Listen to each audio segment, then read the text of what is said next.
Okay, we're all here, so let's get started. Good evening, everyone. Welcome to the Wednesday, February 18th, 2026 meeting of the City of Worcester Planning Board. My name is Albert LaValle. I'll chair tonight's meeting. Before we begin, a couple of brief announcements concerning how our meeting will proceed tonight. First of all, can you all hear me? Not really. No. The audio hasn't been great lately. Is this any better? Whoa. Yes. Okay, there we go. So as I was saying, my name's Albert LaValle. I'll chair tonight's meeting. We have a couple of brief announcements concerning how the meeting will go before we begin. So first thing to know, all our meetings are in a hybrid format, which means you can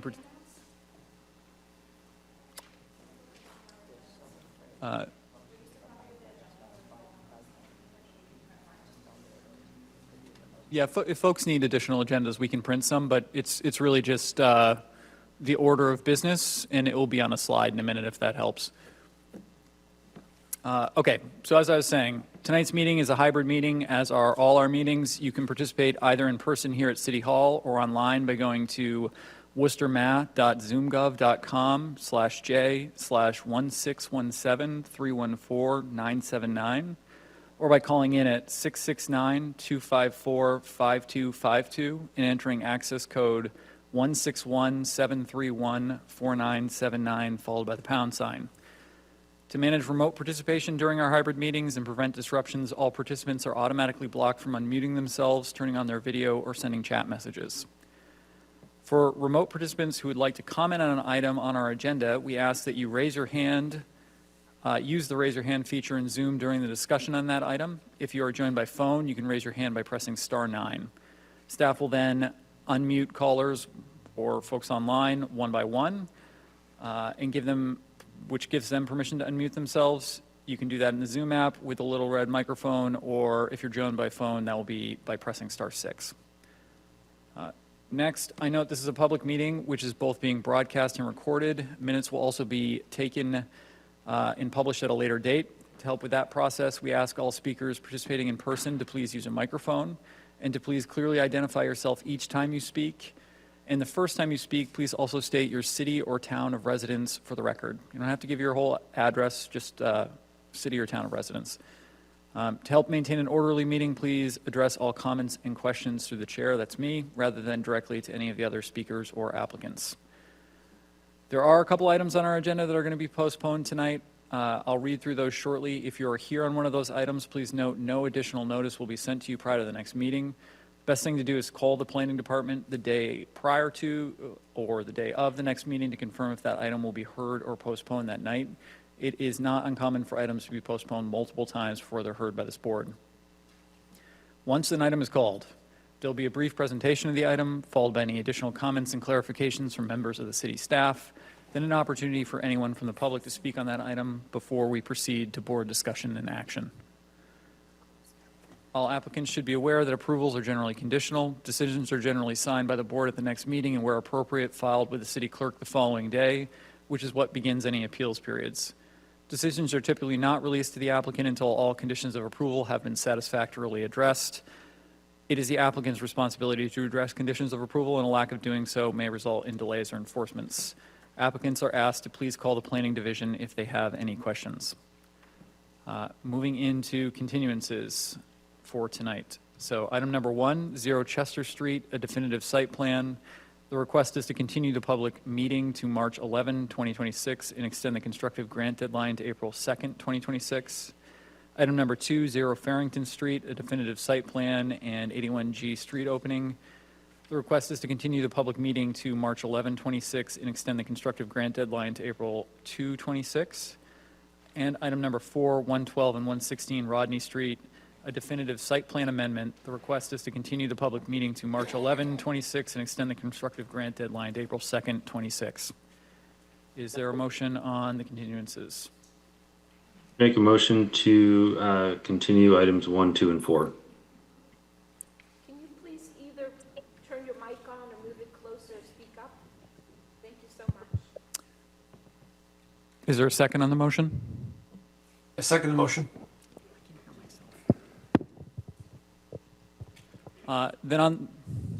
This doesn't sound any better. Does that help? A little bit, but not much. I can hear myself really well.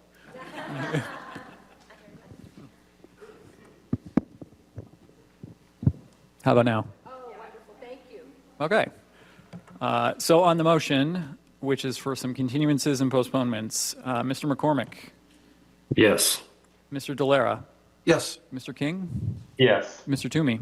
Yes. I vote yes. That motion passes 5-0. We'll move into new business. My understanding is most folks in the audience are here on item number 14, 1 and 3 Suburban Road. Is that true? Can you all raise your hand if you are? Yeah, so vast majority of folks are here on that. We're going to hear that item first tonight. Go a little bit out of order. So that's item 14, 1 and 3 Suburban Road. This will be a public hearing for a zoning map amendment. Come on up.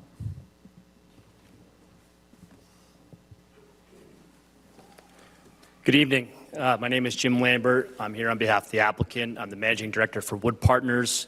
My attorney, Josh Lee Smith, I think is virtual and is going to start the discussion.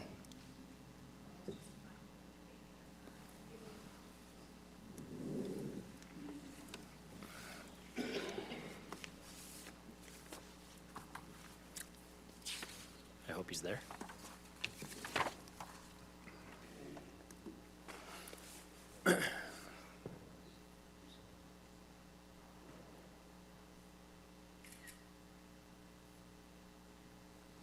Josh, if you're on, it might be helpful if you could raise your hand so that staff can find you, and I think it's *6 if you're on your phone.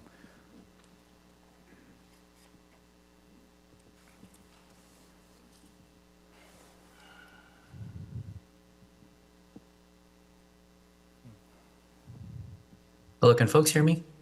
We can. Okay, excellent. Thank you, Michelle. I think you are the one who got me into the meeting. I do want to show my video so that you can see me. And Michelle, maybe perhaps that also needs to be enabled. But Through the chair, we typically disable that feature due to Zoom bomb issues. I can try to do that, but unfortunately, I think Oh. if I do it for you, I have to do it for everyone else, and that's. oh, really? not Okay, something- Michelle, I didn't. It's been a Sorry. while since I've done this virtually, so okay, fine, no problem. Hopefully you recognize my voice. I am Joshua Lee Smith. I'm outside counsel for Wood Partners. Good evening, Mr. Chair, members of the board. Apologize, I'm not able to be there this evening in person. I'm traveling out of town. As you mentioned, Mr. Chair, this is what we are requesting here is this is a petition for a zone change. I'd like to start by, and I'm trying to see, Michelle, if the video, what's being shown, it looks like an outline of the property. Is that right? Do you Yes. have our slide deck? Or Michelle, we can. Why don't we start with the zoning map here? That's fine. I'll start here. Mr. Chair, as you had mentioned, we are seeking a zone change with respect to this property. This is a multi-acred site. It is split zoned. It consists of the majority one parcel. However, there is another parcel located closer to the south near Highland Street, which is also part of this property as well.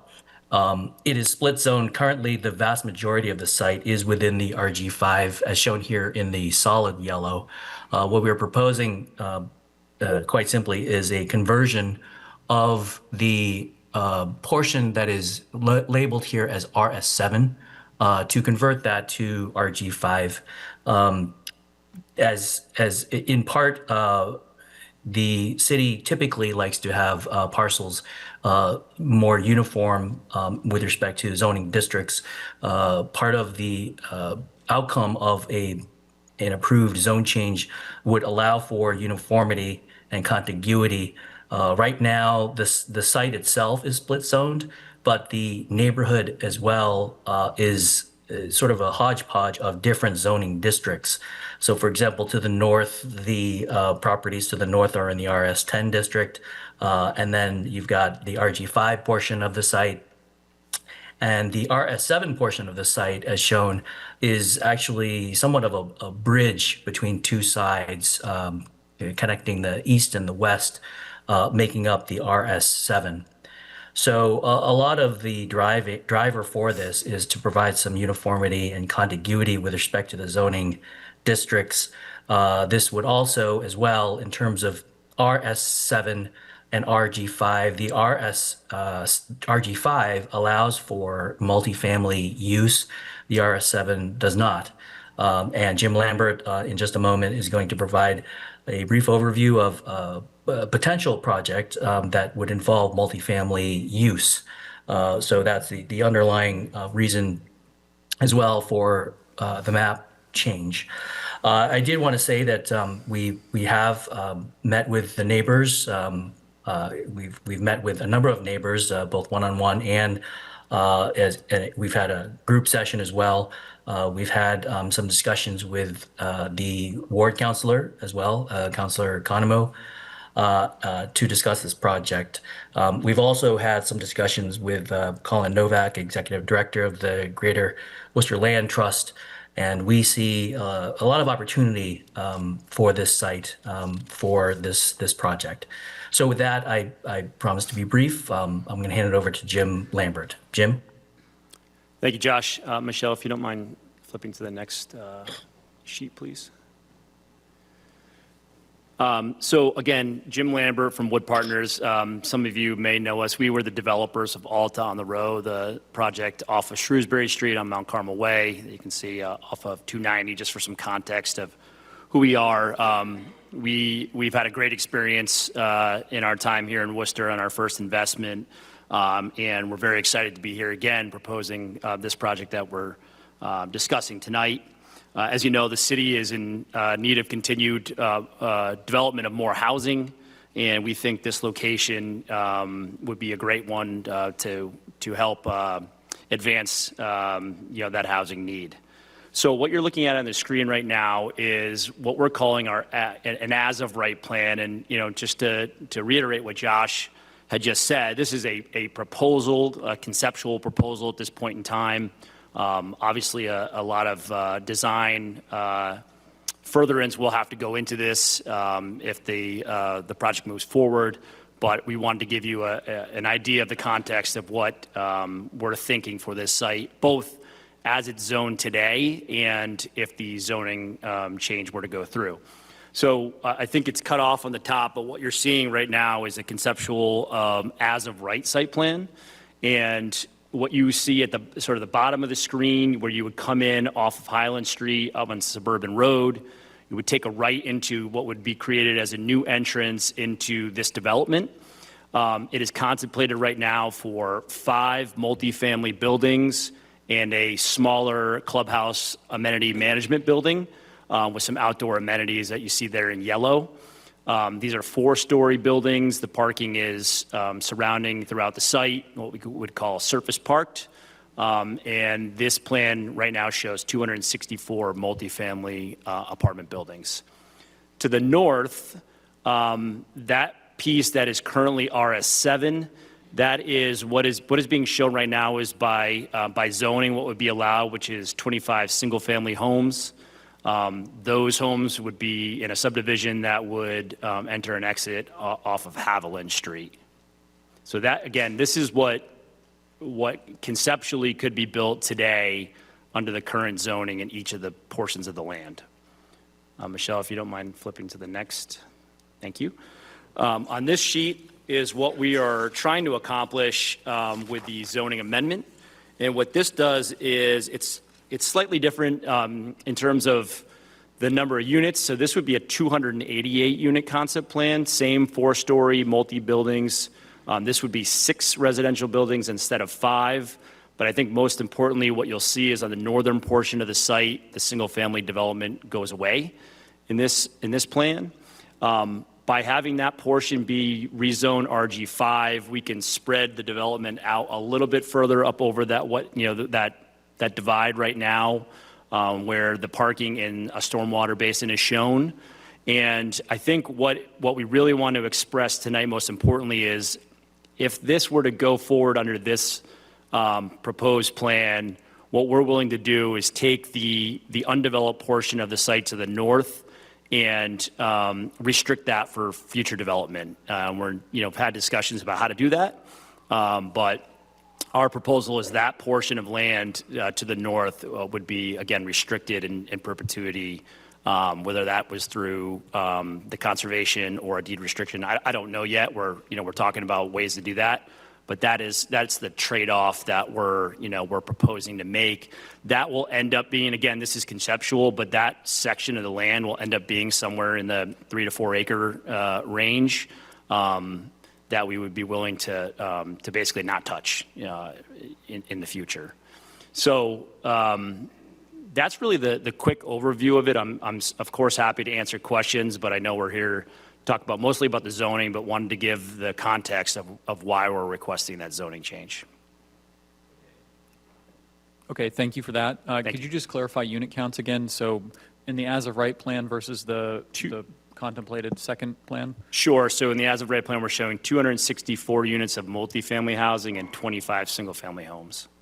And then in this plan on the screen right now, with the zoning change enacted, we have 288 multifamily units in 0 single-family homes. So it's essentially the same unit count? It's 288 versus 289? It's about the same unit count collectively, correct? Okay, It's just more condensed in this second plan. understood. Thank you. Additional comments on this from city staff? Sure, through the chair. This is Michelle Smith in the Planning Division. Hopefully folks can hear me. No? You can't hear me? I don't know, cable services, are you able to up the, is that better? Great. Okay, so my name is Michelle Smith. I work in the city's planning division, and in front of the board here tonight, we're considering a zoning map amendment. So I'm just going to back out before I jump in. Zoning map amendments are not about a specific proposal. So if we could actually go back to one of the slides that just shows the change. The planning board here is making a recommendation to city council. So they don't decide anything tonight. They just make a recommendation. There are multiple other steps in this process. Should that recommendation be favorable or unfavorable, it will go to the Economic Development Subcommittee for a separate hearing. Which has a similar process in terms of notice. So I just want to clarify this is one step in many for moving this petition forward before I jump in. So this is just that recommendation to City Council. And again, it's not about a specific proposal. It's about whether the property should be zoned this way. And that allows for a whole suite of potential different uses. Which I'll get into as compared to today versus what's proposed. But just to quickly explain, the areas that you see with the black lines and the hatching here are the areas that are proposed to be changed to essentially extend this bright yellow area in the middle of the screen onto the rest of the properties here that are shown. So those are the properties at 1 and 3 Suburban Road, and I believe it's 310 Highland Street. This tiny little space down here in the bottom left corner. I might have the address wrong.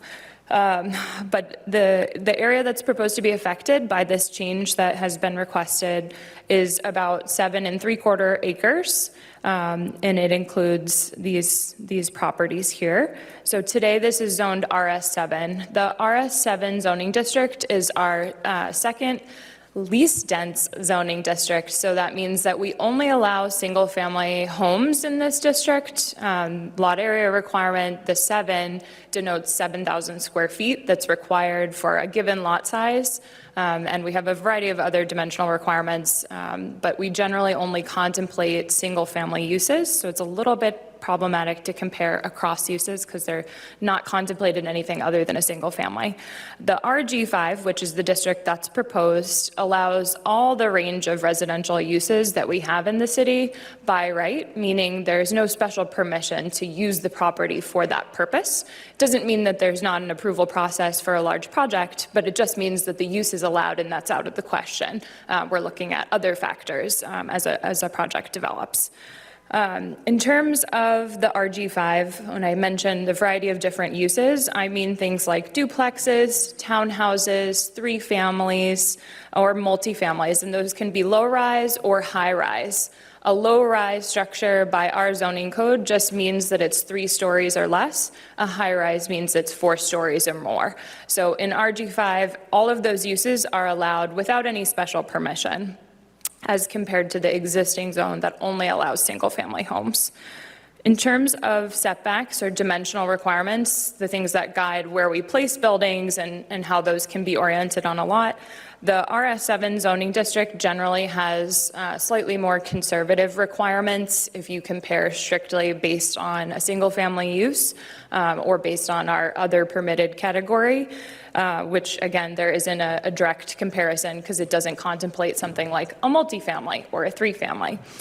In the RG5 zone, the setbacks that we have are typically 15 feet in the front, 8 to 15 feet in the rear, and on each side, 8 to 10 feet. For comparison of what exists today, those setbacks are a little bit different. So in the existing zoning, you would see a 20-foot front setback and a 20-foot rear setback. Side setbacks would generally be 8 feet. And again, that's for a single family, the use that's primarily considered. One of the big differences is because in a RS7 zone, we really only contemplate single families. Most uses, essentially single families, are limited to 2.5 stories or 35 feet in height, as compared to the RG5 district, where the most intense potential use of a multifamily high-rise is allowed up to 8 stories or 90 feet in height. So they are pretty dramatically different, but we don't have a great gradient of different uses, unfortunately, in our zoning code. We have a lot of very low-density single-family, and then essentially all of the density in the RG5. So those are some big differences that I just want to highlight for folks. I'm going to talk a little bit now about the history of the zoning for the property, which is actually interesting because it has changed over time. So our oldest maps that we have access to date back to 1971, our zoning maps. And at that time, the parcel was actually zoned RG5. So this property had the zoning that they are proposing here historically, going back in time. It was RG5 in 1971, and it stayed RG5 until 1987. In 1987, a small portion, essentially the first block off Highland Street, that whole area was also part of the RG5 zone. So in 1987, that actually got pulled back 1 block. So that tiny little parcel that you see, the black little Oklahoma kind of shape there, that was actually changed in 1987. The rest of the property stayed. The rear part that we're talking about predominantly stayed in this RG5 zone until 1999. At that point, there had been a change in the Hammond Heights neighborhood, which was historically zoned RL7. It changed to RS7, and at that time, essentially that came and extended over and across and connected up to the west, where you see you might be able to read it. It says RS7 on that top left in blue. So this property has been RG5 in the past, but it hasn't been that way since the late 1990s. In terms of the use in the area, folks who are here are familiar, and I'm sure most of the board members are familiar, that we're north of Highland and west of Park Ave, just on the fringe of the Hammond Heights neighborhood. So you have Haviland bounded to the right-hand side here of the screen, and then Highland to the south, and then the kind of bow you see is Suburban Road. So across the street, we have Doherty High, and generally speaking, the neighborhood is comprised of mostly single-family homes with some 2 families and 3 families interspersed and some multifamilies, particularly along the Highland Street corridor. We also have some open space and institutional uses in the general vicinity. In terms of historic land use, we do have some old files for this property. Obviously, the high-rise tower that you see off Suburban Road today, it was constructed back in 1965.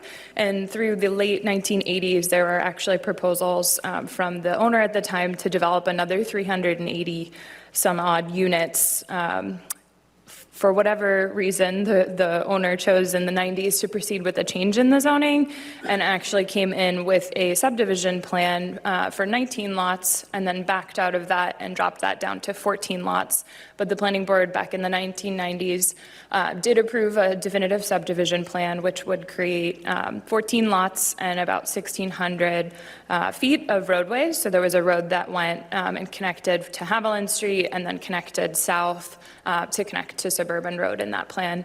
That's since expired, but just a little context about the development history for the property.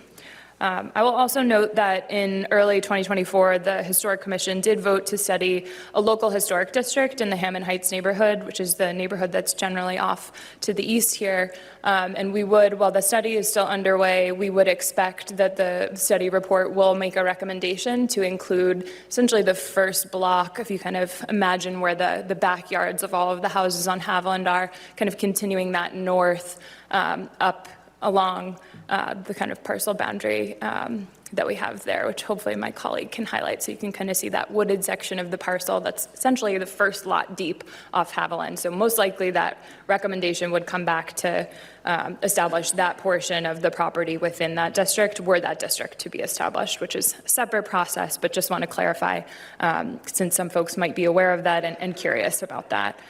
In terms of the change and its alignment with our long-range plan, our comprehensive plan or master plan, as you might have heard terms used, this property is mostly located within a managed growth area, which means that there's a transit corridor within a walkshed. So we call that a quarter mile, and basically the transit corridor being Highland Street because there's transit along Highland Street. And so we want to, as a community, we decided we wanted to encourage housing density within walking distance of transit. And so as part of that, managed growth areas in the city have recommendations in the long-range plan to allow for increases in density to help facilitate housing production. But I will note that the kind of rear portion of the property, a large portion of that is within just sort of our background or baseline growth area. And I do want to note that these kind of areas were defined more generally. It was not a parcel by parcel analysis, but more kind of corridor specific and looking at geographic areas rather than looking at every single parcel and picking and choosing where they would best align. So I'm happy to talk more, but hopefully that gives the board some information to go off of and that helps folks understand what the board's considering here this evening. Thank you. Thank you, Ms. Smith. Are there any additional comments from other members of city staff?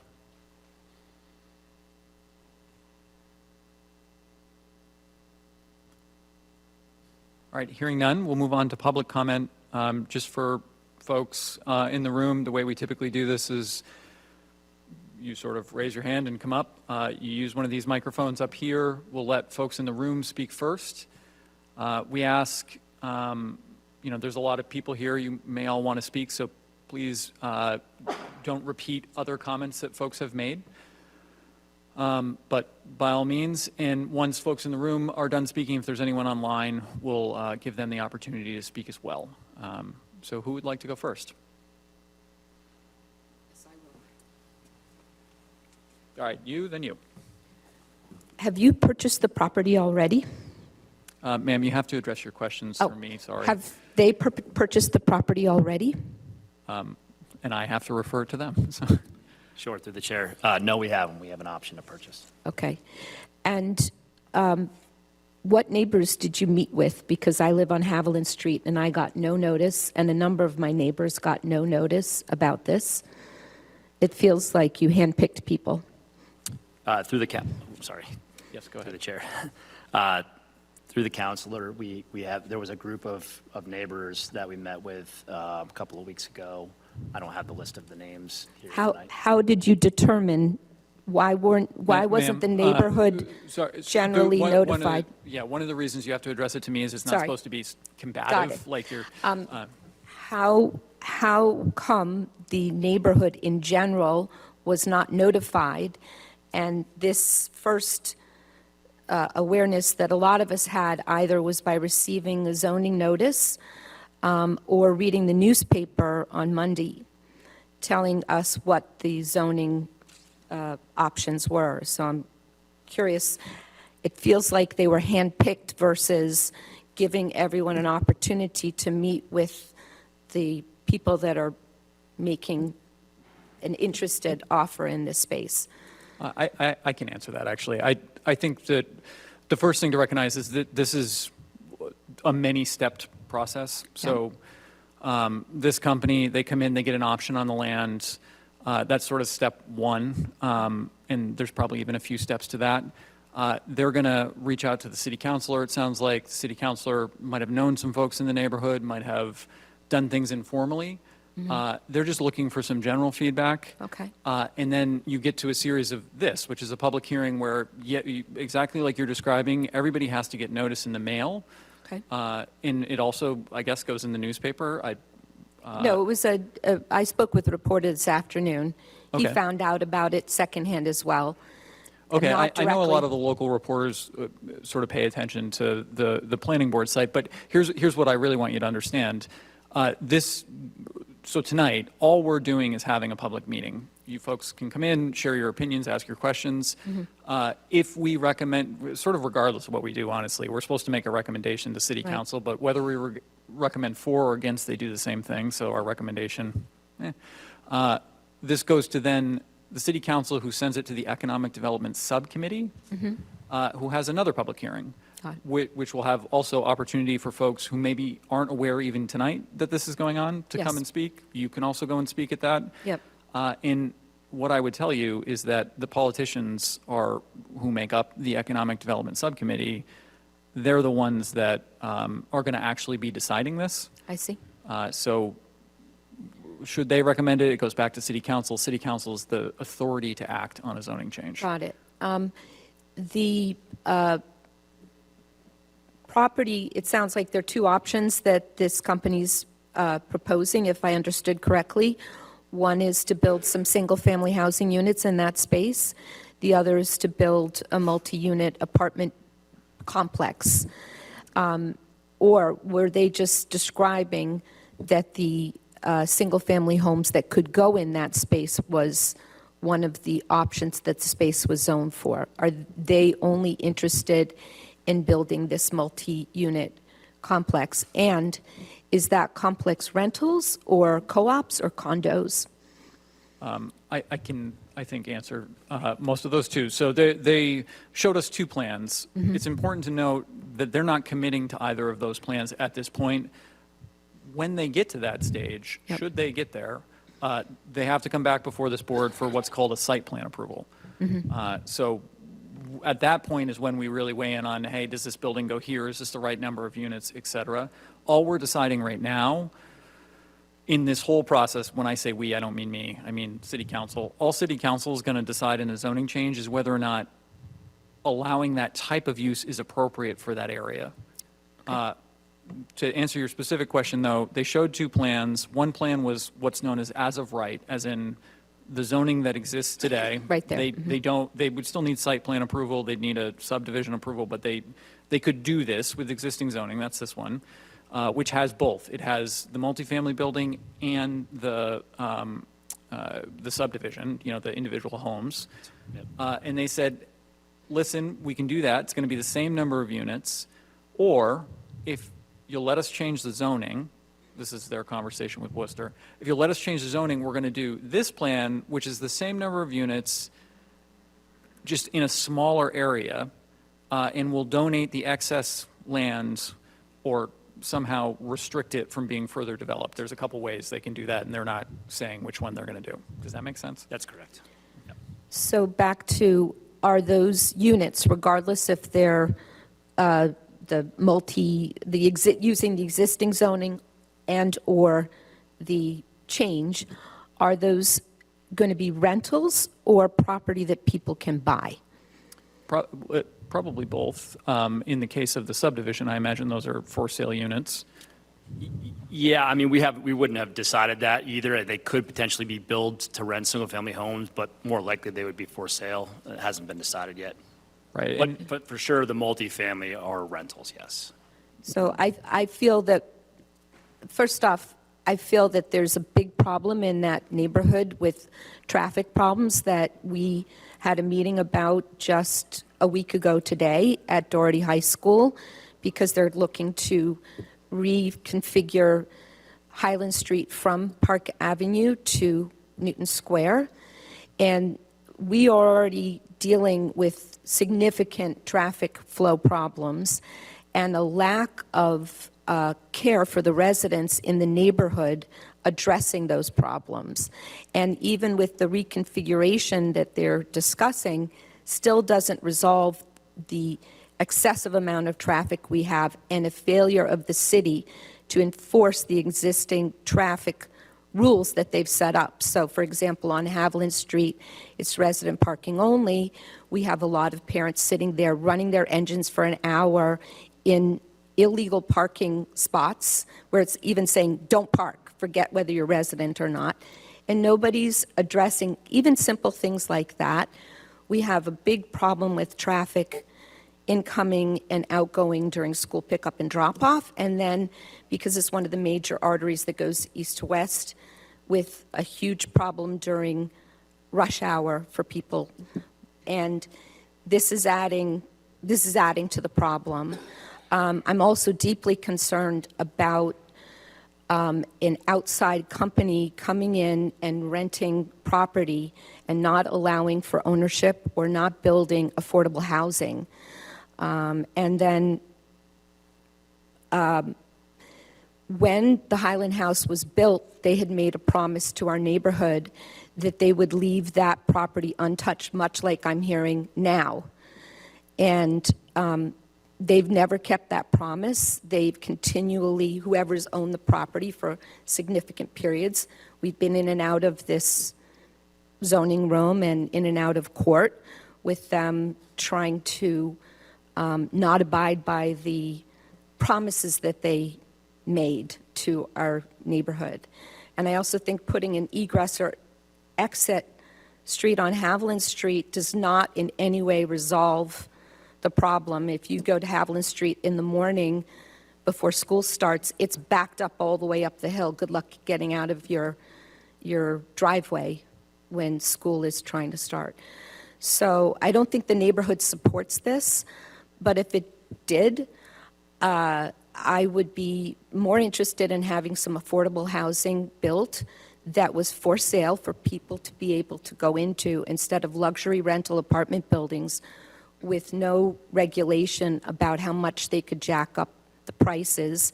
And a landlord that does not live here, is not part of this community, is just looking to make money off the people in this community without any more contribution than paying off the city with some tax dollars.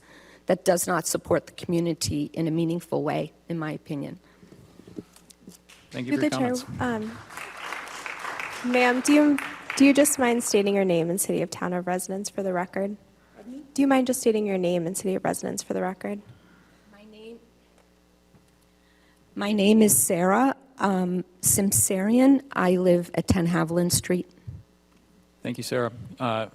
Just for folks, that helps us with minutes. That's why we asked for that. I believe there was oh, okay, come on up.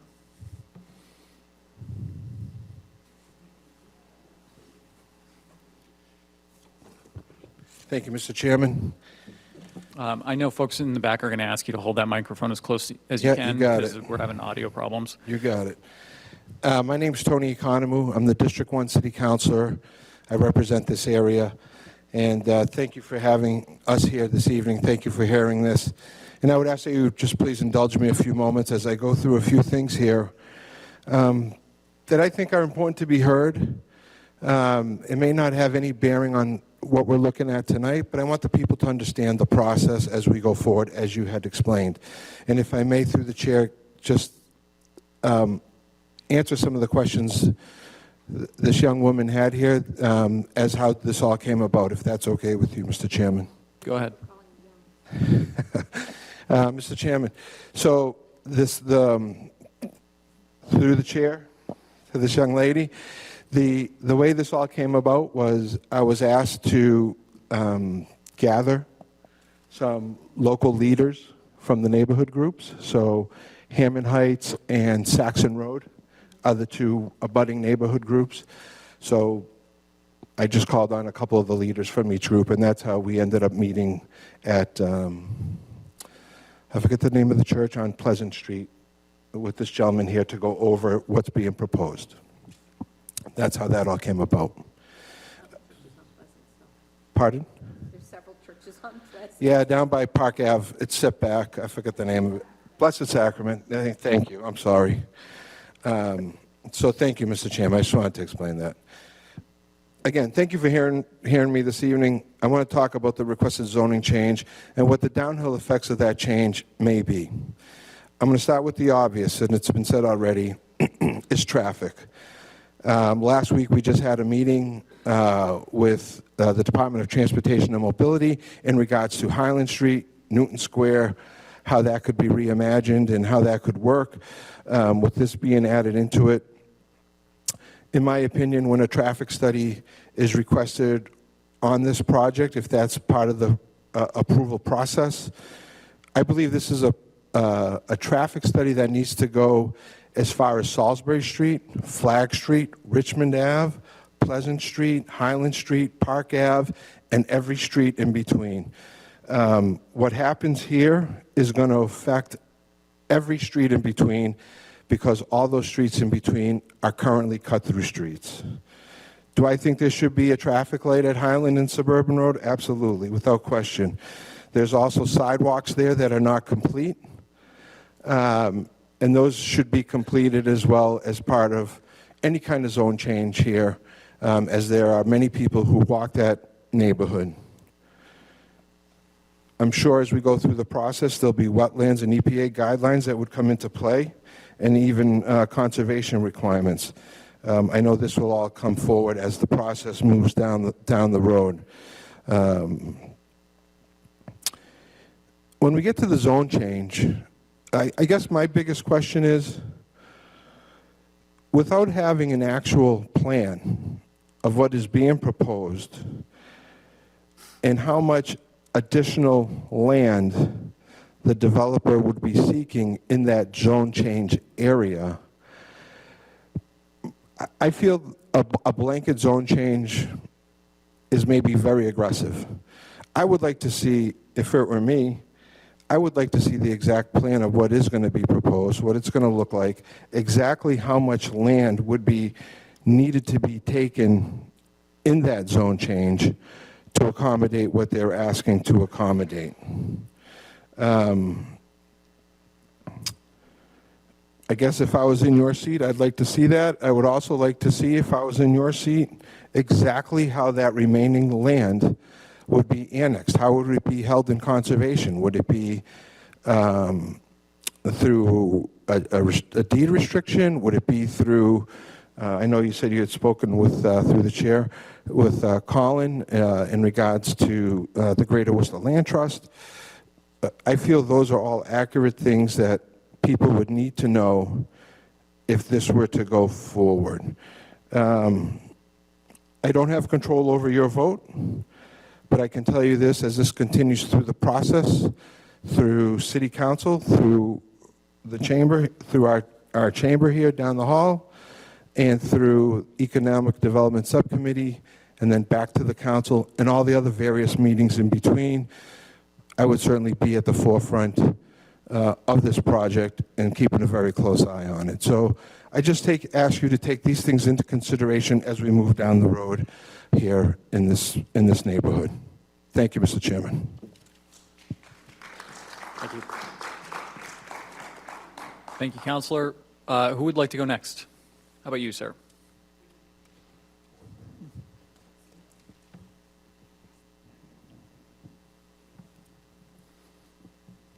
My name is Chris Como. I'm at 286 Highland Street, so a direct abutter on the Highland side.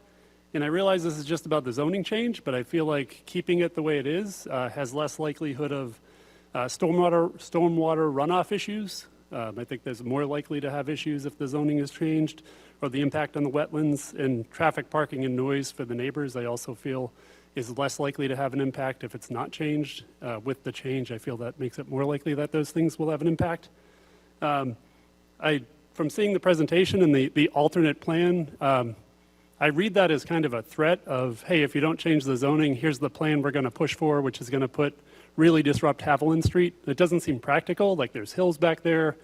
I don't like the way that was presented. So just wanted to throw that comment on there. And Mr. Economo had mentioned downhill effects, and I have particular concern on that with any change going on that property because I'm currently not downhill of it, but I think if they do what they need to do to control stormwater runoff, it goes towards me, and then I will have to deal with the downhill effects. Thank you. Okay, thank you for your comments. How about you back there?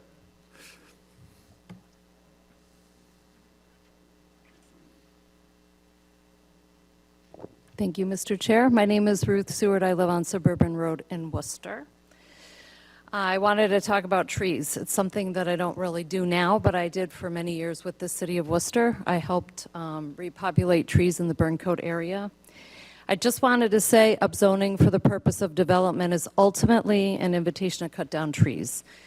And when you look at the plan that was proposed, there's a lot of trees in the area that obviously will be cut down. The choice of upzoning so close to where a huge number of trees were already lost for the construction of Doherty High School would not protect a very important and increasingly scarce natural resource and would not uphold the stated purpose of the current Worcester zoning ordinance.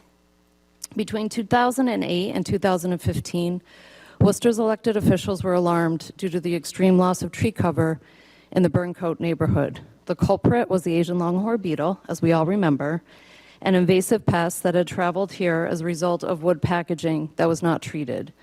The introduction of the pest was accidental, but it resulted in over 30,000 trees being cut down in the city, mostly in one neighborhood. Hundreds of thousands of dollars were spent to get rid of the pest and repopulate the urban canopy. While Burncoat has improved from its devastating loss, it has not fully recovered. It takes decades to regrow large canopy trees. Studies in Burncoat show that the urban heat island effect became extreme in this neighborhood, with temperatures rising between 1.8 to 10.8 degrees Fahrenheit. In the scientific article, Effects of Urban Tree Canopy Loss on Land Surface Temperature, Magnitude, and Timing, conducted by Clark University professors and other state and federal scientists, the conclusion is clear. Quote, urban areas experience elevated temperatures relative to surrounding non-urbanized areas due to the alteration of land cover and what is known as the urban heat island. Trees provide critical benefits to all wildlife and humans. They produce oxygen, they filter pollutants, particles, they mitigate flooding. They reduce temperatures, they protect from wind, and they reduce noise. They are beautiful and they are calming, especially within an urban setting. In spite of these extremely useful provisions, Worcester, like many cities in the U.S., continues to cut down trees in the name of progress. Another Clark University study reported a startling statistic that exactly at the same time Burncoat was suffering a staggering loss of trees, the rest of Worcester lost even more trees due to development. And the development has not slowed down. With regards to 3 Suburban Road and the sprawling apartment building plan that has been unveiled, acres of trees will be lost, temperatures will immediately rise, creating heat island effect, which ultimately will have effects in the entire city. If the simple loss of acres of tree canopy were not bad enough, on this lot we have acres of trees holding together loose soils and garbage. The ground literally is tree roots. Without the trees, there would be a huge reduction in the water retentive capacity of this land, creating a flooding risk to nearby areas. Though perhaps a developer could replace the volume of ground lost to tree roots on unbuilt land, the existing homes would be at risk for collapse as the dead tree roots rot and the ground around them shrinks away. There could also be a risk to our air and our groundwater, as tree roots would no longer be preventing the loose urban fill from descending or surfacing during frost heaves. And when you look at the city map, the city denotes this as a wetland, and trees obviously pull up water in their roots, and that would be lost. My final comment is recklessly deleting trees from a residential neighborhood in a city known for its extreme canopy loss is not good planning. Doing so in an area with unstable and potentially contaminated ground is a public safety issue. Because of this, we request that you deny the petition for the RG5 upzone. Thank you very much. Thank you. Mr. Chairman, may I comment? Mr. Chairman? Mr. Chairman? May I make a comment? I suggest just waiting until the end. Would you like to speak, sir? You? Yes, you. Fred Nathan Worcester. Let me just say, I don't even live in this particular district. I live in the Tatnick area. However, I did not go to the meeting last week dealing with the traffic pattern of the Highland Street area of the Rotary, but I understand that they want, so the way you approach the Rotary now, there's 2 lanes. They want to limit it down to 1 lane. That's one problem.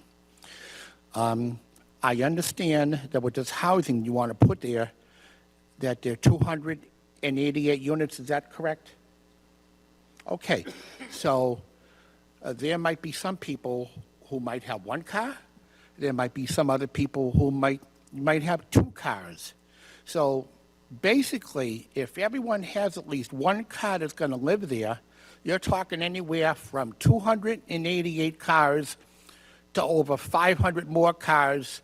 And if they reconfigure Newton Square down to 1 lane, at the wrong time of the day, it might take you 45 minutes to get from Suburban and Highland Street to Park Ave, or to get up to maybe Richmond Ave. At some point, as you want to put housing in here, there has to be some common sense way to do it. I'm not on the board, obviously, and I'm happy I'm not, because that would be a tough one, because everyone has a right to live someplace. And I heard someone before comment about some sort of affordable housing. So I understand this. Now, I know I'm not talking entirely about affordable housing, it was mentioned, but I understand that the term affordable housing is housing that costs roughly $1,100 a month. That's the baseline. I don't know if that's true or false, but that's another question for another topic. So just wanted to throw those items out there. Thank you for your comments. Folks, just kind of a general point here. I do understand that there's a lot of related issues that come up when we start to think about a potential project on the site. In many respects, the developer kind of, by saying what they intend to do, is inviting those comments now rather than later. However, just want to be clear, as a board tonight, we are merely discussing the zoning change, and at that, we are only making a recommendation to City Council. So would like to just keep our comments as focused as possible on that item if we can. Sorry, please go ahead. That's okay.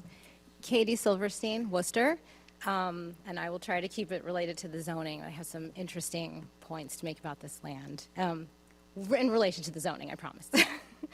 My neighbors and I are here tonight to argue that a zoning change on the part of land at 3 Suburban Road, currently designated as RS7, would increase the size of an already discontiguous spot zone and would not uphold the conditions set forth in the current Worcester zoning ordinance. I'd like to start by addressing the developer's plans, albeit preliminary plans, should the RG5 rezone be granted. As was mentioned by the district councilor, they are asking for an upzone of the entire area, yet are claiming that they will later commit to some sort of conservation restriction on much of it. This type of upzoning to later downzone makes a mockery of the zoning code and of the concept of zoning in general. We are not here today to look at plans. We are here to talk about a zoning change from single-family residential to general residential and the high-density builds that could accompany it, whether or not they are shown in a drawing. any underutilized space promised as some kind of benefit is a distraction and irrelevant to determining if RG5 is the best use of the entire parcel. In the case of a zoning change, the burden of proof rests on the petitioner to demonstrate that the change would serve the public interest. The developer has not shown such benefit. Nowhere in the zoning ordinance does it list anything related to offering a developer flexibility in drawing plans, nor anything about increasing the value of land to facilitate a real estate transaction, nor anything about catering to a particular developer's preference for constructing multi-family apartment buildings. And since these items are not in there, we must look at the factors relevant to the proposed zoning change that the ordinance does list. Does upzoning this area uphold the health and safety of not only abutters, but of students attending Doherty High, Midland Elementary Schools, and the Chabad Lubavitch Yeshiva, children who play in Duffy Field, or the many who daily pass by the site on foot or by car?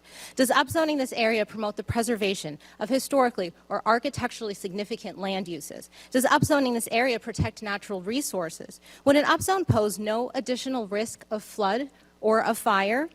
Would essentially tripling the housing capacity of 7 3/4 acres have minimal effect on traffic, on schools? Would high-density development encourage the preservation of the existing single-family homes in the area, as well as the Highland West apartments, which we know are serving to meet a current housing need? The petitioner has shown little interest in investigating any of this, but the answer to each of these questions is no. I'd like to pose one more practical question. Why is it that there is a 16.5-acre undeveloped lot surrounded on all sides by populated neighborhoods? As was noticed, someone has previously thought to build here before. Why has nothing happened? To begin to answer why this site has largely been left alone for the 140 years since the Hammond Farm was first subdivided, we have to delve deeper than title research and deed restrictions.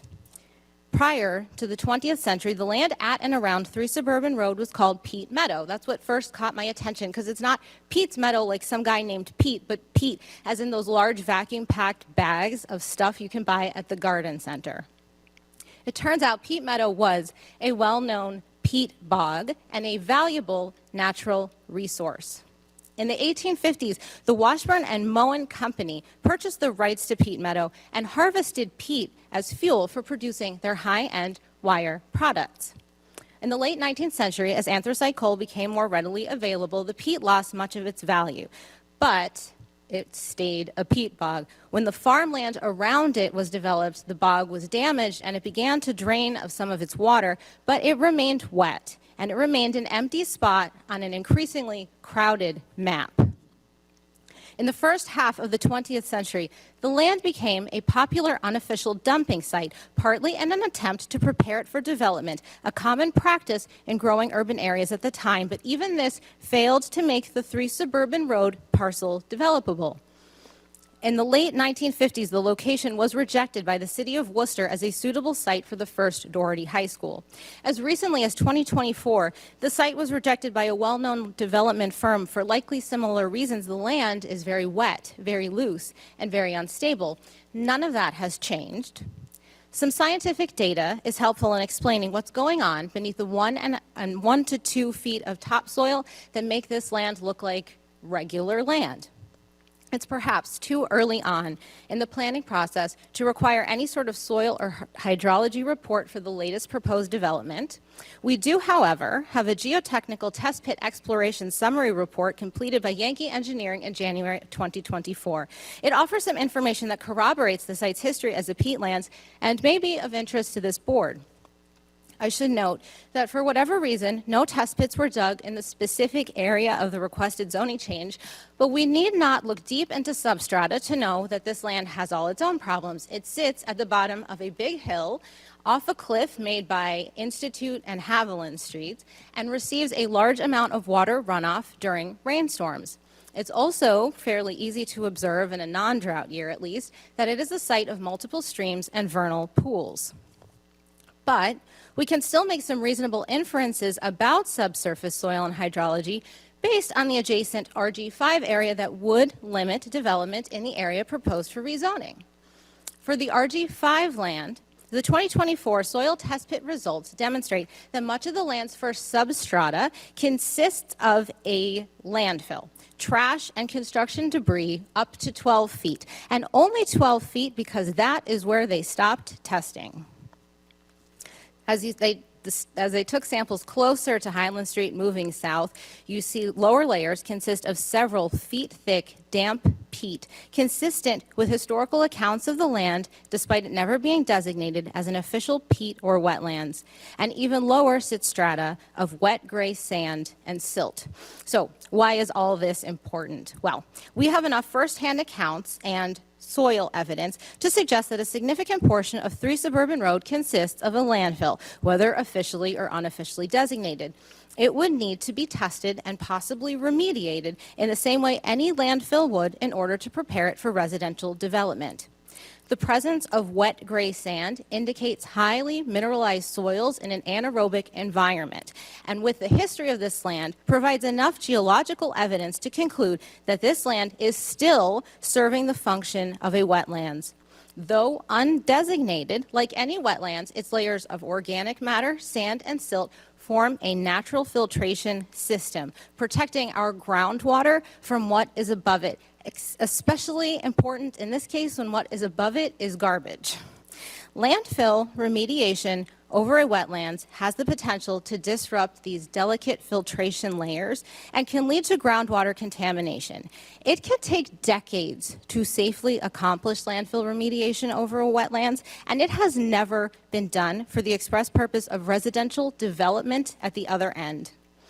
We also have enough historical and geotechnical data to conclude that a significant part of the land at 3 Suburban Road is comprised of peat. Peat is interesting stuff. Peat can hold 20 times its weight in water. No man-made concrete detention tank or perforated catch basin could replicate the water retention or detention properties of a peatlands of this size. Peat is also highly compressible. Its fibrous structure can lead to complex deformation behaviors. What this means is that when peat is wet, it behaves very differently than when it is dry. And when it is weighed down with something like a swimming pool, it will shrink unevenly. Dry peat also possesses one other frightening property. It is extremely flammable. Underground peat fires, even controlled ones, can burn for months, consuming everything above ground and releasing noxious fine particulate smoke for up to a 5-mile radius. When water is diverted with stormwater basins or other management techniques necessary for development, and oxygen is introduced underground via drilling or the addition of piping also necessary for development, the risk of underground peat fires increases dramatically. All of these properties together make developing on a peatlands extremely complex, with evidence of construction failure possibly taking years to appear long after the developer has left town. I wanted to find some examples, but since peat bogs are relatively rare in Massachusetts, there are few, if any, local developments that have been built on peatlands. But for a snapshot of our potential future, we can look to Seattle, where building on peat is a more common phenomenon. There, a $297 million high school was built on a peatland. It opened last April, and already it has settled 3 inches in some areas and is still sinking. And this is with all the assurances of geotechnical engineers who claim to understand how to safely build on peat. Meanwhile, in other parts of Seattle, homes built on or near peat bogs are developing sinkholes or left with foundations resting above ground on piles as water is diverted for newer developments and the existing peat structure collapses. Gas lines have broken because sidewalks have sunk. Major roads need to be relocated since they cannot withstand the daily weight of buses. Only after years of crowding and development on peat has the city implemented any kind of safety guidelines to protect homes and infrastructure near peat bogs slated for development, and even this failed to prevent the high school from sinking. The one remaining natural peat bog in Seattle has become so dry from water diversion for developments that it has begun to smolder. Now, if you're thinking maybe we could learn from Seattle and implement their safety guidelines, then we can't, because we are not Seattle. We are more prone to temperature fluctuations more in a 24-hour period than Seattle can experience in an entire year. We are more prone to changes in our water table levels, going through lengthy droughts like the one we're technically in now and have been in since 2024, followed by long periods of snowmelt and rainfall. And we are more prone to the dreaded frost heave. All of this makes building on peat here even more of a challenge than the challenge it is in Seattle. And then, of course, there's that pesky issue of the landfill sitting on top of it all. We trust that the project manager will conduct due diligence, but in a clearly unusual case like this, can we confidently say we know what due diligence actually entails?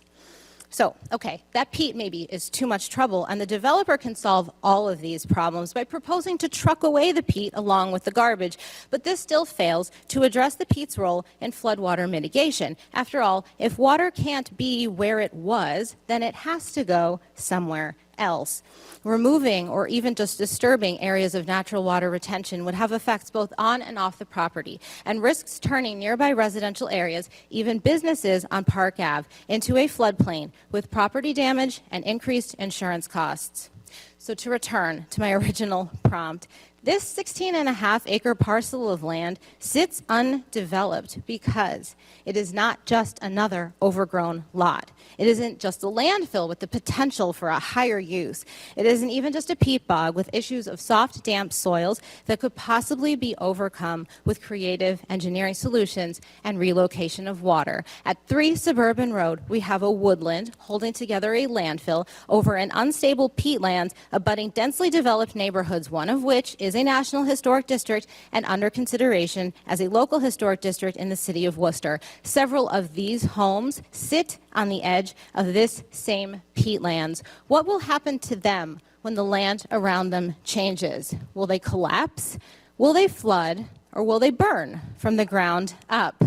The history of this land as a peat bog, compounded with the issue of legacy dumping of unknown materials and potential toxic contaminants, leaves too many unknowns to simply gloss over.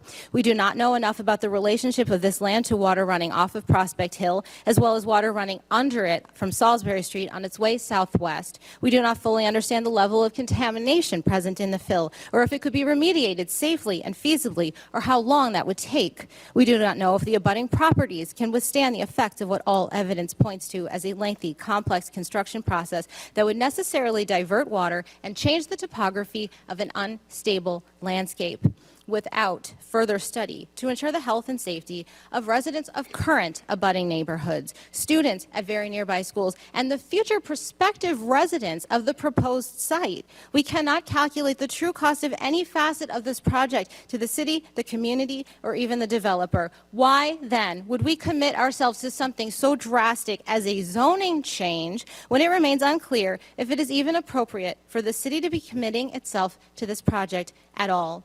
You don't send an invitation to a party you don't want to hold. You don't upzone in hopes the developer doesn't use all the land. Upzoning sends a message that the city believes this land can and should be fully developed to a high density. And without considering any of this additional information, it would be an unnecessary, irresponsible measure to accommodate a single developer and not based on any known benefit or risk. This kind of arbitrary zoning alteration would undermine the sensibility of the zoning code and diminish public confidence in decisions made by the planning board. Less than 30 years ago, this board determined that RS7 was the best use of the 3 Suburban Road land that intersects with carefully planned residential neighborhoods. We respectfully ask that until there is at least enough information to demonstrate the safety of change, you uphold the past work of the planning board on zoning code and reject this petition for upzoning. Thank you so much for all that time.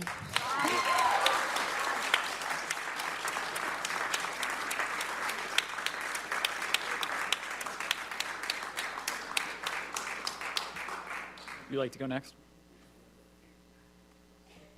Tough act to follow. Yeah, that is a tough act to follow. My name is Riley Markey. I live on Haviland Street. I'm a direct abutter on the property. You can pick it up if that's easier. Yeah, we'll see. Okay. Most of the things that I was going to say were just covered. But I do have some particulars of what she said, basically, that I can give you. And I have a copy of that geotechnical report if you guys want it. If the city doesn't have it, I don't know. It wasn't in our materials, so I think we'd take it. Okay, great.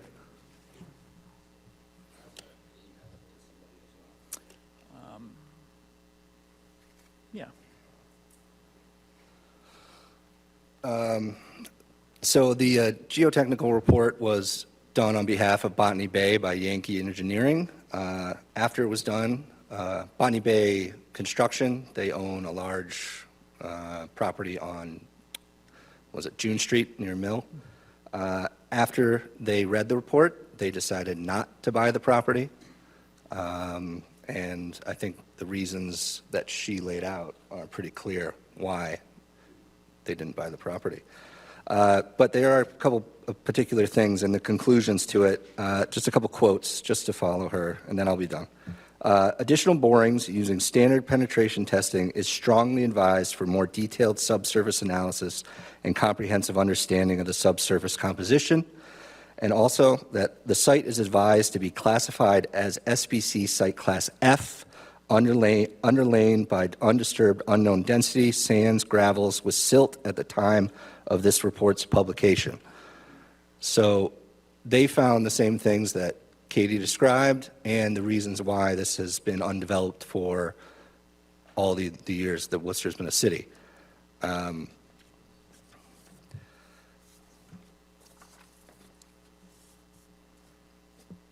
That's about all I have.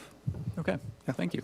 And thank you for the report. If you could speak to Ms. Russell maybe and get an email address on where to send that to, that'd be great. Come on up.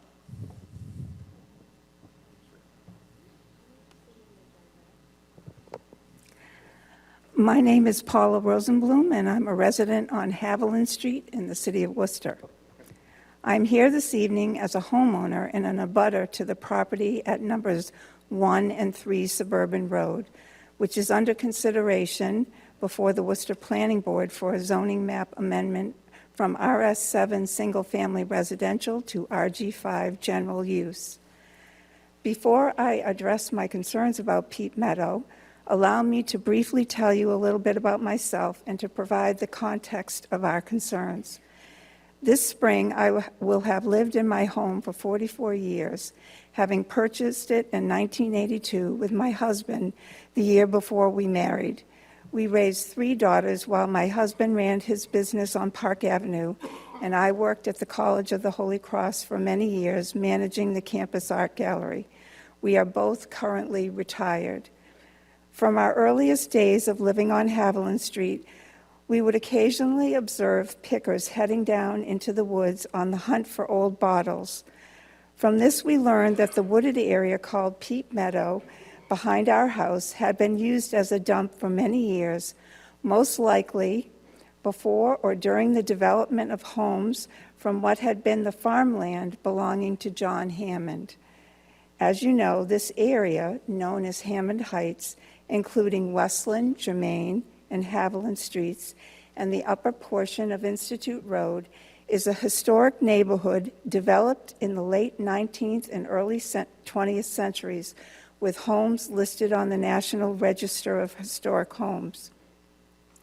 As I mentioned earlier, we have 3 daughters. 2 of them are living their lives outside of Massachusetts.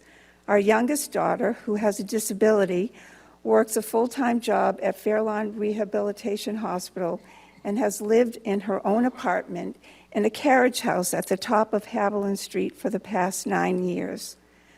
We learned a couple of years ago when the property changed hands that the new owner wanted to expand her apartment into a much larger unit.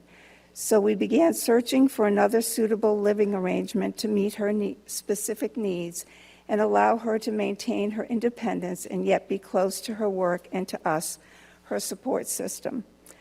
When the state and then the city approved the ability of homeowners to build accessory dwelling units, we began the process of figuring out if it would be a viable solution for our family. After consulting with an architect and hiring him to come up with a plan, We interviewed several contractors, eventually finding someone we felt was a good fit for our needs and confident he would be able to turn our plan into a reality. That original plan was to attach the unit to the backside of our detached garage. After a process of many months of planning, which included going before the Worcester Historical Commission, we finally had our building permit in hand, and in early July of last year, the excavator arrived to start digging the foundation. Not long after Jeff Zukas of Zukas Excavation began digging behind our garage, he called us to say that he had something he needed us to look at. We went outside, and Jeff showed us the hole he had just dug that was 10 to 12 feet deep, that clearly showed the area was filled solid with coal ash, just below a layer of soil. Needless to say, we were dumbfounded and heartbroken to discover that we wouldn't be able to proceed with construction in this location. What we surmised from this discovery, although we can't know for sure, is that coal ash had been dumped in the area, possibly as a fill when the houses on the western side of Haviland Street were built, or perhaps as a general dumping ground for the coal ash waste used to fuel the factories of Worcester. The full extent of this fill is unknown. However, we learned from a neighbor around the corner from us on Highland Street that they also discovered coal ash while doing construction on their property. Since this happened to us, I've looked at my next-door neighbor's sinking garage and sunroom attached to the back of their house and wondered whether coal ash has been a contributing factor there. While we had the excavator on our property, we had Jeff dig a series of test holes to see if we would be able to change our plan and attach the ADU to our house, which is what we ended up doing. The test holes showed that there was enough buildable soil available to support a structure directly behind our house, but that the closer we dug to the garage, there was clearly a mixture of coal ash in the soil. Fast forward to 7 months later, the unit is now complete, and we hope to have our daughter moved in by the end of the month. Which brings me to the concerns I have regarding the proposed zoning change for Peat Meadow. As others have noted this evening, Peat Meadow got its name for a reason. It is a peat bog, wetland, and has a history of being used as a dumping ground, which doesn't sound like solid land to build housing on. We know that when peat land is disturbed, it can lead to environmental issues such as underground fires, and as it dries out, to the sinking of structures built on and around it. My home, with our newly constructed and completed ADU addition, is directly adjacent to the property under consideration for a zoning change that would allow greater development on this unstable land, and I have very real concerns for the safety of my property. What happens to us and our investment in our home if the land shifts and our foundations are undermined? Is the City of Worcester prepared to compensate us for our losses if this occurs?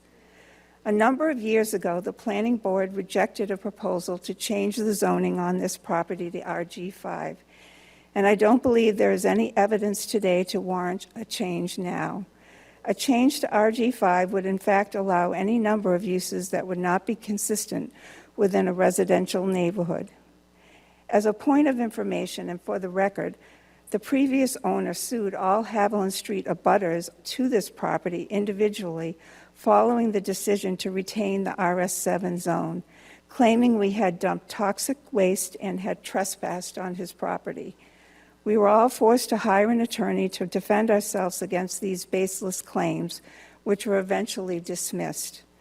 I believe that the current planning board has an obligation to protect the residents and homeowners surrounding this property from potential harms to our homes and to fully investigate and understand the environmental, traffic, and other infrastructure impacts that a change in zoning would allow. I therefore request that you consider the wisdom of your predecessors and deny the current request for a zoning change to RG5 from RS7 at numbers 1 and 3 Suburban Road. And I thank you for your time and consideration. Thank you.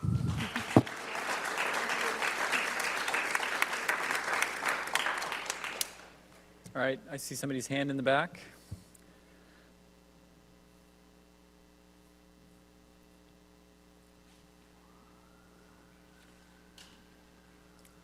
Thank you, Mr. Chairman. My name is Noel Choquette. I live on Suburban Road, and I've been there for 5 years. The purpose of my speaking here tonight is traffic on Suburban Road right now is just unbelievable, especially during the school hour times. And I strongly mentioned Tony mentioning the traffic study. I don't think this should be approved in any further steps until a complete traffic study is done, because traffic is unbearable now, and adding another 250 or whatever cars would make it considerably worse. Thank you for listening to me, sir. Thank you. In the back there?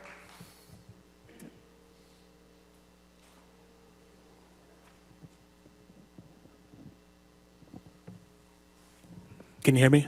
We can. Great. So through the chair, earlier in the meeting, the developer showed a plan that's by right. It looked pretty viable and large. So now they're asking for a zoning change that's inviting all this controversy.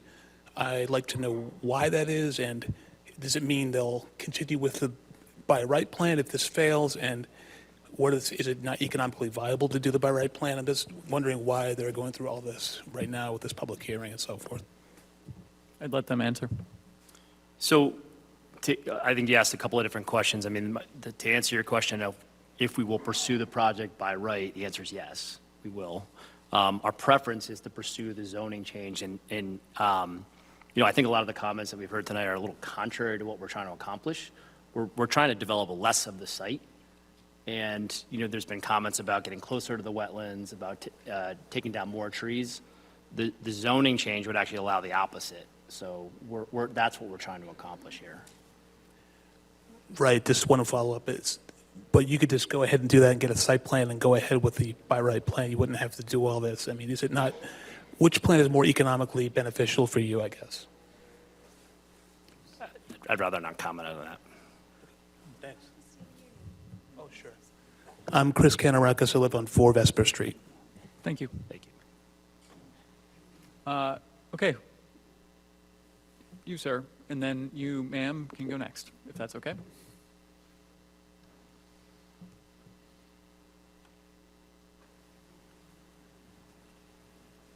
Good evening. My name's Al Trachemis. I live at 18 Germain Street. Michelle had mentioned about housing production in the future and the RS7 zoning district. That is, under existing conditions, an extremely aggressive single-family housing production zoning. We're talking about 6 units per acre. I mean, an acre being about 210 feet by 210. 6 times 7,000 is 42,000, and we got 43,560 feet in an acre. So we already have aggressive housing, and it's single family. And now that the ADUs have been included in the zoning, that is really the potential for 12 dwelling units per acre. So under existing conditions, there is a high housing production value to the RS7. The other item Katie had mentioned too was this was spot zoned back in, I believe, 1962. So even if you want to add the RS7, you'd be increasing spot zoning. And I don't know if that's even allowed, especially where it's not serving a public interest. So that's something to consider.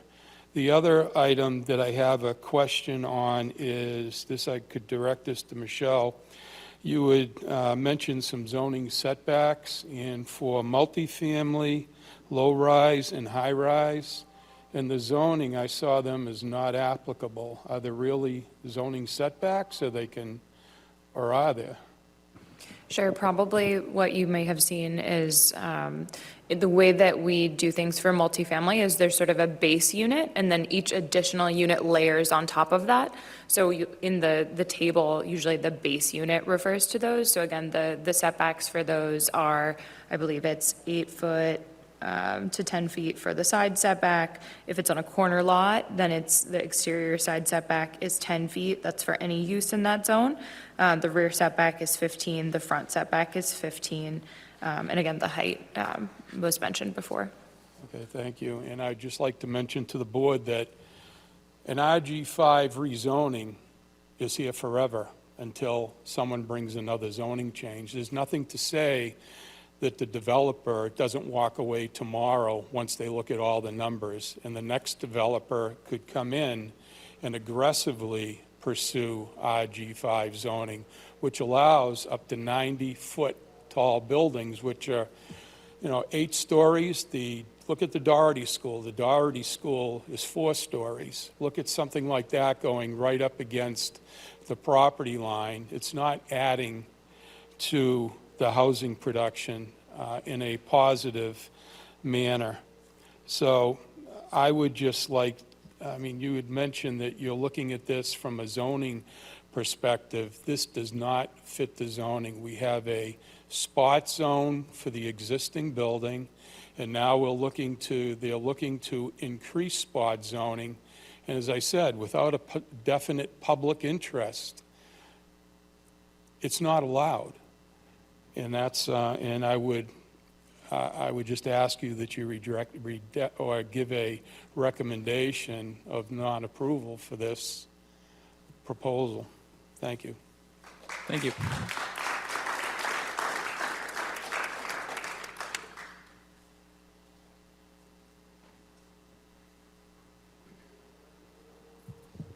Hi, thank you. My name is Alexandra, and I live on Haviland Street in Worcester. And my comment is sort of encompassed of everything that has been said. And given the overwhelming information and evidence that this would be a detriment to change from an RS7 to an RG5, I would ask that the planning board recognize that according to its own bylaws, there is a responsibility to its current residents to make sure to protect those residents. And I understand the need for, economic movement and economic forwardness, and I appreciate that. But right now, there is a responsibility by the city to have, to protect us as homeowners and our economic well-being. Because given the information provided, there is a significant risk to damage of our properties. And so based on that information alone, I would ask that the planning board respectfully reject this proposal from a change from RS7 to RG5. Thank you. Thank you. Anyone else? I see you back there, sir.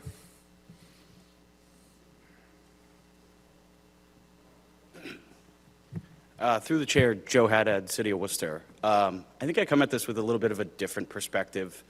I can pretty confidently say everyone in this room probably has a house they call their own. Those older folks in the room that have probably owned the home for many years have probably received the benefit of the appreciation value towards these homes. It's a quite nice neighborhood. I guess the reason I say that is it seems as though by right, these guys can come in and build the amount of units they want. I think for us as a neighborhood, the smartest thing to do is say, instead of just fighting this incessantly and they go by their by right plan and do what they want, if they want to build this, then we should have a time to work with them and say, hey, instead of just saying you're going to designate this land to no more use, let's push it forward to, we want walking trails or we want this improved. I think it's time for, the city needs development. It's in a great walkable neighborhood. You can walk to grocery stores, elementary, middle, and high schools, banks, I think it's a good spot for it in ways, and by right, they have a lot of right here. I think for us as a neighborhood, like I said, it's more important that we fine-tune what they want to do versus fight them in their totality. redact their plan and just go with their by right plan. I think there needs to be neighborhood oversight towards what they build, but, you know, as a younger generation that finds it harder and harder to buy a house in Worcester, buy a condo in Worcester, if they can commit, hey, we're going to build X amount of condos and X amount of apartments, X amount will be affordable or low income, I think that's more beneficial than to us just say, hey, we don't want you here. They come in by right, big expensive homes in a big expensive neighborhood, and, you know, like I said, you know, maybe it's a fresh set of eyes, maybe it's a bad set of eyes, but, you know, this was a farmland at one point. We put in Victorian houses at one point. We put in duplexes. We put in triplexes. We put in a massive high school twice. I don't think it's crazy to say that there's time for more apartments or more development. It's just I think the community needs to have oversight on how that's built, what the developer does for the community, what they do for, you know, like I said, it's harder and harder to find a condo. Everything's an apartment. That's a great starter location for a young person. If they can designate a certain amount that'll be condos, or if it'll be a certain amount that's over 55 housing. You know, I think there's solutions to this outside of just letting them come in by right and build luxury townhouses or luxury, I don't know exactly what the plan depicts, if those are single family homes or, but I guess that's my take is, instead of fighting what they can do by right, let's control what they can't do or control how they do it. So. Okay, thank you. Anyone else in the room? I see somebody's hand. Come on up, sir.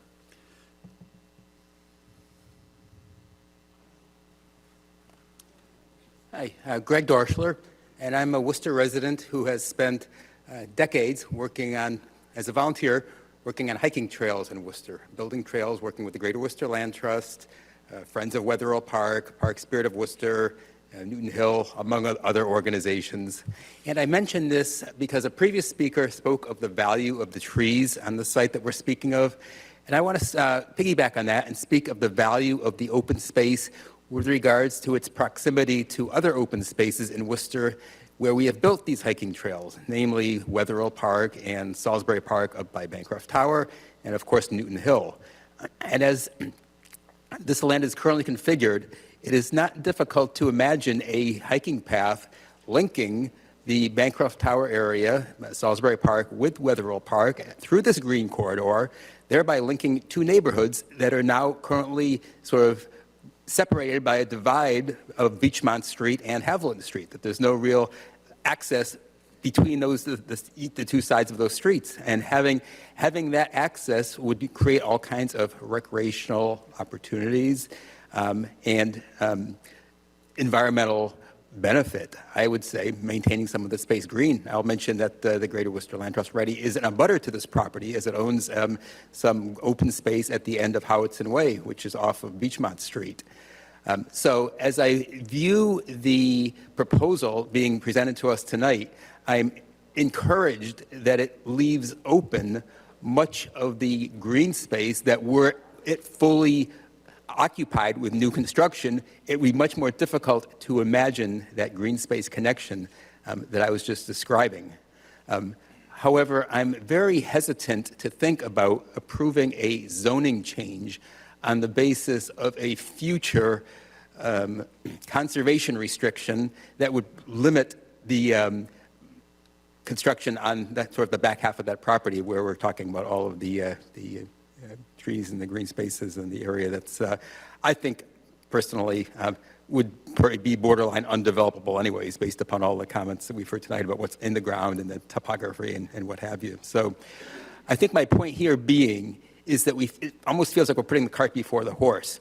Were there a conservation restriction in place already that would limit the development on the majority of the parcel in question, and a developer came in and said, I only am interested in that little sliver outside of that restriction, a zoning change would have much less potential consequence. So I think that's something that I would be much more comfortable if there were a zoning change, if those restrictions were in place already. Thank you. Thank you. Mr. Chairman, may I make a quick comment?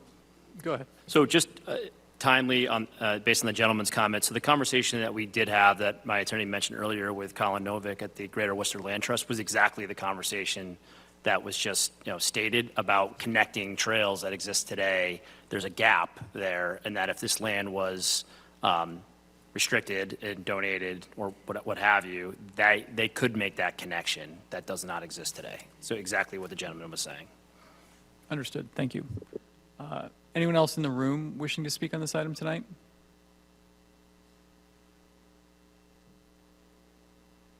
All right, seeing none, is there someone online? Anyone online? And a reminder, there's a raise your hand icon in Zoom, and there's also *6 will raise your hand if you're on the phone. So we have Keith Linhares. Just give me 1 second to unmute you.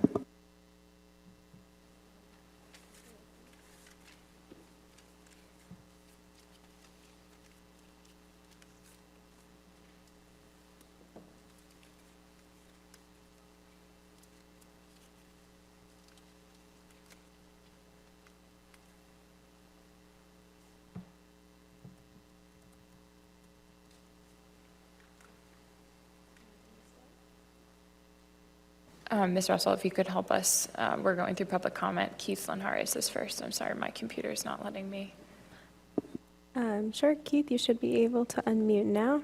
If anyone else is called in, it's *9 to raise your hand if you're called in, *6 to unmute if you're on your phone, or use the raise hand feature over Zoom. But Keith, you should be able to go ahead.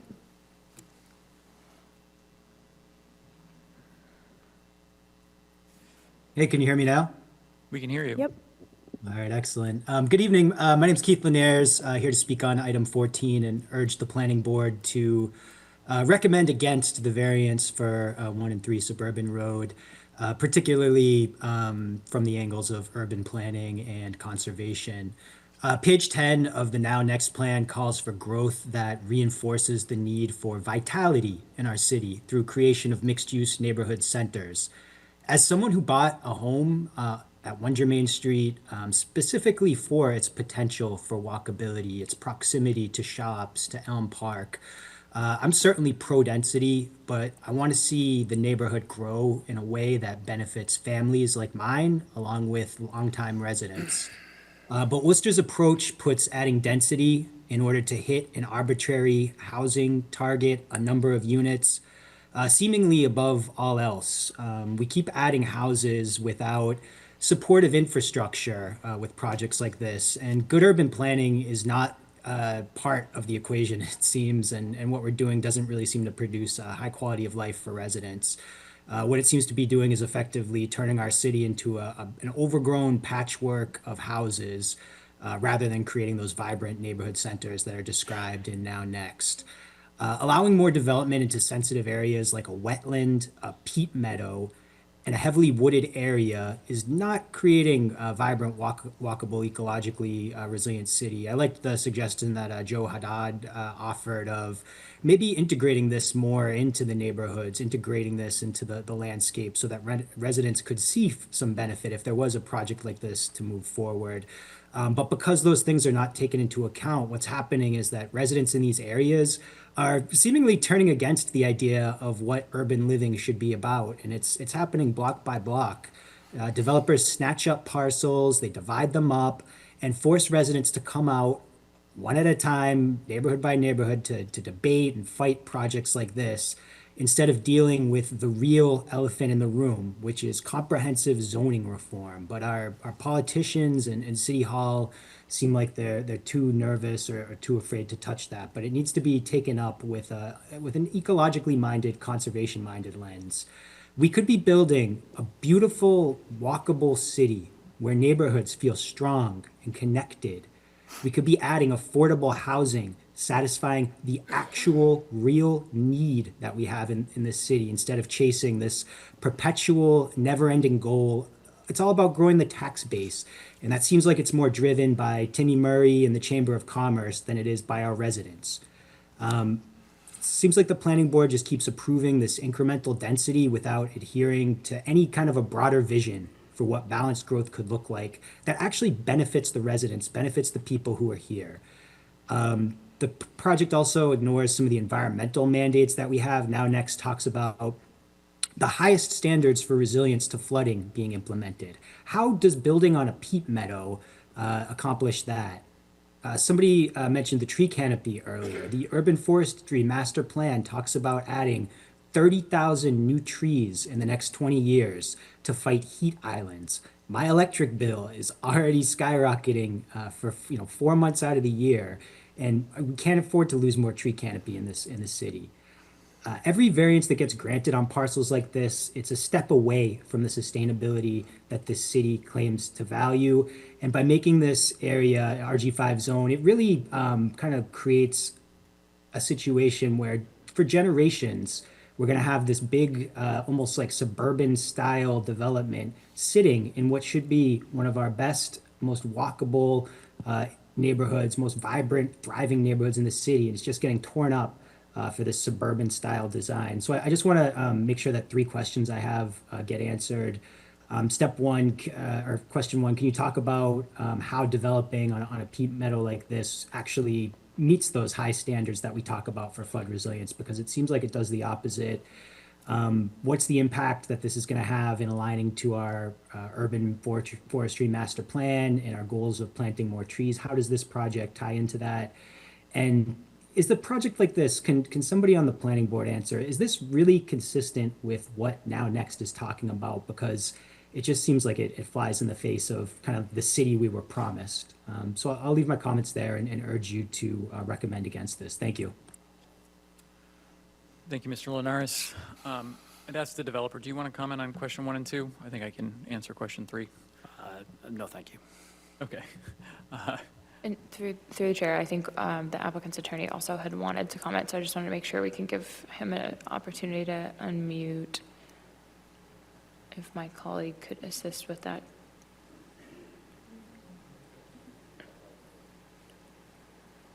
Yeah, can folks hear me? We can hear you. Michelle, I'm going to defer until the rest of the online folks finish.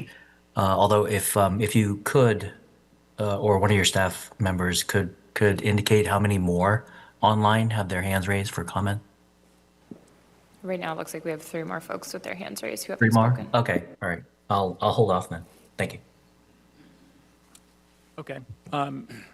Just to address the kind of consistency with the Now Next plan, because it's a good question. The city invested a lot of time in community outreach about a year and a half ago, over the period of about a year, to develop a comprehensive plan for how they wanted to shape development going forward. And that plan had a number of recommendations based on community member input. So we sort of got together as a community, we made a plan, and now the idea is that we're implementing the recommendations of that plan. What that plan is a framework for how to proceed forward. Cities are complicated bureaucracies, and Worcester is no exception. One of the key recommendations of that plan was a comprehensive review of our zoning and some likely implementing some changes to make it more aligned with the growth that we want to see. That takes a long time to actually accomplish. So that's, I don't even know if I would say that's fully in progress yet, but that was a key recommendation of the plan. Another element of the plan was looking at identifying corridors within the city that maybe would be well suited to additional high-density development or might be suited to more long-term growth. And I think Ms. Smith could tell you the actual words the plan's used. The way I would describe it is this area, it's adjacent to transit. That's important. Highland is an important transit corridor, so that is on the list of places that we're interested in development, but we called it something like, can you tell me the? Yeah, through the chair, we called them managed growth areas in those corridors. Yeah, so managed growth areas with the intent being it would fill in when developable parcels were identified and targeted by developers. So to directly answer your question on whether or not this is consistent, I would say it's neither consistent nor inconsistent, because this wasn't, the plan doesn't exist to say whether or not we should put a multifamily, large multifamily development in this particular site. It exists to highlight areas where we might want to change our zoning or other policies to support additional growth. Maybe a bit of a wonky answer. Can we go to the next caller online, please? Next up, we have Alex. If you want to go ahead and unmute, you should be able to speak. Can you hear me okay? Yep. Okay. Hi, my name is Alex Zamara. I live in Worcester on Highland Street, so I'm right across from the high school. As we consider the rezoning, I just wanted to highlight a couple engineering considerations given the nature of constructing high-density residential buildings on the peat. And this is in order for us to stay compliant with the purpose of the Worcester zoning ordinance. So the first bit is getting past the peat to solid ground is going to require digging much deeper than a traditional building. And this level of disturbance can disrupt the groundwater regime and then in turn contribute to ground instability and peat drainage. Adding on to that, introducing impermeable surfaces to this area, like the asphalt for the parking lot and the building materials, this is going to result in pretty significant water displacement. The peat is currently playing a major role in absorbing rainwater along with maintaining that groundwater structure. And then the trees are also acting as reinforcement for this structure. Essentially, I think we need to have a plan for handling this displacement to avoid flooding of the surrounding areas. I think I saw that the proposed site plan includes a reservoir for water runoff. I might be mistaken. But I'm not confident that the placement and size of this reservoir will account for the amount of water and the direction it will flow when it's displaced. Essentially, this can all wrap up to me thinking that we need more research and geotechnical monitoring on this land to make a more informed decision on this zoning change. There are building strategies that can be implemented to mitigate a lot of the risks posed by developing on peat. You know, this isn't impossible to do, but there needs to be a plan. And without one, I worry this proposal is putting the surrounding community at risk. So something that I think is worth considering with this rezoning. That's it. Thank you. Who's next? Next up, we have Dennis. If you want to go ahead and unmute.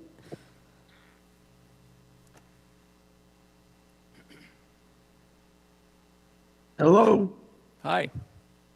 I'm Dennis Shea. I live on Suburban Road. I looked at this plan and I'm looking at 6 buildings, regardless of where they're built in back of the existing building or front or side. There's 48 apartments in that building, those buildings, so that you have to build a parking lot large enough to accompany them. And with the zoning code on the parking, they require X number of spaces according to the number of beds or pillows. And no way with an apartment building already existing with 90 apartments in it and an attached garage, you're talking 600 cars possibly on Suburban Road and Highland Street. And there's no way they can redesign Highland Street or Suburban Road to handle that kind of traffic. That's impossible. The other thing I did, I observed other builders looking at this land and digging pits to see what the land was, both in front and in rear. Now, in the front of the building, I watched, and this first developer with the Foley family, I know them, and I was standing there while they dug, and they dug down deep. And let me tell you, that was nothing but an open dump. There was cans, bottles, you name it, it came out of there. Metal chairs, beds, pots of beds. They dug everything up out of there. That is strictly, was an open-faced dump. Now, the high-rise that sits there is 8 stories, and it's subject to frost quakes every winter. Some are not too bad, but some of them are real bad. So whatever they build back there or anywhere on this land, because the land in front is as wet as the land is in the back. You can walk in that land in the summertime, and you get close to the trees, and it's mushy. You can feel yourself sinking into the ground. You can see where the water sits on the surface. Now they have installed monitoring wells back in around the building. I've walked the building after they left, and their heavy equipment has made nothing but mud in the ground. They've had to take trees down in order to get the equipment in to do what they were doing. So it's unsuitable normally for building any kind of a house on it. Never mind a four-story building. This land is not suitable for that. And unless they drive piles into the ground so they can get back to bedrock and then build off of that, that's the only way they can build on that peat. Because you dry it out, you had you get problems for years. And the developer won't be dealing with them. The taxpayers of Worcester will be dealing with them. Because that's who it falls back on. The developer is long gone once he builds. He gets out of here. And then he might sell it to another guy. And that guy says, I had nothing to do with it. So So rejected. It needs to be rejected. Just plain and simple rejected. The streets are not capable of handling that kind of load. And they're going to have to make it so fire equipment can get around the back of these buildings. Because right now, a heavy piece of fire equipment, I'll guarantee you, running across that lawn will sink in. It's the way it is now. The high rise itself that's sitting there, there's no way for the fire department to get in the back of it because it's so mushy. So, and the other thing I'll tell you there's wildlife back there. We've had deer, there's multiple rabbits all over the place. And last year and this year, I have observed the American bald eagle back there.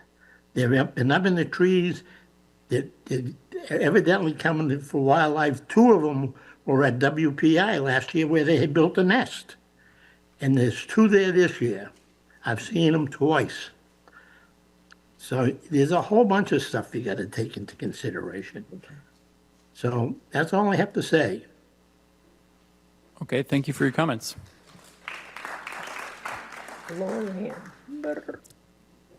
Just a reminder before we get to our last person with their hand raised, if you're called in, it's going to be *9 to raise your hand, and then we'll do *6 to unmute. So if anyone does want to speak, now's the time to raise your hand. But last person we have online is Kim. If you want to go ahead, you should be able to unmute now. Is Kim Sabrowski. I have lived on Beach Pond Street at the crest of Bancroft Tower Road, and my family purchased, my late parents bought their property there in 1965, and I've been in that neighborhood for literally since 1965, I mean decades, and I have approved everybody who's spoken out with these comments. The woman talking about the trees and everything else. But I just want to say, bottom line is that I'm totally against this rezoning. And frankly, I would prefer that if it's possible, if the disclosed purchase property cost from this developer to purchase the property, if it's possible. But I just want to say that bottom line is I'm against this rezoning totally, and the fact that there's going to be a possible access road on Haviland Road with all the traffic issues and everything else is an abomination. And I, as a young girl with my siblings, went down there, and that is a massive wildlife refuge and habitat for not only deer and rabbits, but fox and coyotes and everything else. And it's the last green space close to the center of the city that, looking at the map, seeing that extensive area that is a green space that is vital to wildlife habitat, as well as green space for people. And I applaud that there might be possible walkways and trail paths through there, because there are extensive trail paths going through up Beachmont Street into Bancroft Tower Road. It's the east-west walking trails, and rather than this being developed, I really hope that the developers would reconsider, after all of these considerations and preliminary discussions, that they realize that this is not a viable parcel to develop extensively because of the peat issues. And, you know, since 1965, my parents have lived up there, and I now live up there as well. And it is just a ridiculous proposition to develop this for the benefit of the owner of the property, and a totally unequivocal development for that area of the city. And it's, I mean, I will say that Doherty High School was a death knell to my heart because of them cutting down trees, old growth elm trees on Wetherall Park, which used to be part of Doherty High School. But anyway, this is kind of like a continuation in the area of the just destruction of the habitat and trees, which is so vital for the environment and filtering air in the area, as well as we really need to consider the wildlife. They were here before us, and we really need to protect their habitat. And this is a total abomination to destroy that habitat, to cut down extensive trees and not preserve any of all of that area for habitat, because we're drastically losing that. And unfortunately, people that own the property, woodland areas in the center of the city, are basically being kowtowing to developers that want to develop areas. And I understand affordable housing. I totally get that.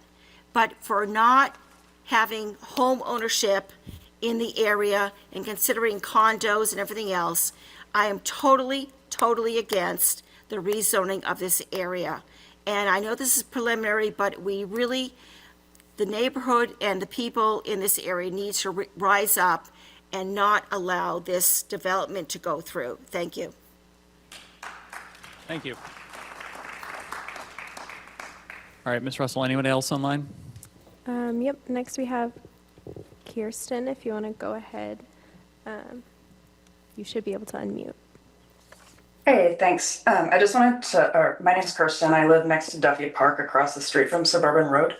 I just wanted to mention, because I hadn't heard anyone else mention this yet, I am concerned what this would do for pedestrian safety as well. That curve on Suburban Road doesn't, it's not even a complete sidewalk. So you'll see kids from both the high school and the elementary school, you know, walking through the street. In the picture, I'm not able to read it well, but it seemed like there was only one exit that would lead out into that area. So I'm just not really sure what the plan would be in terms of, you know, having heavy foot traffic multiple times a day around that curve, along with the increase in automobile traffic. Okay, thank you. Ms. Russell? No one else has their hand raised? All right. Do we Rose, wanna- if I could, Mr. Chair? Yeah, I was just going to say, Attorney Smith, go ahead. Sure. So first of all, we appreciate all of the comments, questions, concerns, issues raised by the various neighbors. Certainly, and this has already been said, but we do want to underscore that this is an ongoing dialogue. This is absolutely the first step among many. And the neighbors, the board, the staff, other interest groups have multiple bites at the apple here. A lot of the discussion tonight has been focused on due diligence related items. things like geotech, traffic, environmental concerns, those types of considerations are items that absolutely will be, my client has already commenced review, research, due diligence with respect to a lot of aspects of potential projects that have been presented tonight. And that's an ongoing effort as well. However, again, we underscore the fact that, and it's already been said, that this board and Michelle Smith and her team, DPW, DTM, all of the city agencies are going to be reviewing this with a fine-tooth comb, I'm sure. And so when and if we do get to the point where we can apply for things like site plan review, if there are special permits that may be required, whether it's planning board, ZBA, the city, the staff, the neighbors will all be able to look at this again more closely with a lot more detail. Again, tonight was the purpose of even showing potential development layouts is really just for informational purposes only. These are conceptual. It's still being vetted by my client.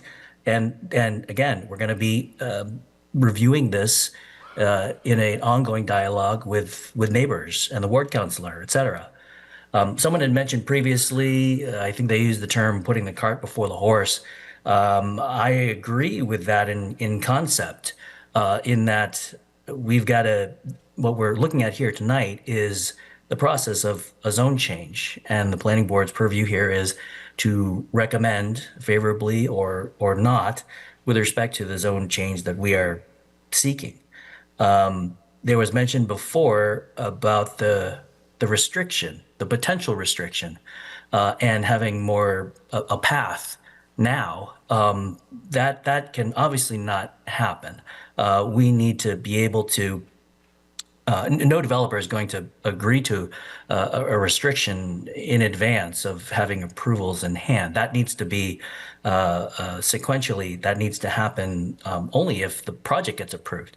My client doesn't even own the property. They wouldn't even have the right to impose any kind of a restriction. However, that being said, as we mentioned, one potential path, we've been in communication with Colin Novak and the Greater Worcester Land Trust. And we see a lot of opportunities as that being a potential path. There was mention of trails that could be enhanced, and of course, land that would be preserved. Someone had mentioned before the zoning change, if approved, that would be forever. That's not exactly the case. A zoning change could happen and then it could be modified as we're seeking tonight. What is forever, however, is if the zone change does get approved and the project ultimately down the road gets approved, what would be in perpetuity and would be forever would be a potential easement restriction or conservation restriction. That's an opportunity that this neighborhood, I think, has been hoping for and can become a reality. Otherwise, again, someone had mentioned that we're threatening by providing that illustration that shows the subdivision option. That's not a threat. It's just a fact. It is an RS7 zone. Any developer could go in there and seek a definitive subdivision approval with respect to a single-family density-based project. We prefer to have something in perpetuity that would protect that land. I think it's been described as the missing link here. If this could be preserved by virtue of either deed restriction or conservation restriction, then that would enable for a lot of, I think, what a lot of the neighbors here have been striving for, and organizations like Greater Worcester Land Trust to make a reality some of these trails and preservation of wildlife that one of the last neighbors had just mentioned with respect to habitat. Just generally with respect to due diligence, it was mentioned at the beginning, Wood Partners is a proven developer. They're a sophisticated developer. They know what they're doing, and they do what they say. They do what they promise. They're proven in Worcester. The Mark Hamill site is a enormous success, and through that success, that went through a long vetting process, and there were a lot of benefits that the city got with respect to that development. Here we see more opportunity with respect to Wood Partners coming in and making this development a success, while at the same time, hopefully, if the zone change is approved, the preservation of land, not the destruction of land. So with that, again, we're happy to continue this dialogue and answer any other questions that the board may have. Thank you. Thank you. Okay, so at this time, let's consider public comment closed and ask for any deliberation from board members. Who'd like to go first?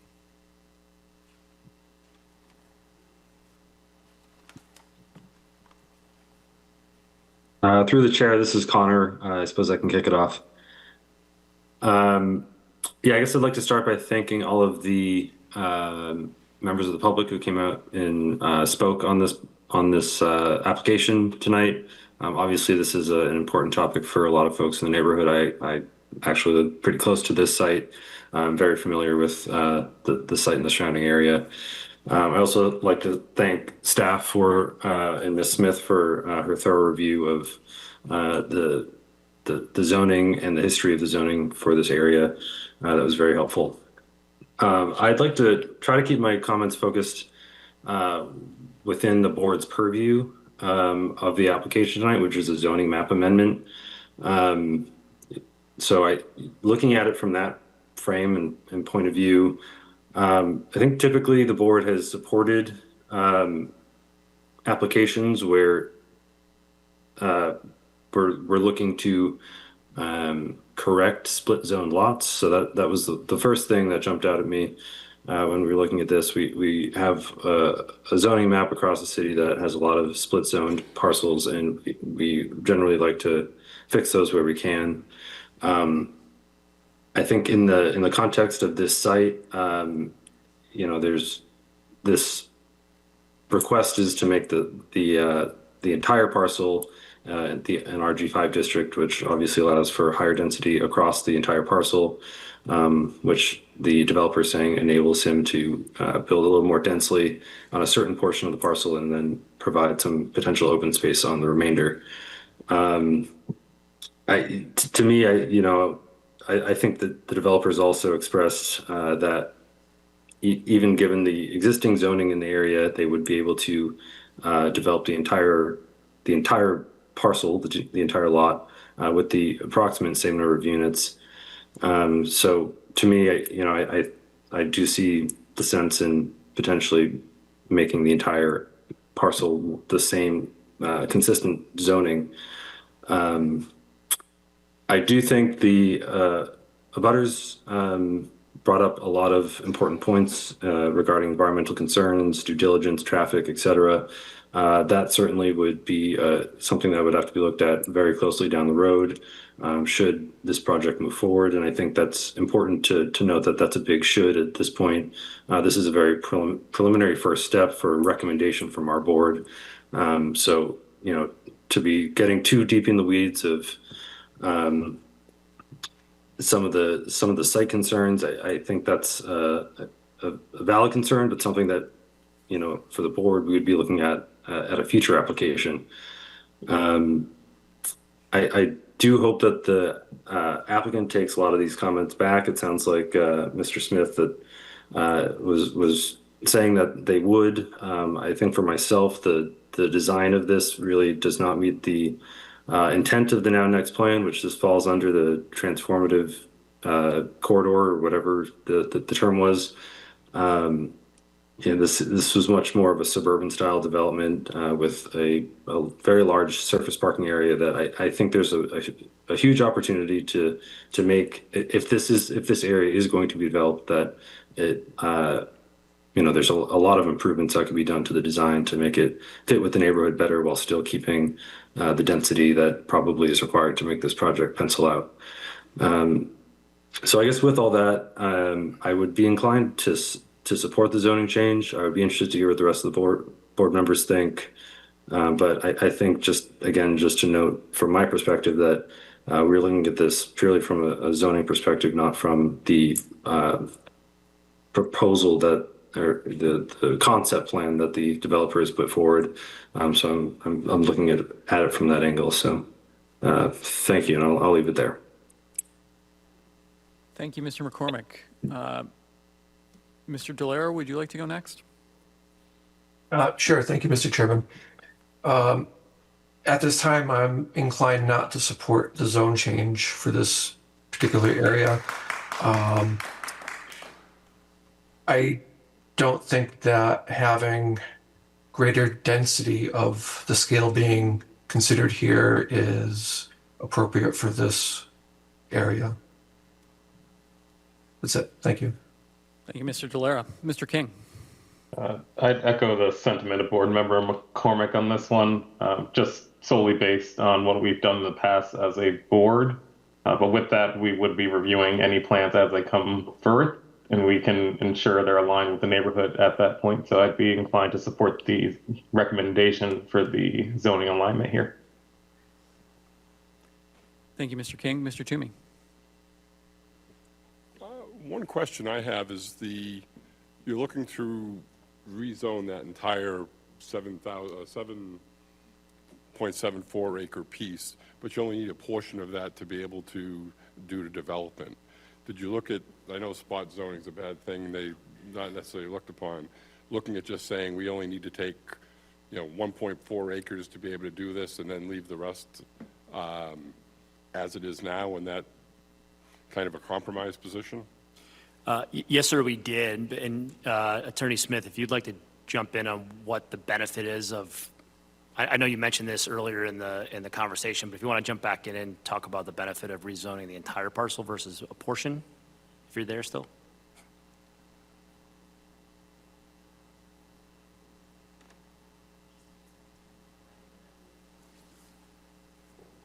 If not, I'll answer that.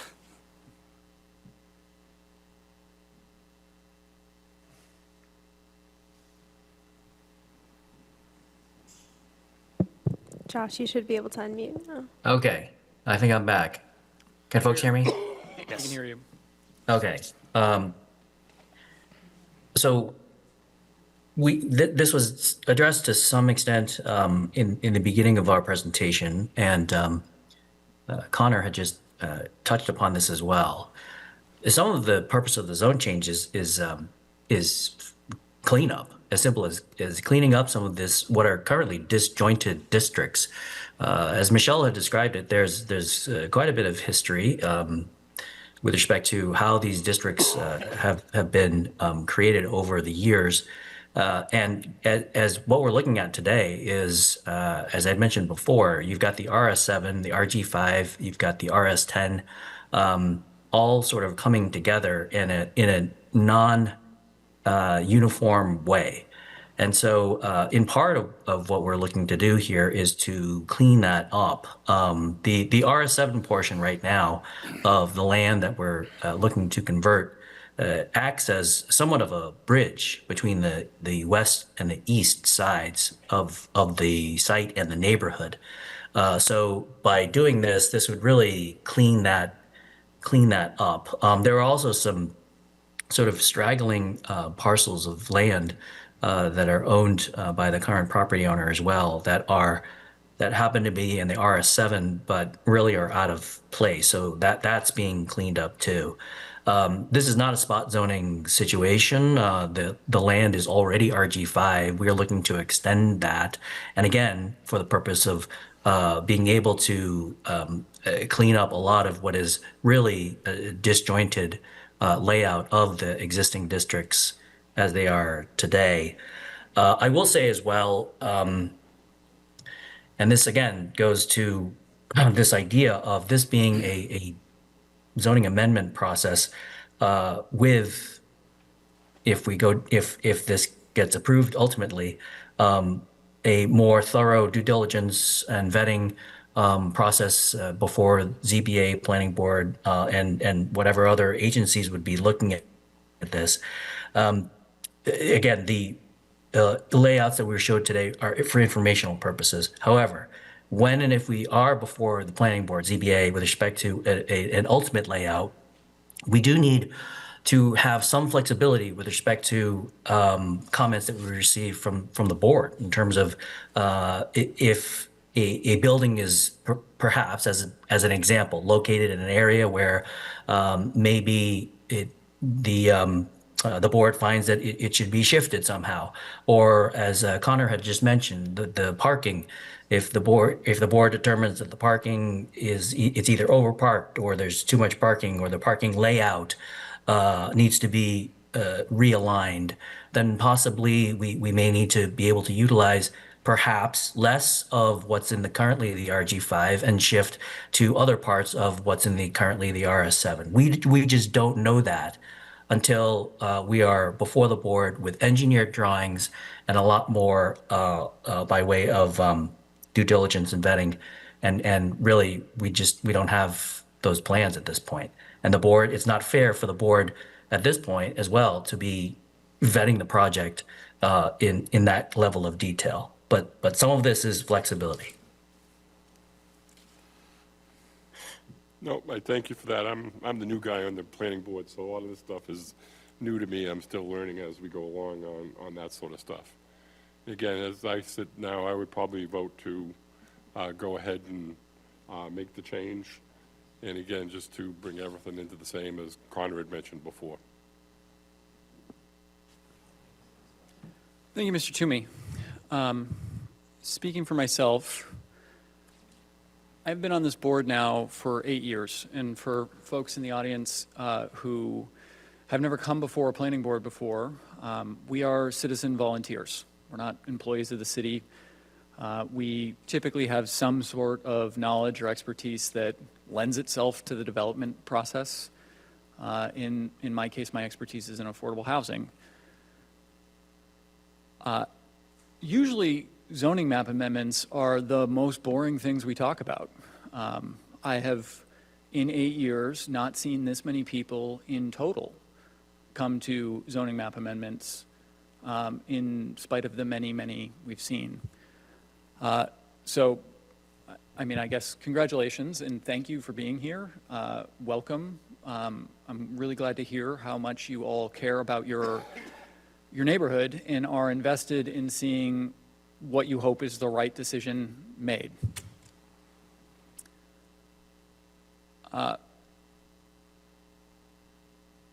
Another reason that zoning map amendments are often quite boring is that we're not the authority here. We're one of 3 public meetings that occur, and our role is to make a recommendation to a body that then seeks other recommendations. Very seldom does what we say matter, which I tell you only because we're going to vote yes or no, and either way, the same thing is going to happen. This is going to go to City Council. It sounds to me like there's one no vote on the board. I am on the fence because while in general I am an advocate for housing and think that the city is underhoused, this is in a very suburban area, and it is just spot zoning. This board, the entire time I've been on the board, has sought to eliminate split zoning, which this parcel is. And to the gentleman in the back earlier who made the point that maybe you're better working with the developer if they can build 289 units as of right than fighting them on every piece of this, I think that's generally what I believe to be true.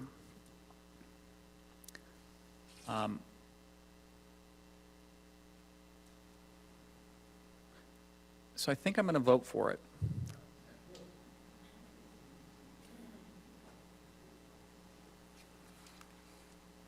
What I would say to the folks with the geotechnical concerns, because you've raised a level of detail that we don't often see, especially for a zoning map amendment, is that those sound like very legitimate concerns.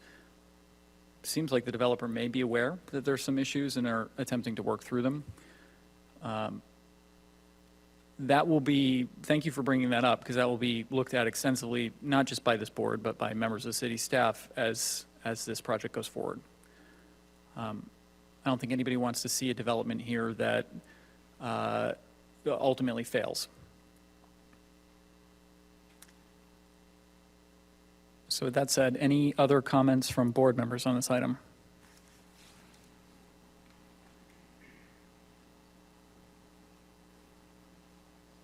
Hearing none, I think we're ready for a motion. I would make a motion to favorably recommend to City Council a zoning map amendment for 1 and 3 Suburban Road. Second? On the motion, Mr. McCormick, Yes. Mr. King, Yes. Mr. Delera, No. Mr. Toomey. Yes. I vote yes as well. Motion passes 4-1. Thank you, Mr. Chairman, members of the board. Appreciate your time. Thank you.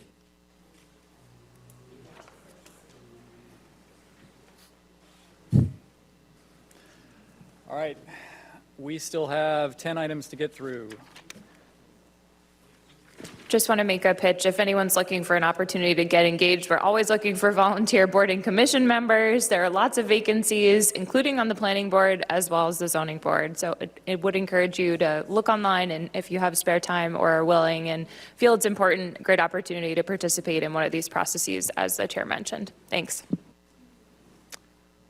Yeah, and folks, I know that you probably all want to discuss, maybe you could do that in the hallway. There's plenty of room out there. We also have several more hours of meeting to get through. Next item we're going to hear, item number 3, 149 and 149 Malden Street, 0 Morgan Street. This will be a public hearing for a definitive subdivision plan, a public meeting for a definitive site plan, and a rescission of certificate of approval for Morgan Estates subdivision circa 2005 as amended in 10. Mr. Chairman, Kevin Quinn with Quinn Engineering, here on behalf of Loring Enterprises, owner and applicant. Can I request the board take the site plan and subdivision business up at the same time? Yeah. Probably more efficient use of the time. We love that. Okay, very good. We'll go with that. My office has submitted applications for definitive site plan and definitive subdivision for Morgan Estates. It's a 14-lot subdivision with 13 residential lots plus remaining land. The proposed extension of Morgan Street is 413 feet in length, and it terminates in a cul-de-sac. There's a little bit of confusion. We've had some feedback about the dead-end length limit. The dead-end length limit is 600 feet, but that's measured from the nearest point of dual access, which in this case is the intersection of Medfield and Morgan Street. The actual roadway that will be extended is 413 feet in length. The lots on site are designed in accordance with the zoning ordinance. Stormwater is managed in accordance with the stormwater management policy. There are detention basins, infiltration basins on the north and south side of the property. We met and have had very helpful communications with DPW Sewer and Water, who had very helpful requests, and we felt it was a very productive process. We have had what I would say is a robust process with staff. We've had a number of interactions with staff. I know it went, actually, Victor Panak was here, and Victor concluded his work with comments to us. We've since resumed it with Rose, and we feel it's been a very helpful process from our standpoint. For the subdivision application, 3 waivers are requested. Requested a waiver from section 9C8A to permit a road with dead-end length of 600 feet. 500 feet is the standard. This regulation, if it's interpreted literally, will result in the loss of 4 lots, one of which would be an inclusionary zoning lot. Well, I would submit to the board that this waiver is a modest waiver, it's a reasonable waiver, and it is in the interest of the community in that it grants housing at a time when housing is at a premium. I used to stand in front of this board and talk about housing being urgent or important or critical. We are in a housing crisis at this point, and I think it's reasonable that the board consider opportunities to generate housing under reasonable requests for relief. We have shown the board, we've submitted information to the board to document that this relief does not compromise public safety and does not compromise public safety response times. It's a 100-foot length of the extension of the road. I would suggest respectfully to the board, this waiver doesn't derogate from the subdivision rules or regulations, goals and intentions of the subdivision rules or regulations. It's what I would characterize as a minor adjustment. We've requested a waiver of section 9C56 to permit a radius of curvature of 120 feet versus the required 275-foot radius of curvature. This request is made to allow, if you can see the roadway, it follows the general geography of the property, and that's kind of what's critical to us on this. A 275-foot radius is designed to allow vehicles to travel at a rate of about 45 miles an hour. A 150-foot radius is appropriate for vehicles doing nearer to 25 miles an hour, which this road will certainly is certainly designed to accommodate. We have shown that sight distances are sufficient. The safety issues are non-existent. We have submitted apparatus travel diagrams to show that that change doesn't impede fire apparatus from gaining access to every part of that property. It really doesn't change public safety in any way. It doesn't affect public safety negatively. We have requested a waiver of the plan submission requirement for surveys showing large trees and outcroppings. It's a fairly standard thing. In view of tree cuttings, we are proposing 59 trees to be planted with this. 20 are street trees and 39 are trees on the lots to enhance the site visibility. There was a waiver request when we started out for one sidewalk, and we've since, working with staff, have withdrawn that. The plan calls for 2 sidewalks extending over the full length of the property. Worcester Conservation Commission on February 9th approved the notice of intent filed for this project. We have submitted a detailed construction sequencing plan in work with Conservation and with your staff to manage earthwork and other things, particularly in regards to erosion. The property development, because it is earthwork intensive, so the development of the subdivision as well as the lots needs to be done in an integrated fashion. And that's our sequencing plan, is to show that this is part of the plan, is that the lot developments will take place concurrently with the development of the subdivision. Can I answer questions? Okay, before we get to that, additional comments from members of the city staff. Sure, through the chair, Michelle Smith in the city's planning division. My mic has gone quiet. So the application that is in front of you for this evening is an application for both the subdivision, which is the construction of the road that you see here on the plan, as well as the construction of the 13 single-family homes that are proposed along it, and that is being reviewed and regulated through the site plan. So subdivision for the road, site plan for the lots. So just to clarify, in the event there's anyone who's particularly interested.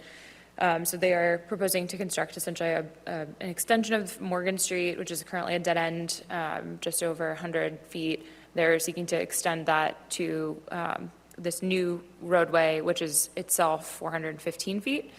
So as was stated, there's a dead end waiver requirement that's needed, along with the 2 others that Mr. Quinn stated.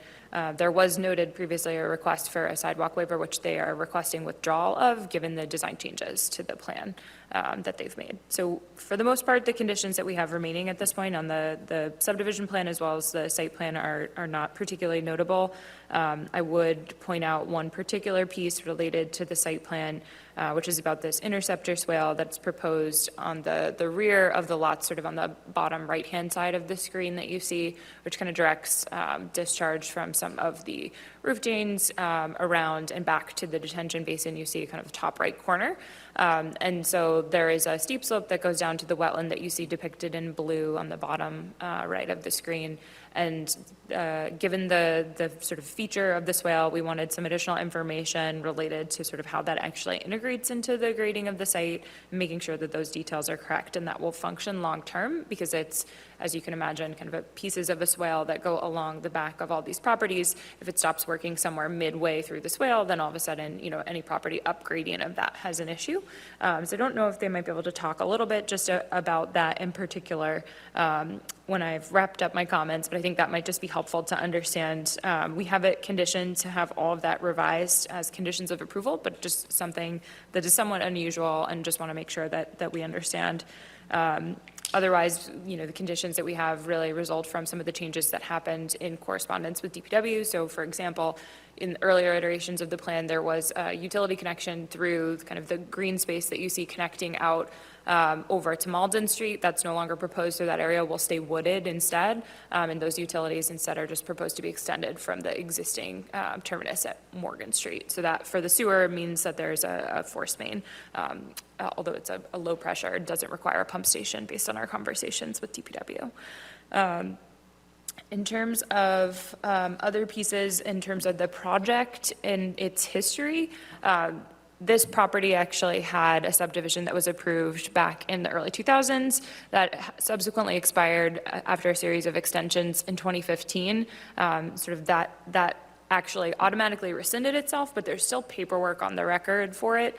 So we have somewhat of an unusual ask, and you'll notice on page 2 of 11, were you to move to a vote, that we have some recommended language to include, which would basically help us just clean up the fact that this plan will supersede prior plans that are on the official record for this property, so that there aren't sort of redundancies in recorded plans that create confusion in the future. So we have that, so just wanted to call attention to that in particular. There is a 14th lot off of the kind of that area where I was describing the utilities previously being proposed from Malden Street. The applicants indicated at this time they don't have plans for that lot. It does have the ability to be built upon, so we were just noting that it's part of the subdivision at this point. And then another thing that I just want to touch on is, while the existing portion of Morgan Street is in fact public, there's actually a tiny little strip of street that actually got left out of the legal description when the city accepted it as public back in the 60s. So we've asked the applicant through this process to upgrade that small section and lay it out as part of this subdivision plan with their ultimate intent to convert that to public. So just want to clarify, since again, that's a somewhat unusual piece. Otherwise, I think if we could get some clarification on the sort of interceptor swale, the main comment that we'd had, and we understand the applicant is not interested in making these modifications, but as you can see, it's a large area today. This area is forested. We heard a lot about trees before. That is one of the early action items of Now Next that our office is actually working on right now around tree protection ordinances, but approximately 5 or so acres end up being cleared as part of this. And so our kind of comments related to the site plan were, if there's any way to bring the structures closer to the street itself, to limit the grading, to potentially limit the clear cutting that's necessary to facilitate the development.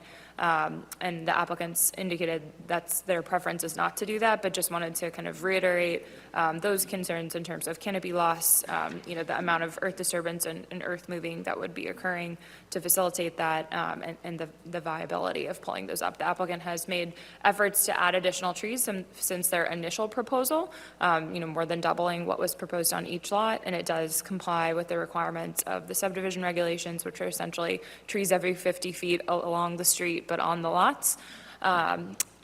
So there are more trees than are required proposed, but again, just wanted to call that out from a general perspective. If you look kind of at the existing houses along Morgan Street, you can see they're situated closer up to the street, more in line with kind of our traditional zoning. Obviously, in some instances, these driveways are like 170 feet, so they're much longer than you would typically see in our traditional urban environment, although this is certainly a context that's more peripheral than some of the urban core and what we were just looking at, for example, over off of Highland Street. Anyhow, that is the one thing that I think I wanted to mention beyond, as was noted, they did get approval for the project from the Conservation Commission. So I think maybe just a little bit more of information about the interceptor swale, that would be great. And the comment, maybe if they could just address the rationale for the inability to kind of shift the structures forward. Thank you. You want to address those before we get other comments from city staff? Yeah, the swale that Michelle's talking about is basically, it captures surface water runoff and directs it back into the stormwater systems. Our experience with them is they're pretty reliable as long as they get occasionally what we call a gully washer, which keeps them functional. They would need some maintenance at some point, but our experience with them is that they remain functional. The way we've designed it, it generates enough velocity, flow velocity within the swale to maintain cleanliness in the swale. That's the key for how we design it, if that's helpful. Understood, Ms. Smith. Is that satisfactory to you, or? Through the chair, I would also say, I don't know if DPW has any concerns about that. I think that's likely satisfactory. I can't recall, I'm trying to identify if we have it in here as to a cross easement. I think we did, but let me just double check.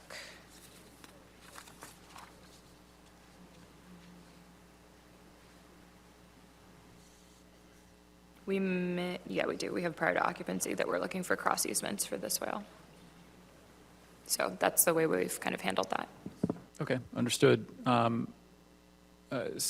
Second question regarding the rationale, why not push those units forward further away from the highway?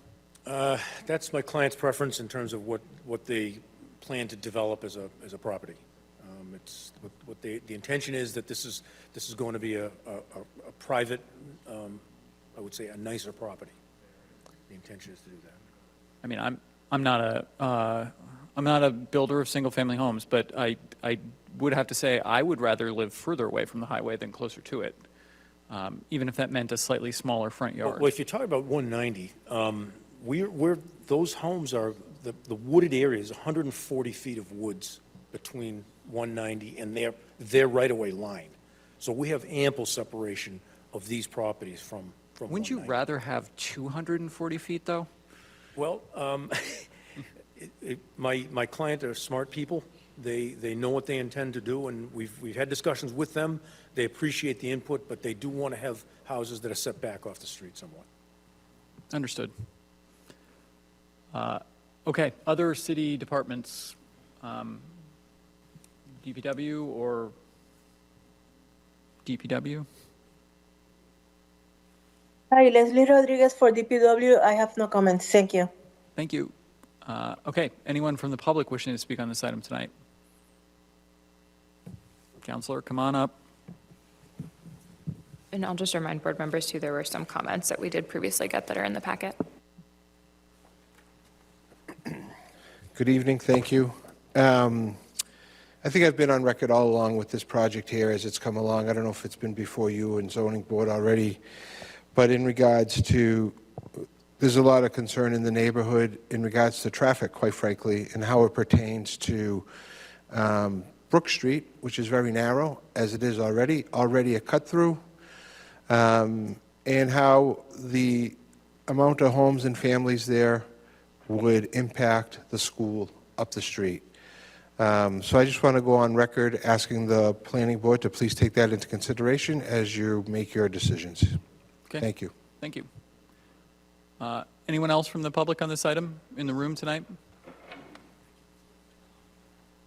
Seeing none, Ms. Russell, is there anyone online? We do have a couple folks online. If anyone's called in, it's *9 to raise your hand, and then it'll be *6 to unmute. Or you can use the raise your hand feature on Zoom. First up, we have a phone number ending in 5889 if you want to. Oh, I'm sorry, for folks who had raised their hands, okay. There you go, you should be able to go ahead now.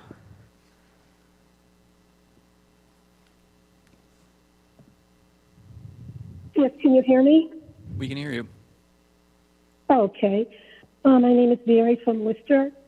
Through the chair, one resident, Dina Tedeschi, emailed the planning board her concerns within the 48-hour deadline, and we just wanted to be sure that the board has read her concerns. According to a letter to City Hall, the applicant requested a waiver to disregard the city ordinance of 275 feet minimum centerline curve radii to allow for only 150 feet. This is a 125-foot decrease of what is required by the city. The applicant's reasoning for decreasing the required length was because if they followed the ordinance correctly and accurately, the applicant would not be able to develop as many lots. Why is the city considering disregarding their own ordinances in favor of private development? Why are less lots the city's problem? This sounds like the developer should propose work that falls in the city's rules instead of asking for rule changes. Is this the precedent the city is going to set? If allowed, future developers will use this waiver case to develop non-compliant lots, which at that point, what is even the purpose of the planning board if developers can blatantly not abide by the city's own rules? The city requires a 12-foot minimum driveway width. The developers are proposing a 10-foot minimum driveway width. This does not meet the city's standards. The developer is planning a 100-foot setback for the proposed houses. The city ordinance is 35 feet. This increase of a 65-foot setback for each house will not fit the contour of the neighborhood and is being done in order to fit more houses in the development. In addition to the applicant attempting to decrease the centerline curve radius, this waiver directly impacts fire truck and emergency vehicle turnaround capabilities. The applicant's turnaround analysis plan has many flaws. If possible, if the chair has the truck plan to put on the screen, if you have it. If not, no worries, but if you have it. I think Ms. Russell's looking now. We're not sure. Yeah, it would just take us Okay, a I'll minute. go on. Okay. Their plan shows the red outline having to hop the curve in sidewalk area to make a turn. Due to the minimized centerline radius, they are requesting an emergency vehicle fire truck forced to drive up onto and over the curb and sidewalk in order to attempt a safe turn in the cul-de-sac.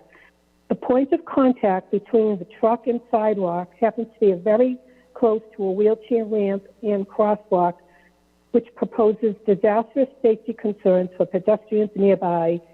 If this project gets approved, the same curbs and sidewalks will eventually be city-owned and taxpayer-funded for repairs. In essence, the applicant is asking for a smaller radius curve which prevents fire truck turnarounds, and the residents are left to petition and pay for the damages of curb and sidewalks. Also, the applicant's scale of the truck turning plan is not accurate. The scale claims that 1 inch is equal to 20 feet. Upon measuring, the 1 inch is actually only 0.95 inches. The red line fire truck boxes also vary in size from 1.86 inches to 1.89 inches. The applicant failed to specify any truck sizes on the plan. They simply inserted a red box and expect people to assume it's the correct standard truck size. With so many inconsistencies on just one plan, the city should not grant a waiver for the shortened centerline curve radius. The standard fire truck and emergency vehicle requirements for roads, according to the NFPA, is that a roadway should not exceed a 3% elevation change within a 20-foot stretch. The majority of this new development is on a steep downward slope that appears to exceed a 3% change within 20 feet. Specifically, between stations 350 and 450, the plans call to a consistent 8% change. Any 20-foot section within that 100-foot stretch will exceed the 3% maximum required by the NFPA. It is unlikely that a multi-ton fire truck can safely and securely park on the incline in icy conditions without slipping and causing harm. The applicant should prove this before any planning board approval. A member of the fire department should also speak on this item before any approval takes place. According to a letter to City Hall, the applicant requested a waiver to disregard the city ordinance of permitting a dead-end road at 500 feet maximum length. The applicant is proposing to disobey this ordinance by proposing a longer length road than what is allowed. The longer length of a dead-end road creates very dangerous and unsafe conditions, as this creates only one way in and one way out to reach emergencies at the far end of the street. City ordinances are created based on logic, engineering, experience, and safety to serve the public. Why should developers be able to subvert these precious requirements in the name of larger profitability? The applicant has requested an abnormal and unreasonable amount of waivers for this project. The city has its ordinances in place for good reason, and the idea of applying for multiple waivers is essentially asking the city to turn its cheek on its own rules in favor for a private developer. Waivers and conditions should only be allowed in minimum numbers and on a case-by-case basis, with approval only given due to physical, immovable impossibilities, not because the developer wants to sell a few extra houses. Additionally, the Conservation Committee required the developer to follow an alarming number of 20 conditions for the project. At what point does the city step in and realize that this project has hit an unreasonable limit of too many waivers and conditions? It is obvious it has hit a point where there are too many items and requests that bend the city's rules. This development will set a standard for future developers that rules do not need to be followed, that developers don't need to meet the city standards or ordinances, and that developers simply need to request as many waivers and conditions as they want to construct anything they please. According to the applicant's plans, both basin access driveways are proposed to be 10 feet wide. However, according to the city's ordinances, access easements shall be a minimum of 25 feet in width. This falls short 15 feet of the required width. The plans propose berm asphalt curbing throughout the development. After multiple city council meetings and public works commission meetings over the last few years, the city has stated that they have moved to an all-granite vertical curb standard for existing and new roads. This is evident if you watch previous public meetings and with many new roads that have been developed and resurfaced since 2024. Morgan Street does indeed have sections of granite curb with berm as well, so it is not a matter of, quote, matching the existing road, unquote. Any site walk through Morgan Street will show that there is granite curb on the existing portion of Morgan Street. The developer should not change the landscape of Morgan Street by adding over 1,000 feet berm. Berm is easily cracked and broken by vehicles and especially snowplows. Granite vertical curb is what the city has been implementing for both arterial and residential roads, not just arterial roads.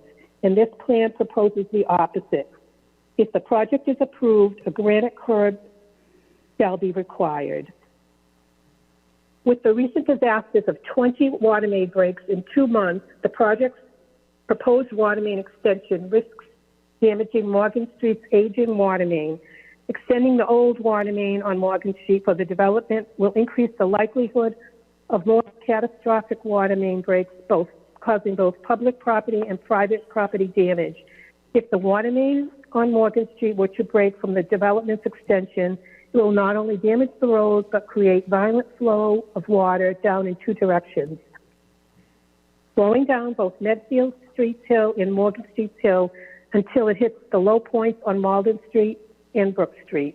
This would be an absolute disaster, especially during the winter months. According to the December public meeting, the applicant stated numerous times that a homeowners association, or HOA, would take on some of the responsibilities and assistance for this project. There are no homeowner associations on Morgan Street or any surrounding streets. HOAs are quite rare in the city of Worcester, and any applicant who wishes to conduct a proper project in the city should know this kind of information before they propose unsafe and non-compliant designs. Thank you. Thank you for your comments. Ms. Russell, anyone else online?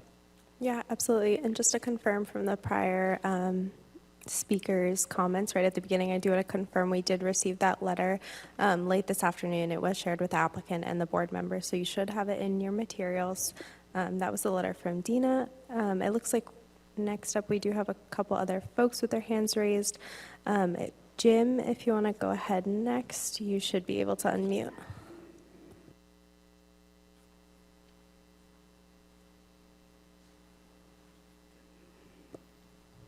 Jim, it looks like you're unmuted if you want to go ahead.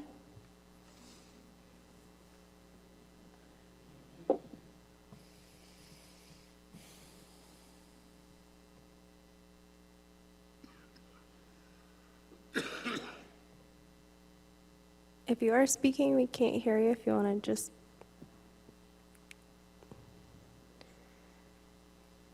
we do have some other folks called in. Maybe we can circle back.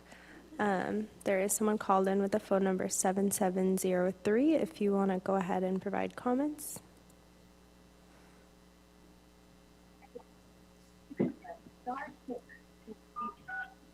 Hi, can you hear me? Yep, go ahead. Okay. I'm Lauren of Worcester, and through the chair, there have been previous attempts to develop this exact location in the past by the same applicant. However, the applicant has failed to ever move forward with any work. As these failed attempts indicate, there are obvious major factors and concerns with this development. The applicant has owned the land for decades and has not attempted to do anything with it until now. The applicant stated in a Conservation Commission meeting in early February 2026 that it wasn't the right time. How can the city and residents be sure that the developer will properly conduct a large development such as this one on time and by abiding by the city standards? Not one, but two city councilors have already written letters to City Hall and the boards who are reviewing this project, expressing concerns and hesitancy about the development. Additionally, many taxpaying residents are also against the project moving forward. Even the Conservation Commission has already raised concerns about the wetlands, runoff, and outflow of drainage at a December public meeting. Some of the major factors and concerns include, but are not limited to, emergency vehicle capabilities, unreasonable amount of waiver requests and conditions, pedestrian safety, the contour of the neighborhood, lack of specified infrastructure, resident disturbance, environmental concerns, and poor traffic management. The plans do not show proposed sidewalk following any ADA compliance with respect to pedestrian accessibility to existing section of Morgan Street or any of the other surrounding neighborhood streets. The sidewalks do not tie into anything that is allowed by ADA or PROAG. There is no continuous flow of travel on Morgan Street and surrounding streets without being put into harm's way or breaking the law. Proposed sidewalks will not connect to any existing sidewalks as there are no existing sidewalks anywhere in the neighborhood. The city does not allow new sidewalks to be constructed without a safe and compliant path to a destination. If they do, this would violate ADA guidelines. The applicant's plans would propose handicapped residents to exit the sidewalk into the roadway meant only for vehicle traffic, without any other compliant or legal paths back to safety. Even with an ADA compliant wheelchair ramp, exiting wheelchairs are being directed into the busy street. There are no sidewalks on Morgan Street or any surrounding streets for pedestrians to get back to safety. If pedestrians wish to travel to other parts of the neighborhood, they are forced to exit onto the road and use the roadway for pedestrian traffic. The applicant wrote in their December 12th letter admitting that this street will not connect into a network of existing walks. A literal interpretation of this requirement would increase the cost of development and provide no demonstrable utility of development and provide no demonstrable utility to the residents. Why is cost of development by a private developer more important than putting residents onto the roadway to walk Morgan Street? If a developer in city wishes to guarantee safety for pedestrians like they claim in Vision Zero, then sidewalks should be built on all of Morgan Street, Medfield Street, Dorr Street, Brook Street, and Honeywell Road. It is disrespectful that developer speaks on behalf of the residents by saying there is no demonstrable utility to the residents. Having sidewalks that connect throughout our neighborhood would absolutely be a demonstrable utility for residents. The proposed wheelchair ramps by Station 4500 do not and will not exceed ADA compliance standards. Installing a wheelchair ramp on a hill prevents the required 1.5 maximum pitch for a wheelchair opening. ADA and ProRag require a maximum 1.5 pitch opening for a level landing to the roadway. The 2 wheelchair ramps by the cul-de-sac will have openings that exceed ADA and ProRag regulations. This would make the 2 wheelchair ramps non-compliant. The city uses third-party inspectors to measure and verify compliance at all wheelchairs. What is going to happen when these third-party inspectors find 2 non-compliant wheelchair ramps by the cul-de-sac? Thank you. Thank you for your comments. Ms. Russell, anyone else online?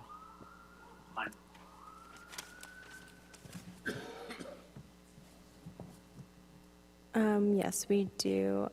Dina, if you want to go ahead, you should be able to unmute.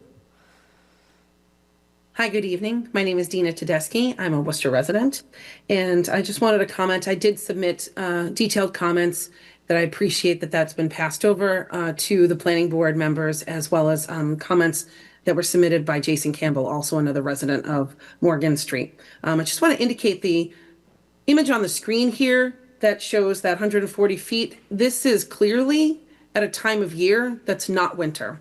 For 6 months out of the year, these deciduous trees are pretty barren. There's a lot of underbrush and shrubbery and low growth, but this is a perfect example of what it looks like during that time of year for where it's in full bloom, but it is not for half of the year what it looks like. And so the extent of sound and light pollution that would be experienced for not only the residents that currently exist, but what would be these newer residents would be pretty extreme. Also, it was mentioned that they want this to feel private, which gives a tone of high end, which is in direct contrast to the idea of helping out the housing market, especially if this is going to be built in one or two homes at a time. That is not a solution. And I know that they've mentioned that in a number of the different documents that have been submitted. And this privacy statement is not evident based on the proximity of these homes from the road. Clearly, but from side to side, these homes are right next to each other. And if you look at the home immediately on the right, once you enter the new development that abuts 50 Morgan Street, it literally, the back of the home will be looking into the side of the home. So if they're worried about proximity and privacy, I don't feel like that statement holds any water. I'd also like to reiterate the lack of experience by this developer of this kind. This is a developer who, from my research, does home renovation and restaurant renovation, and not home development and not housing development. Thank you very much. Thank you for your comments. Ms. Russell, anyone else? Through the chair, I just want to make sure someone with the phone number 5889, you may have spoken earlier, your hand is still raised. I just want to make sure you didn't have any additional comments.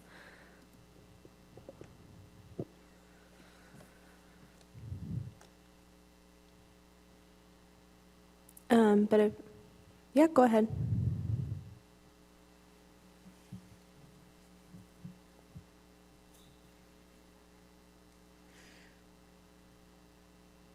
If you have any additional comments to provide, you're welcome to do so at this time. You look unmuted, so you should be able to speak. I did already speak. Thank you very much. Yeah, go ahead. I already spoke. Thank you. Oh, I'm so sorry. It looks like the only other person with their hand raised is Jim, and it looks like his audio is still loading. So unfortunately, we don't have him connected at this time to provide comments. The board's certainly welcome to circle back later if you'd like to, but nobody else has their hand raised to speak. Okay, let's move on to board discussion then. Who'd like to go first? Well, this is Connor. I guess I can go first again. Just wanted to again thank the city staff for their thorough review of this, as well as the the commenters from the public. I understand this has been in front of city staff for quite some time, and really appreciate all the time they've put in working with the applicant and their team on reviewing this. In terms of the requested waivers, I am glad to see the waiver for the sidewalk come off. I understand there were some concerns or comments about it connecting to a larger sidewalk network, but I think my position, and I think as we've discussed on the board previously, it's better to include sidewalks where we can. And then with the idea that they slowly get the sidewalk network gets filled in over time. Obviously, this board can't really control what is existing on Morgan Street and elsewhere in the neighborhood, but we can control what is happening in the subdivision. So I'm glad to see that we were able to get those included. The other waivers, I think I'm okay with them as requested. I think it is I think it was Miss Smith's point about the moving the tree or the locations of the houses closer to the street to potentially provide some to save some additional tree coverage from being lost was a good idea. I heard the applicant not be as interested in that idea, but hope they can reconsider it, hearing some of the comments from the board staff and their butters. But otherwise, I think this has been pretty thoroughly reviewed. There's quite a number of conditions for both the definitive subdivision and site plan, so I'd be willing to support it. Thank you, Mr. McCormick.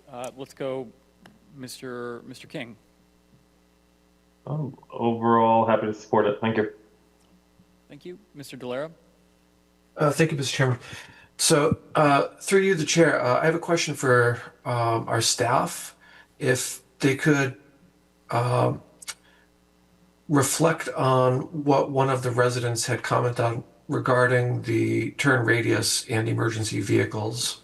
If you could just provide some analysis of what their testimony was and how does that correspond to what's actually in the plans?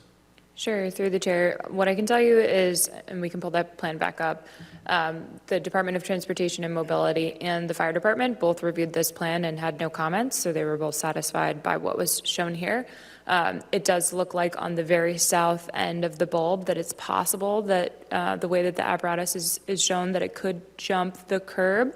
Doesn't appear that it's on the sidewalk. I'll defer to Mr. Quinn to clarify it, but I think I can see that point there. I will just clarify too that it's not a mandate of the subdivision regulations for granite curbing and cement concrete sidewalks. It's a recent standard that the city has adopted, and so the applicant is committing to providing those through the conditions that staff have provided here.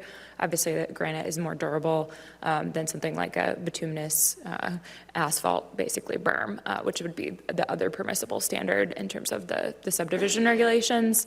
So just wanted to clarify that as well for board members, but I'm not sure that fully answers your question, but our colleagues in fire, the fire protection engineer reviewed it, didn't have any feedback, and our Department of Transportation and Mobility reviewed it and also didn't have any further feedback. Thanks. Thank you for that.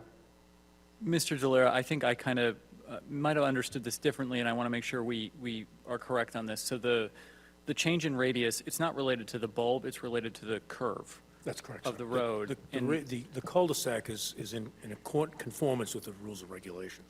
Right, so it's the curve. Our rules and regulations, which were adopted when most recently amended? 1991. In 1991, related to subdivisions, call for a wider radius on the curve. It's not about vehicle safety or apparatus ability to get there. The fire truck, that's not where the public commenter was highlighting some areas they felt that the turning analysis showed the truck might jump the curb. That's not where the radius is affecting. It's the very entrance to the site. And to my mind, the difference between now and 1991 is we're a lot more conscious as a city about what some people call traffic calming. So naturally, through design, reducing speed of vehicles rather than through police enforcement and ticketing, which is obviously very difficult to do. So in this case, the tighter the radius, the studies have shown that cars drive slower because they can't see as far, because the road feels tighter. I think that's a net positive. I mean, it does require a waiver in this case, but I think it's an improvement to the neighborhood. Hopefully that helps, Mr. Delera. Yeah, no, it does. Thank you. I wanted to make sure that the comment from the resident was addressed and that she'll feel as though it were considered as part of this discussion. Overall, I don't have any major issues. I feel as though If there were fewer houses proposed for this area, it just might make for an overall more satisfactory experience for everybody involved. But if this is the direction that they're going in, I'd be inclined to support it with the conditions that the city has suggested. Thank you. Thank you, Mr. Delera. Mr. Toomey. A couple things. You mentioned on the curve difference of 150 versus 275. What were the speed numbers you threw out for that? Right. 275 is that's the radius of curvature that accommodates a 45-mile-an-hour speed limit. Generally, communities adopt one radius of curvature, and it's generally applied community-wide. So it'll apply to a major road or a little subdivision. In this case, 150-foot radius of curvature, that accommodates a design speed of about 25 miles an hour. It's appropriate, in my opinion, that's an appropriate design for a subdivision road of this type. And again, the city ordinance just changed that 25 miles an hour is the speed limit anyhow, so that ties in with that. And as you had mentioned, relative to the road design, that's probably more of a positive than it is a negative. A question for staff, and this came up last time, and Michelle, you weren't here, and maybe you can answer. The 500-foot dead-end number, we had that last time as well. To me, it just seems, is that arbitrary, or where does that number come from? I can tell you exactly how it got adopted or established in our code because I wasn't here at the time it was written. I think it's not atypical to see 500 feet as a dead-end length. Fire trucks not wanting to back up if there's not some form of turnaround. I'm not sure if that's specifically where it came from. I would have to do more research to tell you definitively. Ultimately, I think, at some point, all of the measurements in zoning have some form of arbitrary nature. But I think likely, there was a determination that was a reasonable length to expect, given limitations maybe available on a site, and that anything longer, we should be seeing interconnection, right? Because the purpose of the limitation is to facilitate interconnection with other roadways. In this instance, there is the opportunity to connect through to Malden Street. I know this was in the applicant's written narrative, but maybe it's worth them just explaining a little bit tonight at the hearing about the rationale for why they can't connect through, or the downsides of connecting the what you see as the cul-de-sac through to Malden Street. That's a good question. We looked carefully at connecting through to Malden Street. The topography, when you go from the end of that cul-de-sac out to Malden Street, is severe. It's virtually unbuildable if you're designing in accordance with subdivision rules and regs. We can't comply because the topography is so severe in that area. And that it's in our interest to connect it through to get more lots, but we could not make it work. And this had been previously engineered by another office in 2005. They came to the same conclusion. Okay. And again, the ability at the end of the cul-de-sac to have an ability to turn around and not force something to back up should ease that concept or that worry relative to over 500 feet. Yeah, through the chair, the requirement regardless would be for there to be the cul-de-sac. What I would say is today the road terminates without a cul-de-sac, right? It terminates just in a dead end. There is not a turnaround there. So as it relates to emergency response, it does, I would say, provide an improved condition in the sense that there is now a turnaround for all apparatus for any call that might happen on the street there. Ultimately, the dead end length is exceeding that 500 feet. Certainly, there are other examples of times where the board has chosen that waiver given site circumstances.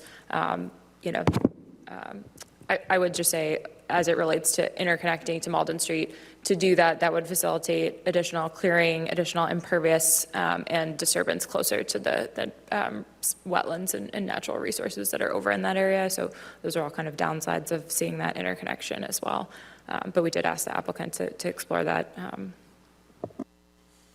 One other question, if you could go back to the picture that was up earlier there with the curve radius, it almost seems like there was another driveway going off. Is that actually drainage and not a? There is an access way for both infiltration basins. We have to provide means of accessing basins for maintenance. Okay, so that's just a maintenance Yes. road for that. Yes, sir. Now, you also had mentioned that there was a system that was going to need to be flushed out on occasion. Well, Michelle had asked about the interceptor swale, and basically the swale's at the bottom of an incline, and it captures surface water runoff and delivers it into the basin. We try to design these to be long-lived, that they will be stable for a long time. We don't do them at minimal, we do them in a kind of defined fashion. Our experience is that they stand up well and they do their job because the type of flow that these will see would be surface water flow, not from a paved surface, but overland flow, which is less intensive, if you will, in the nature of the water flow. Who becomes responsible for cleaning that if that's got to be cleaned? That would be the city. The ownership of the basins and all infrastructure would go to the city. Well, just to clarify, the swales would not, those are on private property and not something that the city is going to be responsible for. Those, I'm sorry, she's right. Those are on private properties. The homeowner, the property owner would be responsible. Individual homeowners would have Yeah, to do that. that's Right. she's correct. Yeah. No. Again, I don't see an issue with the waivers that are there, and I think it's, again, something I'll be able to support. Thank you, Mr. Toomey. For myself, I'm not particularly thrilled with this type of subdivision, mostly because of the setback of the houses from the road. I don't think this is consistent with the type of development we're envisioning for the city with Now Next. I do, with that said, think we need a diversity of housing types. You know, it's not one only, it's all of the above. So having seen this reviewed, you know, we could sort of, options from my perspective are either we approve it as reviewed by city staff and contemplated here, the review's been extensive, or, you know, we continue the hearing and request the applicant recite some of those buildings. I don't know that, I think that's ultimately going to be productive for the planning board to do, so I'm inclined to support this, unless there's any further discussion from members of the board.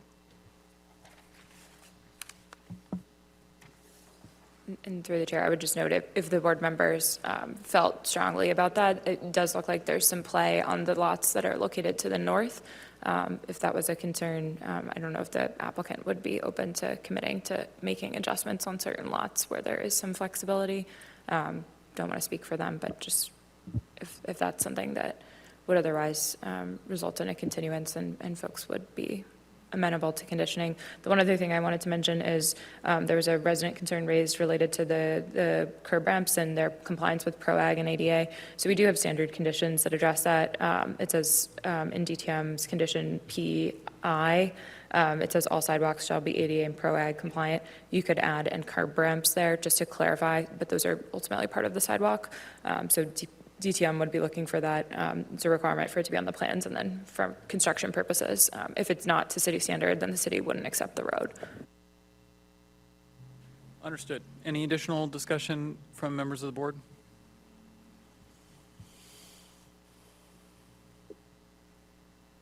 Hearing none. Mr. McCormick.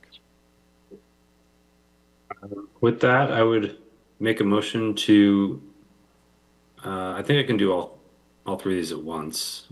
And I know there's that extra language in the GTM or planning memo, but to do all three of these at once, motion to approve the definitive subdivision plan, definitive site plan, and rescission of certificate of approval for Morgan Estates subdivisions from 2005 as amended in 2010 for 149 Malden Street and 0 Morgan Street.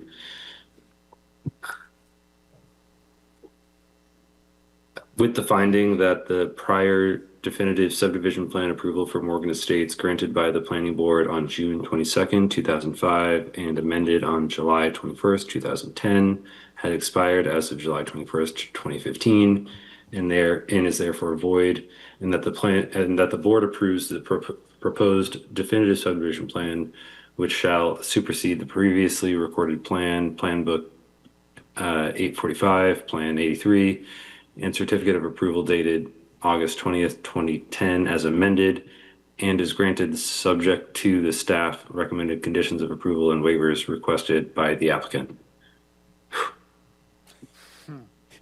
Is there a second? Second?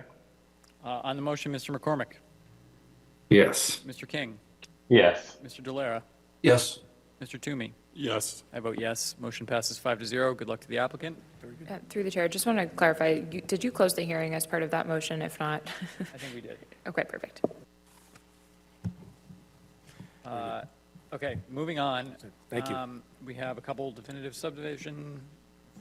frontage subdivision plans. So next we'll hear is item number 5, 37 Summerhill Ave. This will be a public hearing for a definitive frontage subdivision. Good evening, Mr. Chairman, members of the board. Donald O'Neill, I'm a lawyer here in Worcester, and I'm here this evening on behalf of Sherry Klein, who's the owner of the property at 37 Summerhill Ave. In December, I had secured approval from the zoning board to allow for the division of this property into 2 lots, actually very close to meeting the required frontage and area, so the relief was minimal. But we are looking for the board's approval. I have looked at staff's memo, conditions of approval. I have no objection to those. And I would request waivers of the subdivision rules and regulations except those pertaining to A&R plans. And would seek your approval. If you have any questions, I'd be happy to answer them. Thank you. Appreciate the brevity of that presentation. Members of city staff, comments from you. Through the chair, this is Rose Russell in the Planning Division. I will be very brief. Before you use a definitive frontage subdivision plan for a property at 37 Summerhill Avenue. It's 1 lot today. The applicant's seeking to split the lot into 2 separate lots. There's 112 feet and 112.82 feet of frontage along Summerhill Avenue.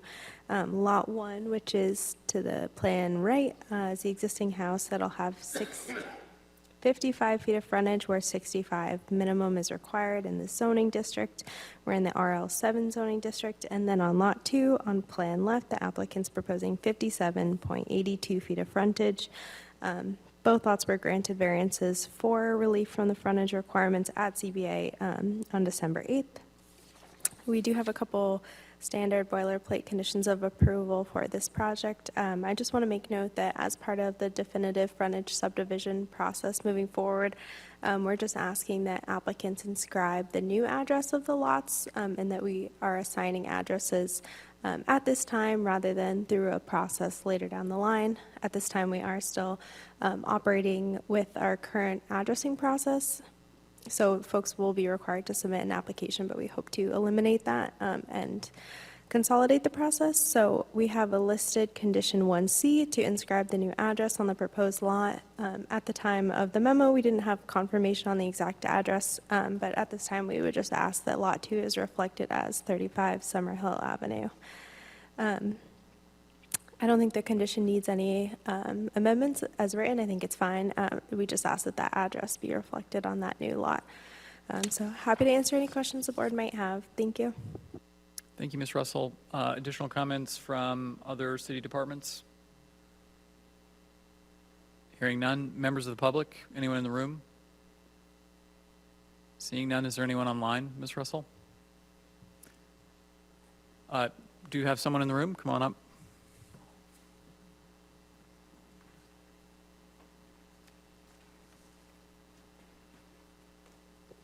Hi. We have very good neighbors in our neighborhood. Could you just tell us your name? In Oh, city I'm or sorry. town I'm residence? Margot. I'm from Worcester, and I live across the street from Sherry. Okay. And I see no problem with having an additional small house in this area. We have plenty of driveway, streetway, great neighbors. Adding more neighbors, I'm all for it. All right, thank you very much. Anyone else from the public? And no one online? Board members? Mr. McCormick? Yep. Yeah, for myself, I have no concerns, happy to support. Okay, thank you. Mr. King? Happy to support it. Thank you. Mr. Delera? Agreed. Mr. Toomey? Agree. Mr. McCormick, we're ready for a vote. All right, I think I see in the DPRS memo, there's 3 waivers that I just wanted to confirm the applicant was requesting.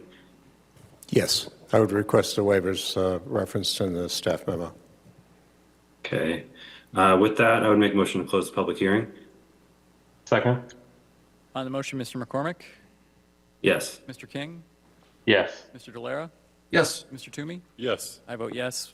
5-0, hearing's closed. Make a motion to approve the definitive frontage subdivision plan for 37 Summer Hill Avenue, subject to staff recommended conditions of approval. Second? On the motion, Mr. McCormick? Yes. Mr. King? Yes. Mr. Delera? Yes. Mr. Toomey? Yes. I vote yes. Thank you. 5-0. Yeah, good luck.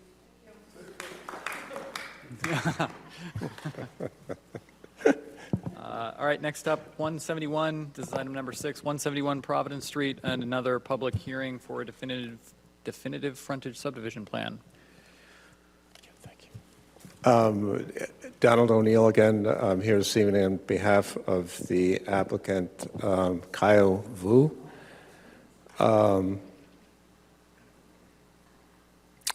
This is a similar definitive frontage subdivision approval.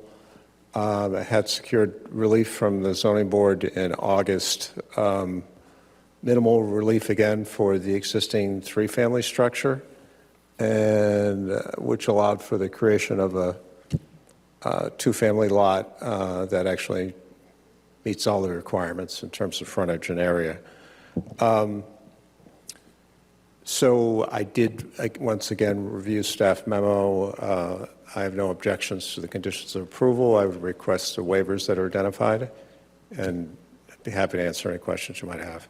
All right, thank you. Ms. Russell? Yep, through the chair, very similar project you're looking at here, a definitive frontage subdivision plan for a property at 171 Providence Street.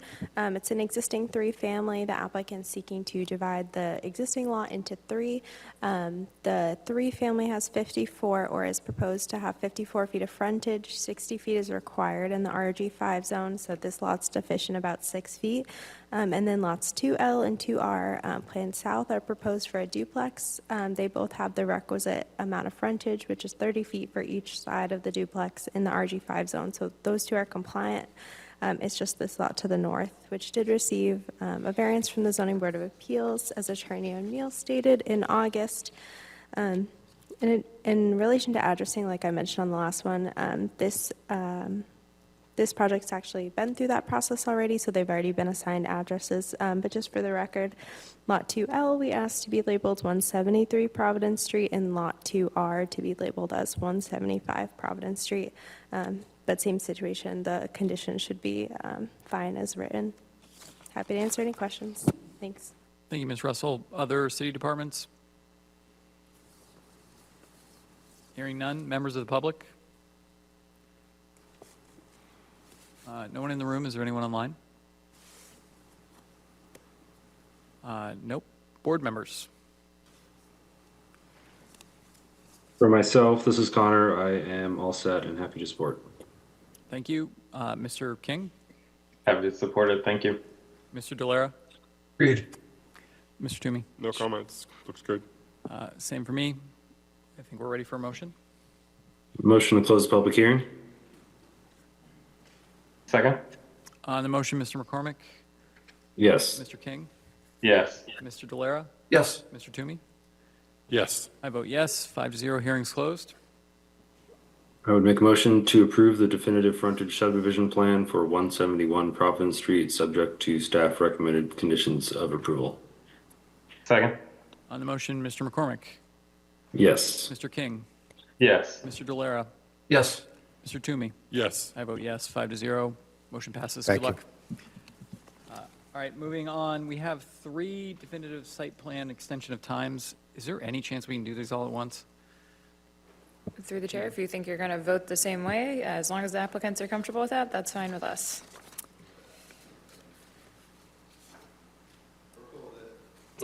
Great. So just for my colleagues on the board, these are, Roger, these are 3 previously approved definitive site plans that are coming back before us tonight. They need a little additional time to get constructed. They're all approved in the same vintage, I would say, and that vintage does not get them the automatic 2-year extension that was part of the Economic Development Bond Bill. So we would just be looking to grant that. Does anybody have any objections to taking them all at once? Hearing none, why don't you kick us off and we'll do it. All right. Good evening, Mr. Chair and members of the board. My name is Rich Mazzocchi. I'm with Boston Capital Development, representing the owner of the property. Anthony Rossi, Rossi Development, is also participating on Zoom. So the two projects that we are working on are 120 Washington Lot 3C and 120 Washington Lot 3D, both mixed-use projects of about 40 plus or minus units and 2 multifamily units and 2 commercial spaces, approved January 15th, 2025 by the Planning Board. It's no surprise, we've run into issues with construction cost escalation, interest rates, high interest rate environment, tariffs, all creating uncertainty with financing sources for the project and making it very difficult to finance. So that's really the reason we're here to request the extension. Understood. Thank you. Additional comments from members of the city staff? Through you, Mr. Chair. So as was stated, you've got 3 different requests. 2 were sort of for the 2 buildings that face Green Street from the overall Table Talk site redevelopment, the 2 that we were just spoken about. The 3rd is related to a multifamily project off of Gardner Street. They actually all have the same meeting date. So basically, it's a 2-year extension of time that each of them are seeking from that date, which was back in January of 2025. So that would bring it through 2027, January of 2027. Happy to answer anything. You've got a copy of the prior decision. It would be, we would recommend that you just approve the extension, upholding all the conditions from the original approval. Okay, thank you, Ms. Smith. Additional city department comments? Hearing none. Anyone from the public wishing to speak on these items? There's no one in the room. Is there anyone online? Board members, any objections? This is Connor, no objection. Okay, hearing no other objections, I think, Connor, if you can structure a motion, that'd be great. All right, I would make a motion to approve an extension of time for definitive site plans for item 7, 120 Washington Street, Lot 3C, item 8, 120 Washington Street, Lot 3D, and item 9, 15 Gardner Street, to approve a 2-year extension of time to January 2027. Second. On the motion, Mr. McCormick? Yes. Mr. King? Yes. Mr. Dolera? Yes. Mr. Toomey? Yes. I vote yes. 5-0, all 3 motions pass, or all 3 projects are extended. Thank you, Mr. Chair. Yeah. Thank you. Good luck, Thank you, guys. Mr. Chair. Presenting that for us. All right, next on the agenda, item number 10, 378 Plantation Street will be a public meeting for an amendment to a definitive site plan.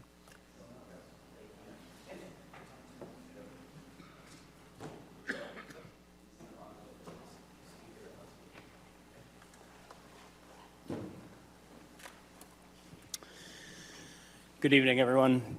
For the record, Derek Mastionis with VHB, representing the applicant, UMass Memorial Healthcare. Here tonight for an amendment to a definitive site plan at 378 Plantation Street, which is now known as the North Pavilion facility that is owned and operated by UMass Memorial Healthcare. I'll try and keep my presentation brief, but we have been in front of the planning board several times to date, and I would just like to highlight some of the prior approvals for the site. So originally we were back in front of you in November of 2022. This was the former Beaumont facility, a former nursing home that UMass Memorial purchased and renovated the existing building with an additional 15,000 square foot 3-story expansion. And they converted that into 72 inpatient hospital beds that is kind of overflow from the Memorial Hospital campus. So like I said, that was back in November of 2022, and that encompassed improvements to the parking areas, loading, ambulance loading, various site improvements, stormwater management. And then kind of going another year ahead, in October of 2023, we came in front of the board for an amendment, which included, as you can see on the screen, a proposed healing garden that crossed the wetland resource area on the site. We also added an additional accessible space gearing up for this project that's in front of you tonight. And that is now completed. The healing garden opened in November. We had a nice ceremony with the hospital and some of the donors for that. It's a nice space for patients and visitors and staff of the facility. And then sort of right after we got the approval for the healing garden and the additional parking expansion for the accessible space, UMass Memorial got approval for an overbuild, which was 3 additional stories on that original 15,000 square foot expansion. So they got approval for that, another amendment through the planning board in January of 2024, and now going up to 2026, as of last month, they received the determination of need from the Department of Public Health to build 24 additional beds and 4 additional treatment rooms in that additional shell space that we were in front of the board back in January of 2024. So that's a little bit of history on the prior approvals on site. What's shown on the screen here is the proposed site plan. It's an additional 32 spaces in the upper portion of the parking lot that's adjacent to Plantation Street. I might have mentioned this prior, but as part of the healing garden approval, we also cleared a portion of that upper site area. There's some excess fill material, and the slope really falls off as you kind of head towards the healing garden. So we bermed that area up, stabilized that area in anticipation of getting the approval for the overbuild and the additional beds, and thus providing additional parking on site. I will note that the parking on site is strictly for visitors, so there's no staff parking here. Parking is in pretty high demand, especially during the first and third shift turnover. A lot of the spaces on site are filled, so I know we are proposing, it's a total of 119 spaces now, 32 additional spaces, but those spaces definitely are needed on site for the visitor parking. So as you can see here, here's the proposed parking expansion. As I mentioned, the grade does fall off significantly to the healing garden, so we are proposing 2 6-foot retaining walls with about 10 feet of space in between those, where you can see the line of trees and plantings, which will kind of give a nice terrace feel for folks that are in the healing garden enjoying that space. It's not just going to be a large 12-foot retaining wall that you're staring up against. It'll give a little bit of a setback and some additional planting and screening from the parking lot. And then you can see highlighted in orange on the site plan, that's a proposed walkway connection that brings you to the main walkway that was installed as part of the original construction of the facility, and that brings you right to the front door. There's a small pad just adjacent to that, which UMass is planning to set a facility shed pad for just some equipment that they plan to store on site. You can go to the next slide. I'll just give a brief overview of the stormwater management plan for the parking lot expansion. The grade's kind of going to continue to slope down. It's roughly a 3% slope in that parking lot. There'll be a set of 2 catch basins kind of in that corner where the curve is on the parking lot expansion. That'll get picked up by deep sump-putted catch basins. It'll flow in a closed drainage system to a water quality unit, which will then be piped to a subsurface infiltration system. Most of the runoff will be infiltrated. We do have an outlet control structure that you can see with a flared end section and some riprap that's within the 15 and 30-foot buffer zones. We have received Concom approval for this expansion. And one request they had was just to shift the flared end section and the pipe outside of the 30-foot buffer zone. So we will be making that adjustment, which is not reflected on this plan. But any runoff that flows through that system will discharge to the wetland, and that eventually gets picked up in a large 54-inch culvert that heads down North Road towards Lake Quinsigamon. I believe the next slide is just a couple existing site photos for the board to take a look at. The hospital's been open for a little over a year now, accepting patients. And things are going well, so I'm looking forward to get these additional beds online and expand this parking area. Okay, thank you. Comments from city staff on this? This is Rose Russell in the Planning Division. So before you tonight is a definitive site plan amendment for the property at 378 Plantation Street. The board may recall this project was before you about a year ago this time. At that time, they were seeking to construct a healing garden and some shell space. They have since constructed that, and they're looking to fit out the shell space with 24 additional beds and 3 treatment rooms. Sorry if I have any of those numbers. A little bit off, but as part of this fit out, they are seeking to construct a 32 parking space expansion to their existing northwesternmost parking lot along Plantation Street. I can go back to a site photo. So as part of this additional parking layout, they're proposing to construct a walkway from this main internal driveway south leading to this parking lot expansion. So on site with the additional spaces, they'll have 119 parking spaces. This is in excess of 8 spaces of what's required under the zoning ordinance. As the applicants described, they're proposing this facility is serving wholly as patient and visitor parking. All the employees are parking off-site in other locations on the UMass Chan campus. So from their description, parking is in high utilization on the site, and from what's required, they're only proposing 8 additional spaces, so a reasonable increase. As part of our original comments on this project when we first saw it, we were hoping they could provide a bit of a more direct pedestrian connection from this parking lot to the building. But through the discussions with the applicant, there's about a 19-foot grade change from the parking lot down to this healing garden, and the intention, they wanted it to remain as a peaceful amenity space rather than a path for folks to walk from the parking lot to the building. So I think the pedestrian infrastructure they're providing in lieu of that is a good alternative while still maintaining that connection. So we do have a couple of recommended conditions of approval. We're looking for some additional details. And just to make note too, that Conservation Commission did issue an order of conditions. I want to say it was their meeting earlier in February, so it was just recently they approved the same project scope you're looking at tonight.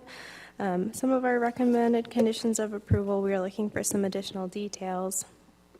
Some additional erosion control blankets. The site is a little bit steep right around that concrete pad. We had additionally requested that be landscaped, but they are intending to use it for a shed in the future, so we don't have any issue with that staying there for now, rather than it just be an expansion of the parking lot if they're using it for a shed. I think that addresses our concern there. We're looking for some additional trees, and the applicant to confirm they're amenable to it. There's a funeral home to the south of this. They're amenable to adding some additional trees along that property line to further buffer the separation between the two. In our comments, we had recommended they consider making that southern row of parking spaces compact. This would provide additional compact spaces are 16 feet in depth versus 18 feet of your standard spaces. If they converted this entire row to compact, this would expand the landscape buffer, and they may be able to gain an additional parking space. We don't have any conditions. We're just throwing it out there, something the applicant could consider to get an extra space in there and to provide some additional buffer to the neighboring funeral home to the south. But we are happy to hear that they're amenable to those plantings either way. I think it's about 5 feet now, and with that expansion or the compact spaces, it would be 7 feet instead of 5 feet. We did receive some DTM comments on this project. I just want to highlight those for discussion. DTM has requested the applicant reconstruct the sidewalk along Plantation Street, abutting the property to city specifications.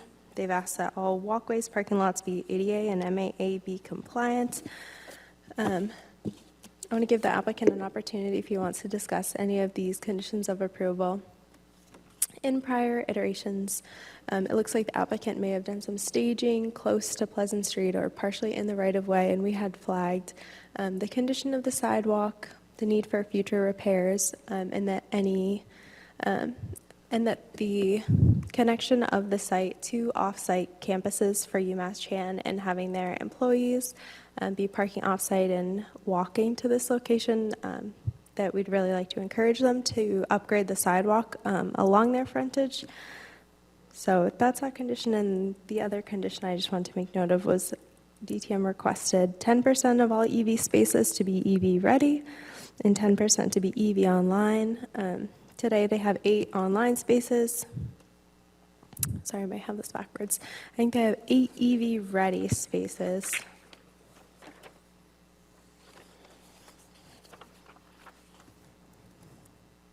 Eight EV ready spaces and 10 EV online. So they'd be looking at an additional 4 EV ready and 2 EV online to meet that 10%. From what I understand, they're compliant with the stretch code or whatever code applies to the building today, because the building obviously predates our current stretch code. So I just wanted to highlight those 2 DTM comments. I'll leave it there for now, but I'm happy to answer any questions the board might have. Thank you. Thank you, Ms. Russell. Comments from other city departments?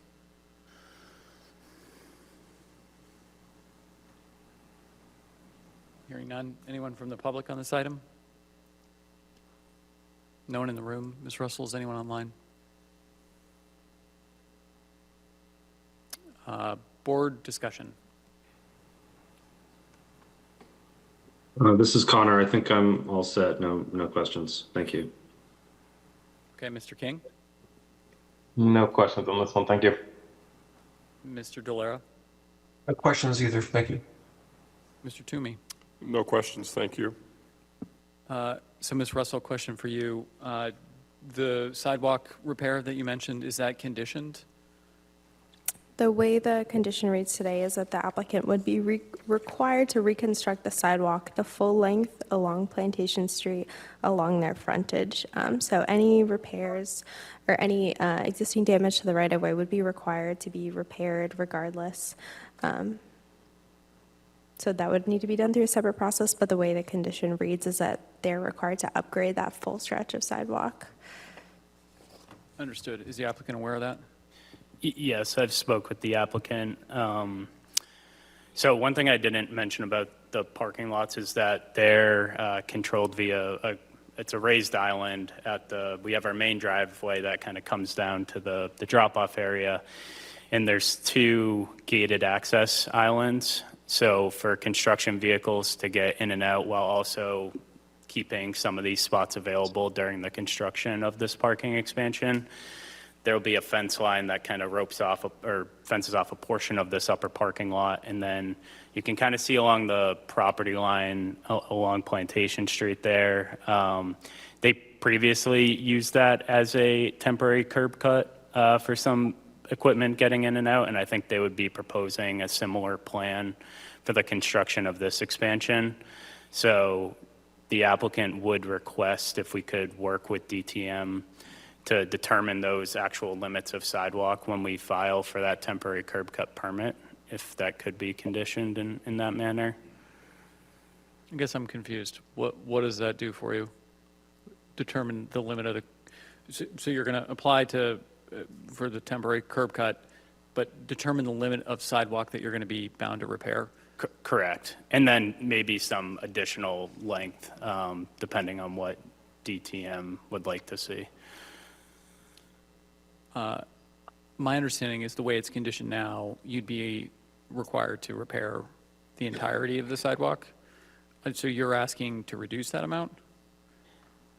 I think the applicant is amenable to replacing, because there's a bituminous section, I think, from Mercadante Funeral to the south to the new curb ramps that we installed across our curb cut. So the applicant would be amenable, I guess, to replacing that bituminous section between Mercadante and our curb cut, if that's how the condition reads. I don't think it specified a lineal footage along Plantation Street, but I'm assuming That was the intent from our conversation with DTM, but if it's helpful, we can codify that in the decision, just clarifying we're also not looking for them to reconstruct what they've recently constructed. Yeah, just basically to the southern end of where that cement concrete terminates back down to the cement concrete that's on the adjacent property, the funeral home. Okay. Okay. So do we require an amendment to the conditions or no? Through the chair, we can clarify that language in the decision, so you can add that as a modification or a clarifier.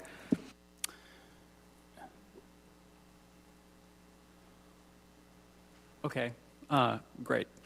Then for myself, I'm happy to support this, and I think we're ready for a motion. Could I just comment on the EV parking spaces as well? Yes. I think DTM is requesting 10% to be equipped with EV level 2 or level 3 EV chargers, and then an additional 10% to be EV ready. As Rose mentioned, there's 8 EV spaces today that are equipped with chargers, and then there's an additional 10 spaces that are EV ready. Because parking is at such a premium on this site, the applicant has stated that a lot of the EV spaces are currently sitting empty. So we would like to remove that condition just because those spaces are typically up at the front door, and as they are on site today, they're not really being utilized.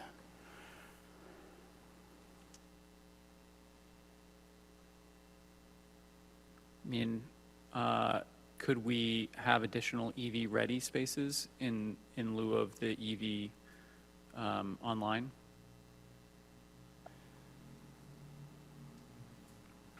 So the additional 10%, I'd have to do the math on what the requirement would be, but I mean, I'm sympathetic to your argument that, hey, nobody's using these things. Yep. That may change over time. I think DTM's general thought is that we need to be building more of this type of infrastructure to support long-term trends. I'd be fine if it was just available at some future date. which I think is what we're meeting right now from a percentage of EV-ready spaces. They're just not online yet. Right. Right. So you're saying there's how many that exist now that are EV-ready? There's 18 in total, 16 standard, 2 accessible that are EV-ready. So that's over 20%. Okay. Ms. Russell, you want to weigh in? No, I think I'm all set. So I guess if we could just maybe adjust this condition to say 20% EV ready. I'm okay with that. Board members, any concerns? Good with me. Okay. Mr. McCormick, over to you. All right. Just to make sure there wasn't any other adjustments to the conditions. Through the chair, could I suggest alternative language for that EV space? Please. For 1L, I would just modify it to say, request a condition that 20% of all spaces to be used by employees or customers are either EV ready or EV online. And just strike the remainder of it. That works. Okay. I would make a motion to approve the definitive site plan amendment for 378 Plantation Street, subject to staff recommended conditions of approval with the amendment to condition 1L as outlined by staff.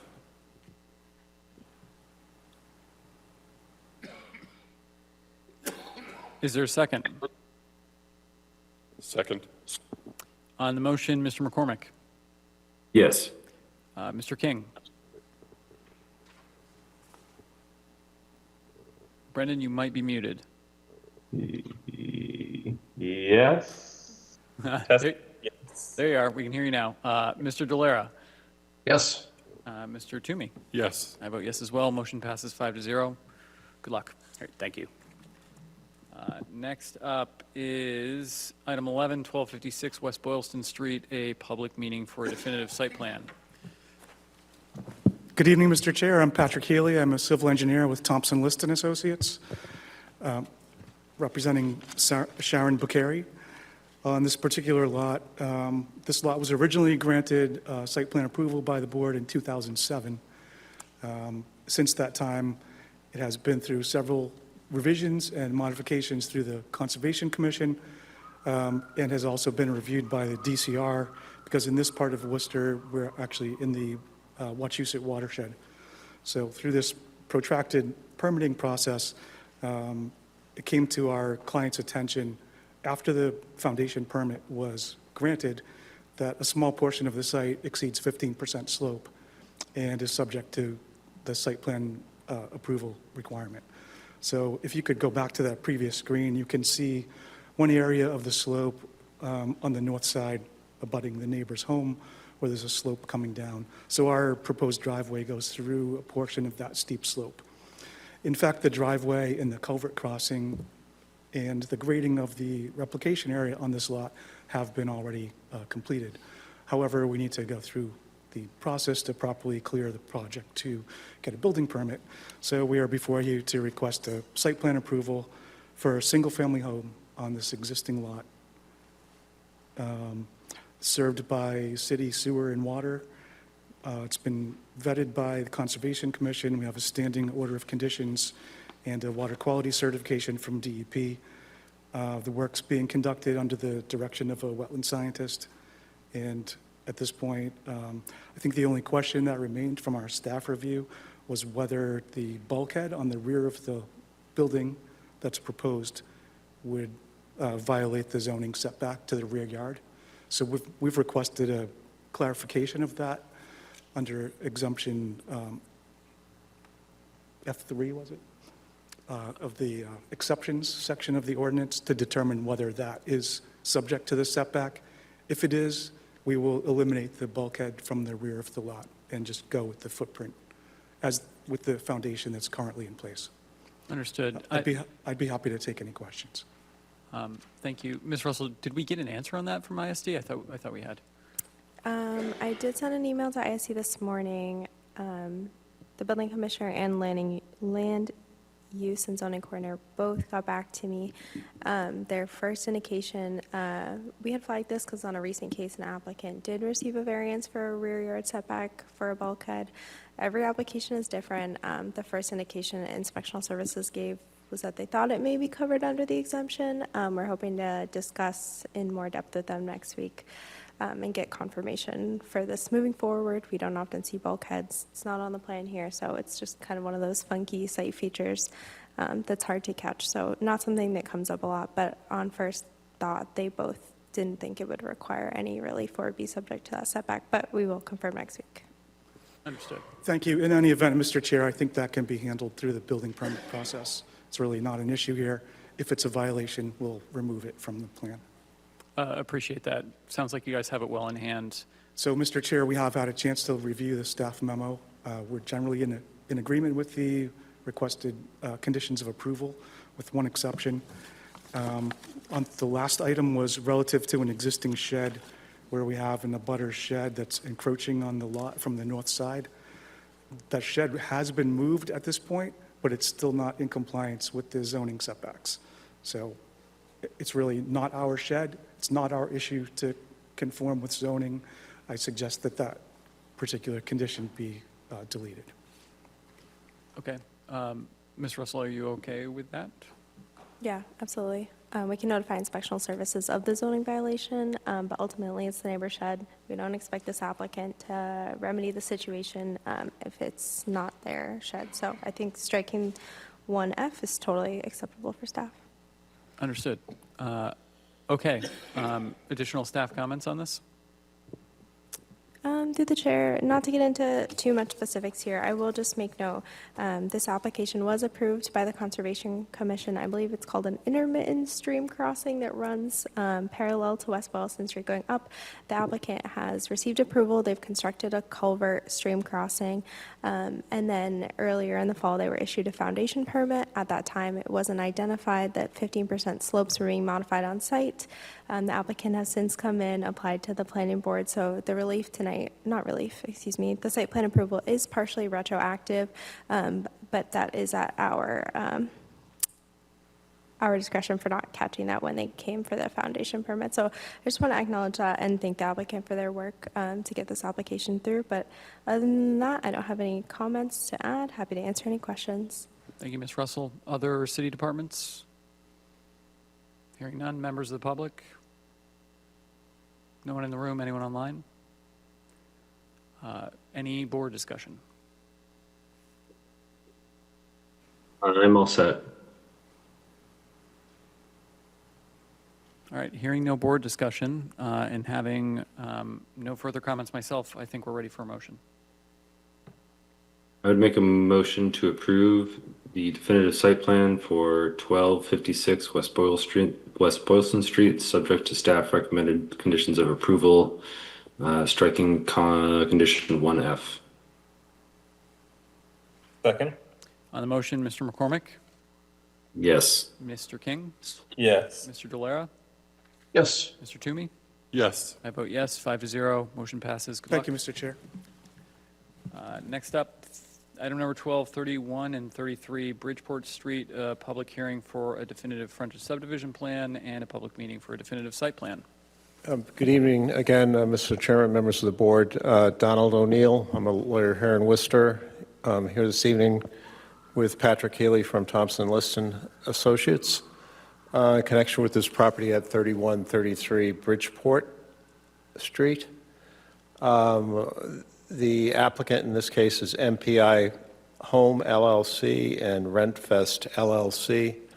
Lots were actually owned by two separate LLCs. However, there was a history of common ownership under prior owners, so that we did secure relief from the zoning board to allow for basically the re-separation of the lots into two separate lots.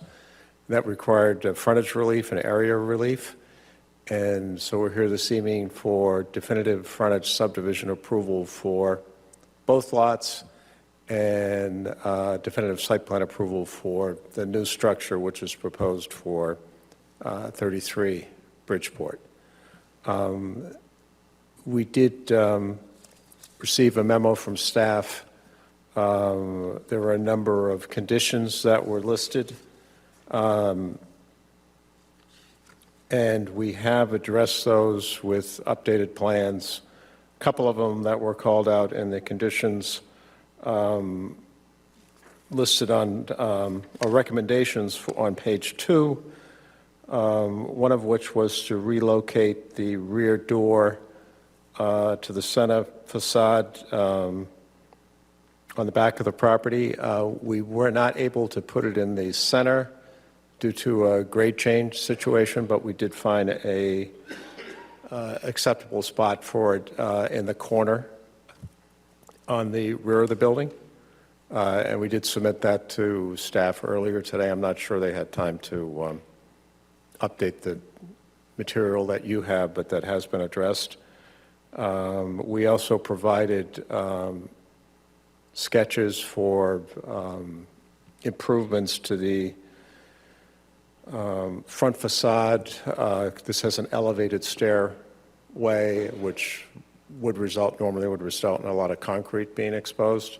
And we did submit materials today that show that as being a decorative finish, which is similar, basically an extension of the clapboards down lower on the cement front. And I don't know if those made it into the deck either, but we did submit those. There was also a request that we eliminate the 2 garage doors and replace with 1 large door. That was done, and we did submit that to staff as well. The other conditions which are listed by the board on the definitive site plan are acceptable. There is some discussion in the memo about the street tree in front of the building that we're been urged and intend to try and preserve that tree. However, it does complicate things a little bit in terms of it's lifted the sidewalk. And so that what the recommendations call for is basically a meeting to see if it's possible to retain the tree, and if the tree is retained, we will have to provide a new sidewalk, I believe a minimum of 4 feet width, that will go around the tree, or portions of the tree where the roots are exposed, that would allow for handicapped access on the sidewalk. And that is something which we understand is a condition and do not object to that. In the definitive frontage subdivision provision of the staff memo, there are 3 waivers that are requested that are needed, and I would request that those be granted as well. And if I have any questions for me, I'd be happy to answer them, and Patrick can address any specific questions of an engineering nature related to the site plan. Okay. Additional comments from city staff? Through the chair, tonight before you is 31 and 33 Bridgeport Street. These are existing 2 lots. The lot to the left is 31 Bridgeport Street, which has a 3-family, and the proposed lot is 33 Bridgeport. To the plan right is another proposed 3-family. So while these lots are shown in our city's GIS system, the applicant has sought a definitive frontage subdivision to divide the parcels officially, formally. They do not meet the minimum required frontage. In this zoning district, their zone line is split, so I believe it's the parcel. But they have 2 different requirements for frontage. So on the left, 31 Bridgeport isn't fully in the RG5 zoning district. There's 50 feet of frontage, 60 feet is required. On 33 Bridgeport, this is the proposed 3-family on the right. They're in the RL7 zoning district, or that's the district that applies because the building is partially within that district. 75 feet of frontage is required for a 3-family, and 50 feet is proposed. So while these lots are shown in our city system, they're seeking to formally subdivide them, and they were considered merged for zoning purposes. So that's why relief was granted at the Zoning Board of Appeals to allow the separation, even though they are technically, they may be separate today. So it's just kind of a good way to formally ensure the lots are divided. So in addition to that frontage subdivision plan, you're also looking at a site plan review. It's triggered by 15% slopes. These slopes are in the front yard. It might be good if we look at this photo of the tree, but it slopes up pretty steeply at the right-of-way, at the street level, and then it levels off closer to the back of the property. In response to the question around the tree, as you can see here, the sidewalk's in pretty poor condition. Where DTM has requested that the sidewalk be upgraded along their frontage, either by removing the tree if it's not viable. Obviously, you know, our preference is to see the tree maintained, so if it's in good health, we'd like to see it stay, and we just ask that the applicant construct a 4-foot wide path of travel, an accessible path of travel, and if they need to do so on their property, that they grant the city an easement for sidewalk purposes. So either take the tree down, reconstruct the sidewalk in the right-of-way, or leave the tree as is and reconstruct the sidewalk partially on their property if need be. So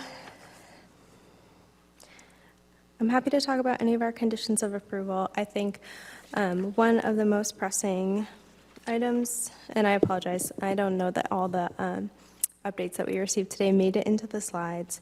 I do just want to highlight one concern we had about an accessible entrance to this building. I know they were able to shift the rear door so it's not being blocked by those parking spaces right in the back of the lot.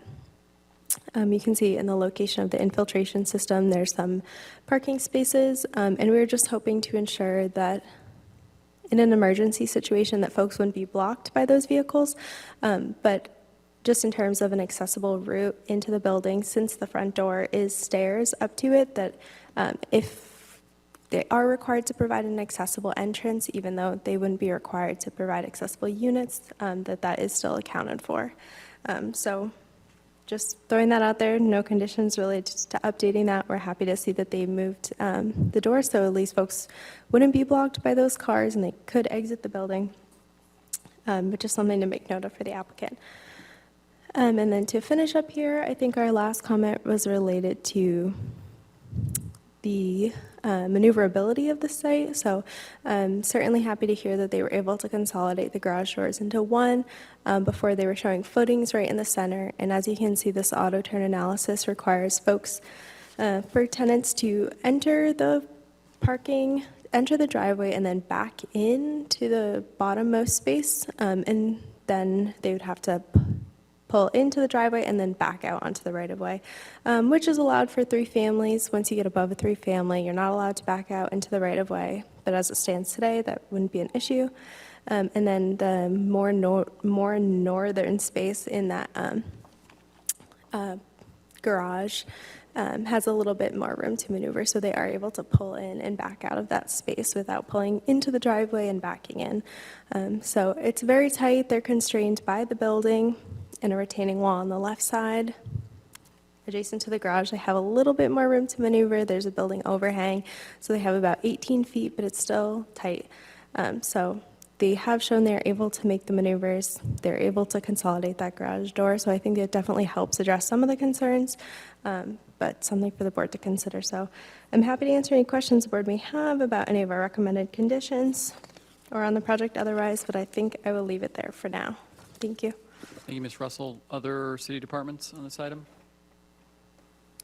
Hi, this is Leslie Rodriguez from DPW. I would like to comment only that the street is new, so therefore the applicant will be required to pave from curb to curb. Thank you. Okay, thank you. The applicant indicates they're aware of that. Anyone from the public on this item?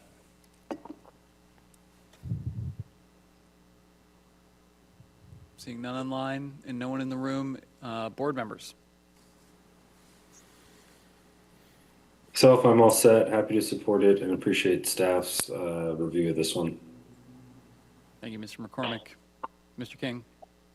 Good use of the space and happy to support it. Thank you. Agreed.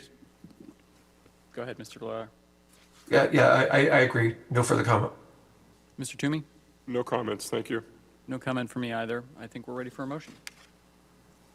Okay, I would make a motion to close the public hearing. Second. On the motion, Mr. McCormick? Yes. Mr. King? Yes. Mr. Delara? Yes. Mr. Toomey? Yes. I vote yes, 5-0, hearing's closed. I would make a motion to approve the definitive frontage subdivision plan and the definitive site plan for 31 and 33 Bridgecourt Street, subject to staff recommended conditions of approval. Second. On the motion, Mr. McCormick? Yes. Mr. King? Yes. Mr. Delara? Yes. Mr. Toomey? Yes. I vote yes, 5-0, motion passes. Good luck. Thank you. If I could just make a request before we move on to the next item. If we could go out of order, we have a petitioner who's been waiting here for a little bit. If we could hop to item 15 and then go back to 13, if that's all right with folks. I think item number 13 is also waiting here.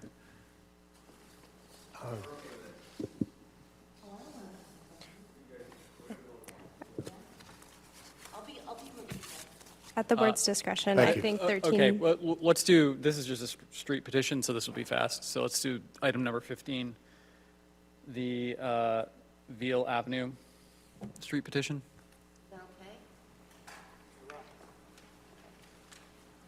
One, are you Veal Avenue? Oh, I'm sorry, come on up. Thank you. Can I just make a personal observation? You're all volunteering and you're staying this late? We're not thrilled about it. Well, I appreciate it, let me tell you. Past my bedtime. Me So I really too. do appreciate it. My name is Janice St. Amand, and I live on Vealy Ave here in Worcester. Vealy Ave is a private road. When my husband and I moved there in '92, it was a dirt road. And at some point at around between 30 and 40 Vealy Ave, the road ends. But that's because the gentleman who used to live at number 40 planted a tree in the middle of the road, put up a wall so that he could pave his little section of his road, because he didn't want anybody driving on it. Okay. So we always thought that that's how it was supposed to have been. We didn't realize that Vealy Ave actually continued beyond. So I used to approach the city for quite a few years, have them, gravel the road. And then at some point, I got all the neighbors involved on our section of the street, and we would all pay a portion to have it privately paved. But now it's got to the point where some neighbors refuse to pay, so my husband and I would pick up the tab to have it done. But I think when a couple situations happened with emergency vehicles, because depending on GPS that vehicles may have, we've seen emergency vehicles not come to our end from Darling onto Vealy, but from Lorenz, which this is the Burncoat neighborhood, Beverly Road neighborhood. From Lorenz, trying to get to our portion, and they couldn't. They'd have to come back around or vice versa, depending on which direction they came from. A full-size fire truck. One of my neighbors across the street, her little boy, he had some breathing issues. He was a little guy. Full-size fire truck. I had stepped outside because I know all of our neighbors, and he asked, can he continue down the street? And I said, no, it stops. So he had to maneuver with the ambulance they both had to back up down the street to bring the little guy to the hospital. So of course, after seeing that, you realize, this is not a good idea to have the street, cut off by a tree and a wall for the, safety of the neighborhood, emergencies. So I did petition the city originally. I'm not familiar with petitioning. So Olivia Poole, who's amazing, let me just say, if you know who she is, she communicated with me. And she said that she got recommendation from the DPW to modify the petition to incorporate a portion of Darling and bring to convert the road to a public. I'm sorry, I don't even know if I mentioned that. To convert it from private to public and have it start at where Darling connects with Vealy. That part of Darling Street is private as well, to make that public to Lorenz, eliminating the tree, opening up the road. Because there's poor drainage there. There's a lot of issues with that road, potholes. I'm not sure, but the water shut-off, water main, I think that's what I see is now exposed on that street. I know it's not gas because nobody on the street has gas, but I think it's the water main shut-off. So, the road is just, and we just can't keep on paying to have it done. I would rather just pay the city and have it made public and open it up the way it's supposed to be. So my understanding is the petition you submitted would have resulted, DPW classifies things 1 to 5. I believe it would have resulted in a priority 4, which takes a long time. They've suggested the change, which I think you just described, that will move it to a priority 1. You're okay with that change? I am. They told me it was going to be probably a 3, and by including Darling and going to Lorenz, then that would make it a 1. And I'm good with that. Yes, absolutely. Okay. Comments from city staff on this item? I didn't hear you, I'm sorry. I said city staff, hearing none from Ms. Russell. DPW, anything from DPW? Hi, Leslie Rodriguez for DPW. I have no comment for this one. Thank you. Thank you.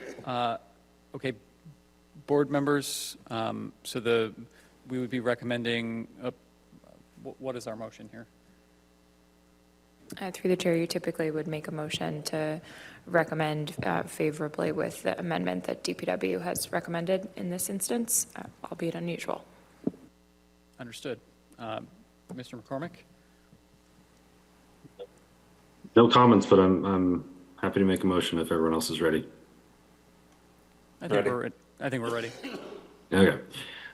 Make a motion to favorably recommend to council the conversion of Bailey Ave to public with a priority 1 recommendation in incorporating the comments from DPW to include the portion of Darling Street. Second. On the motion, Mr. McCormick? Yes. Mr. King? Yes. Mr. Delera? Yes. Mr. Toomey? Yes. I vote yes. 5-0, motion passes. Thank you for being so Thank you patient. so much. All right. I had convinced myself that they were your applicant. We got a 4-minute video, Mr. Chair. Great. 4 minutes sounds like the right amount of time. This will be item number 13, 343 West Boylston Street. Special permit to allow multi-family dwelling high-rise in the CCOD. Public hearing for a special permit related to some relief from front yard setback. Additional public hearing for minimum required parking and loading spaces. Additional public hearing for modifying dimensional requirements. And finally, a definitive site plan. Good evening, Mr. Chair. For the record, Mark Bornstein, I'm an attorney at the law firm of Prince LaBelle here in Worcester, representing the applicant. We've got a 4-minute video presentation, then we'll turn it over to staff comments. We have a few conditions of approval that we'd like to discuss with the board that we've conferred with staff with. So I think we're pretty close on this, and we would also respect for the request of waivers. Cool.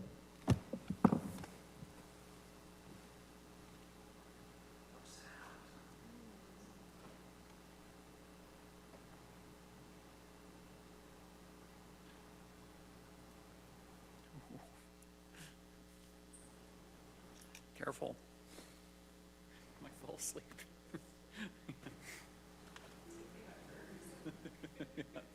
Sorry?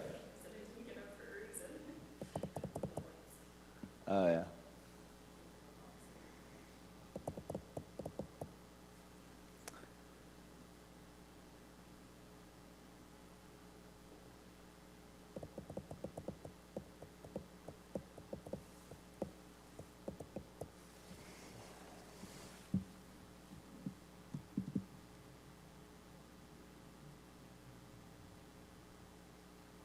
How far in advance do you make the videos? Depends. Just wondering, they could give them, I suppose this wouldn't solve all the problems, but they could give them to us ahead of time. Like Yeah, usually not. It's usually like a day or two in advance. Because we could review them, in our meeting materials, but I guess that doesn't help the public. I mean, I'm happy to do that if they're available in advance. I mean, they're usually, today we submitted at what, 2 o'clock? Yeah, so it was a little bit last minute today. But still, if that's what the board would like, happy to do it. It's not so much our preference, it just seems to be, we have some tech challenges. Yeah. Yeah, unfortunately, there's just no seamless way for us to integrate it into the format that we have. So other municipalities allow for HDMI connections directly. For whatever reason, the city of Worcester does not allow for direct HDMI connections. The challenge, there are a variety of reasons, which I'd rather not get into if we have the video going, but basically. Beautiful, there we go. Yeah, let's do the video.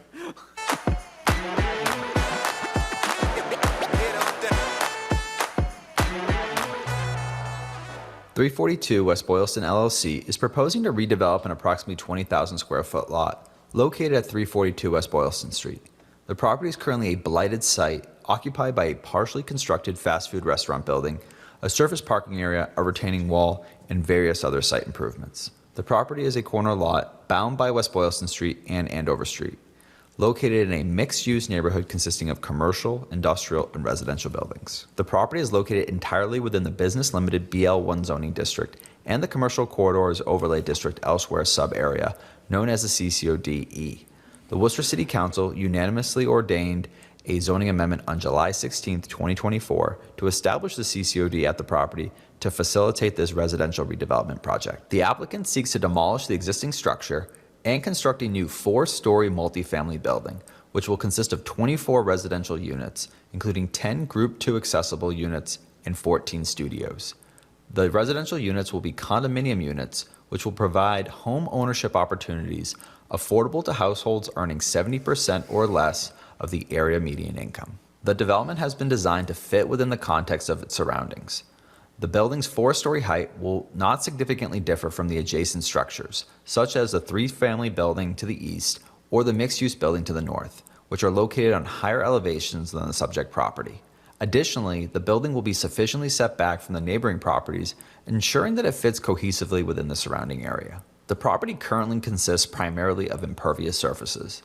The development will improve the natural condition of the property through the installation of new grass areas and the planting of new trees and shrubs. The building will have interior amenity space for residents in addition to outdoor recreational space, which will include grilling stations and seating areas. New accessible walkways will be installed in the front and along the rear and side of the building to provide safe and convenient pedestrian connectivity to the outdoor recreational space and West Boylston Street. The development will also include new driveways and 16 parking spaces along the side and rear of the building. The parking spaces will include 9 compact spaces, 1 van accessible space, and 6 standard spaces, of which 4 will be EV spaces. The applicant's traffic engineer has confirmed that the 16 parking spaces will adequately serve peak demand based on applicable ITE standards, and peak hour and daily trips will not result in a substantial increase to traffic to and from the property. The development will also result in the construction of a reconfigured curb cut.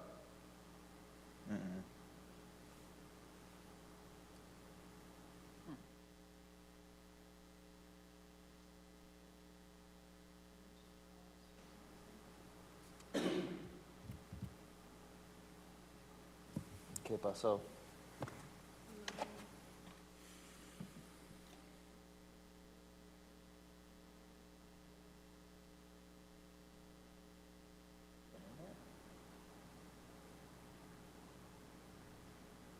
It's possible we have unstable internet. Bear with us.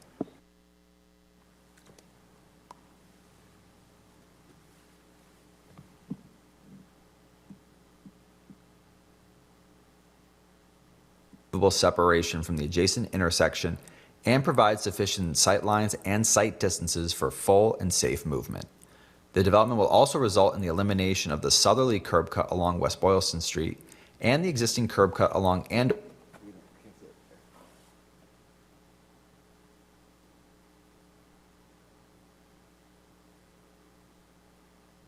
Through the chair, if you want, I can go into my staff comments and we can pick up on the video when it's working again. I love it. All right. As you heard partially, and as you read through the agenda, we are here for a site plan and then 4 special permits. One of those special permits we are recommending withdrawal of. You'll see that in red in the memo that you have, which is the 4th special permit relative to dimensional requirements for parking and loading. It has been determined by inspectional services that they can administratively and have satisfactorily addressed the safety of the requirements that are there, which are essentially compact spaces and aisle width. So really 3 different types of special permits, a site plan. What's proposed, as you heard, was about a 16,000 square foot, 4-story multifamily structure with 24 units. These are studio units that are proposed to be affordable and home ownership. 16 surface parking spaces. We have recommendations for conditions of approval on pages 2, 3, and 4 and 5. We have talked to the applicant about a few things that they would like to change, and I'm going to get into our comments, but just quickly to go through those conditions so I don't forget. They're looking to move under site plan condition 1E to prior to building permit. We take no issue with that. They're looking to strike condition M and condition O. So I'll let them comment on the reason for why, and the board can make a decision based on that information. And then they would like to add to condition 1N clarification to the extent feasible due to the slope / retaining wall, retaining wall. And I will note that in the packet, there's actually an outdated version of the DPW water comments. The water comments have been fully resolved. So just to clarify there. In terms of the other special permits that we have on the agenda, so they are seeking a special permit to allow the use. This property is in the BL1 and the CCOD. In the BL1, we don't allow high-rise multifamily dwellings, which is what 4 stories is. We only allow low-rise 3 stories. So they are seeking through the CCOD the ability to have any form of multifamily. So they're seeking a special permit for the use first and foremost. And then within the CCOD, we have maximum front setbacks. So in addition to the minimum setbacks, we have maximum setbacks. In this case, they are seeking 1 foot of relief through the special permit from that. So we require 15 feet as a maximum. So the idea is to have the building close to the street to increase the connectivity to the pedestrian realm and create better urban form. In this case, they're looking to deviate from that by 1 foot. The chair, I believe it's actually 4 feet. It's 4 feet? Apologies. Then I think we must have been looking at a different plan. So it's 4 feet, so the actual setback then is 19 feet? That's my understanding, through the chair. Okay. My apologies, misspoke. So ignore the percentages because those are going to be incorrect as well.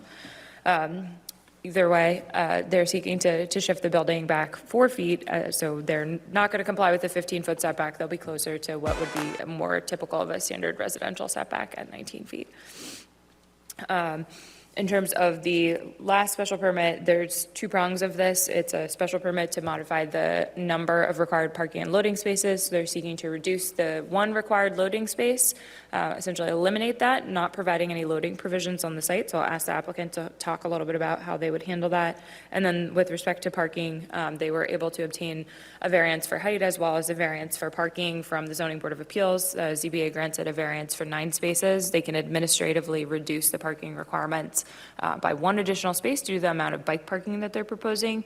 And then they're seeking the final space of relief that they need to meet the 27 space requirement for the 24 units here in the zoning district.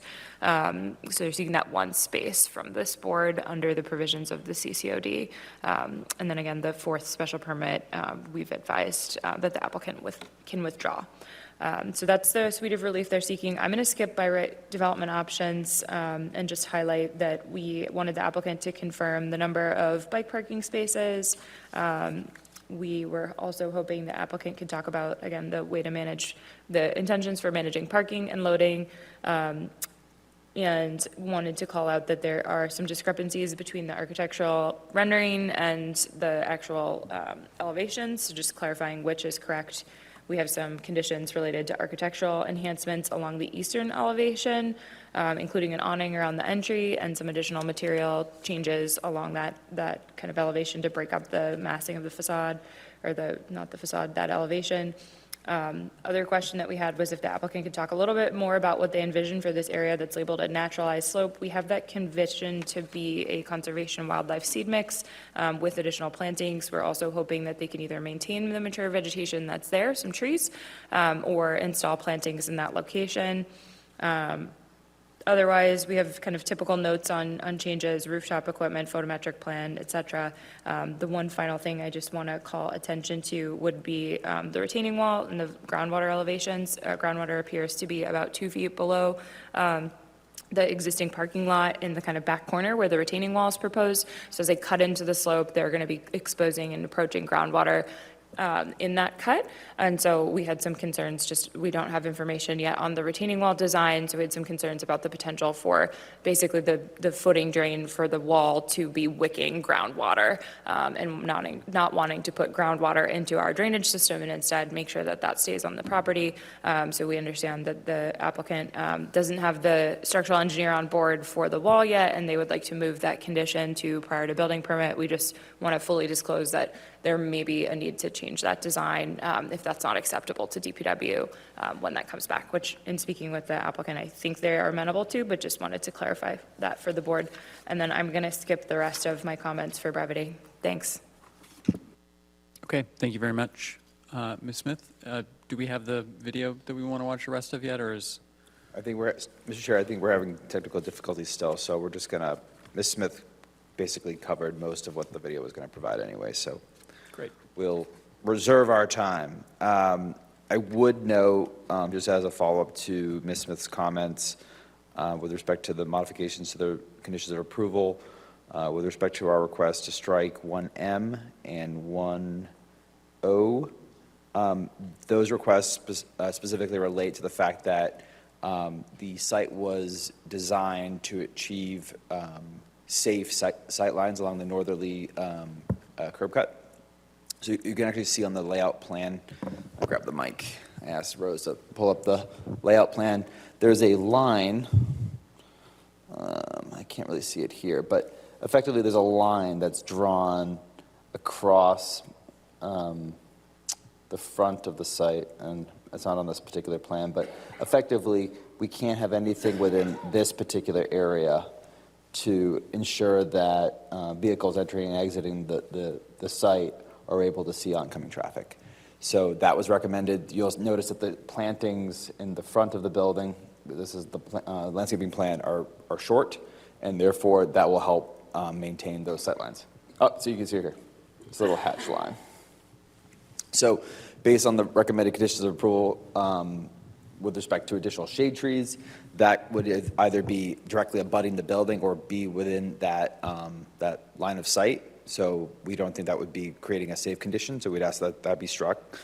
In addition, the outdoor bike rack, I think that would also be in that sight line, given that it's south of the entrance, and that's all very squarely within that sight line. So we do have exterior bike parking. You'll see it to the north of the building, near the driveway. I'll just point here on the screen. And we also have this interior bike room. With respect to Ms. Smith's comment or question related to the number of bikes, it's our understanding that there's a condition of approval that 11 be located inside the building. I think we have 10 currently, but we can certainly accommodate the 11. And I believe we have approximately 6 or 7 exterior bike parking spaces, and we can confirm that on the final revised plan set. So, and I would also like just to add, and I forgot to mention this to Ms. Smith when we spoke earlier, but I did put in an email to staff that we would respectfully request that condition BB be struck. DTM had requested that we, or the development team rather, reconstruct the curb ramps across Andover Street and also include a new stop bar for Andover Street. This project is being funded through a multitude of sources, but primarily through funds from the state, and therefore there's limited funding for just the construction of the project, let alone off-site improvements. So we recognize the motivation behind the request from DTM, but we would respectfully request that it be struck. So yes, again, that's BB, I, and 1 and 2, and Ms. Smith covered the other conditions that we would ask that be struck. And through the chair, my suggestion, if the applicant's amenable, would be maybe to modify O. Ultimately, the board should discuss on all of these, but if we could just add language that says, unless it's determined by DTM to interfere with sightlines, which then gives the applicant the opportunity to explore if there's any way that that can be accommodated without interfering, and that may be ultimately the determination, but then it just gives us one additional opportunity to do that. That would be acceptable to the applicant. Okay. Anyone online wishing to comment on this item? Yes, we do have someone called in. Paul, I will unmute you if you want to go ahead and speak.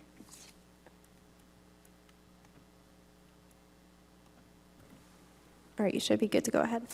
Can you hear me? We can. Good evening, Mr. Chairman and Mr. Board members. My name is Attorney Paul Novak.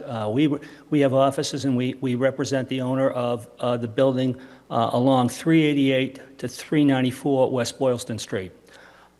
We have serious concerns about only one item. We clearly need housing, but the issue is parking. And it's from personal experiences being at this address and seeing what's happening now, even without this particular development. All along King Philip Road and along Gosnell Street and Andover Street, there's multiple three-family dwellings. They don't have adequate parking at the present. What they're doing, the current occupants are parking their vehicles along West Boylston Street. And on looking carefully at the winter parking ban, from December 1st through April 30th, both sides of West Boylston Street, there is a snow emergency. You cannot park there. We've witnessed this year that the city's coming out, they're tagging the vehicles and they're towing the vehicles as, in the last 30 to 60 days. And I'm sure the records are available. And not only that, if you look at the other streets here, if you look at the actual parking restrictions, if we start with basically King Philip Road, there's a complete ban on Evenside. There's a complete ban on Andover Street on the Evenside, and Gosnell Street, also complete ban on the Evenside. So these are the streets that surround this property right now. And if you have, from personal experience, we manage many units in this area, in the Burncoat-Greendale area. Typically, a studio or a one-bedroom is going to have at least one vehicle. Sometimes you'll have two when they request tandem parking. But in this particular instance, you're going from 27 spots down to 16. There's no way in Worcester that with this season, with this winter conditions, that you're going to have people bicycling. You're going to have people in there. They may not have a car when they initially come in, but when they get employment, they're going to be seeking a vehicle. And if you just go up the street one block up to the Andover Street condominiums, there are one-bedrooms there. In fact, if you drive through that area, you're going to see most vehicles that have at least one, if not two vehicles. Granted, there are some one-bedrooms and there are some two-bedrooms there also.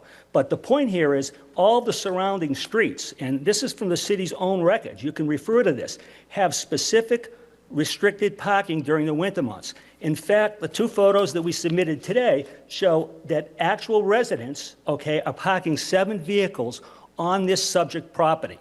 There's 7 vehicles being parked there as you're sitting here right now that don't belong here. There's neighbors in the area that are parking there because they don't have any off-street parking. Most of these buildings that are existing are grandfathered due to the fact that they don't have parking. They were built in the 20s or 30s and they didn't require it. We're putting a new building up with approximately 24 units that's going to be here for the next 100 years. If you don't have adequate parking, it's going to be a nightmare for the current residents that live here. If you look at Andover Street now, there's the 3 families there. There are people literally parking only on the odd side on Andover Street. You cannot park on the even side under the winter parking restrictions. So you can just imagine where this is going.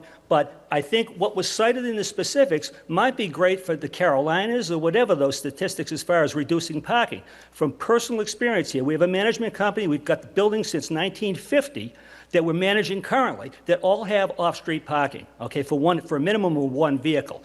I want to say 98 to 99% of the people all have at least 1 vehicle.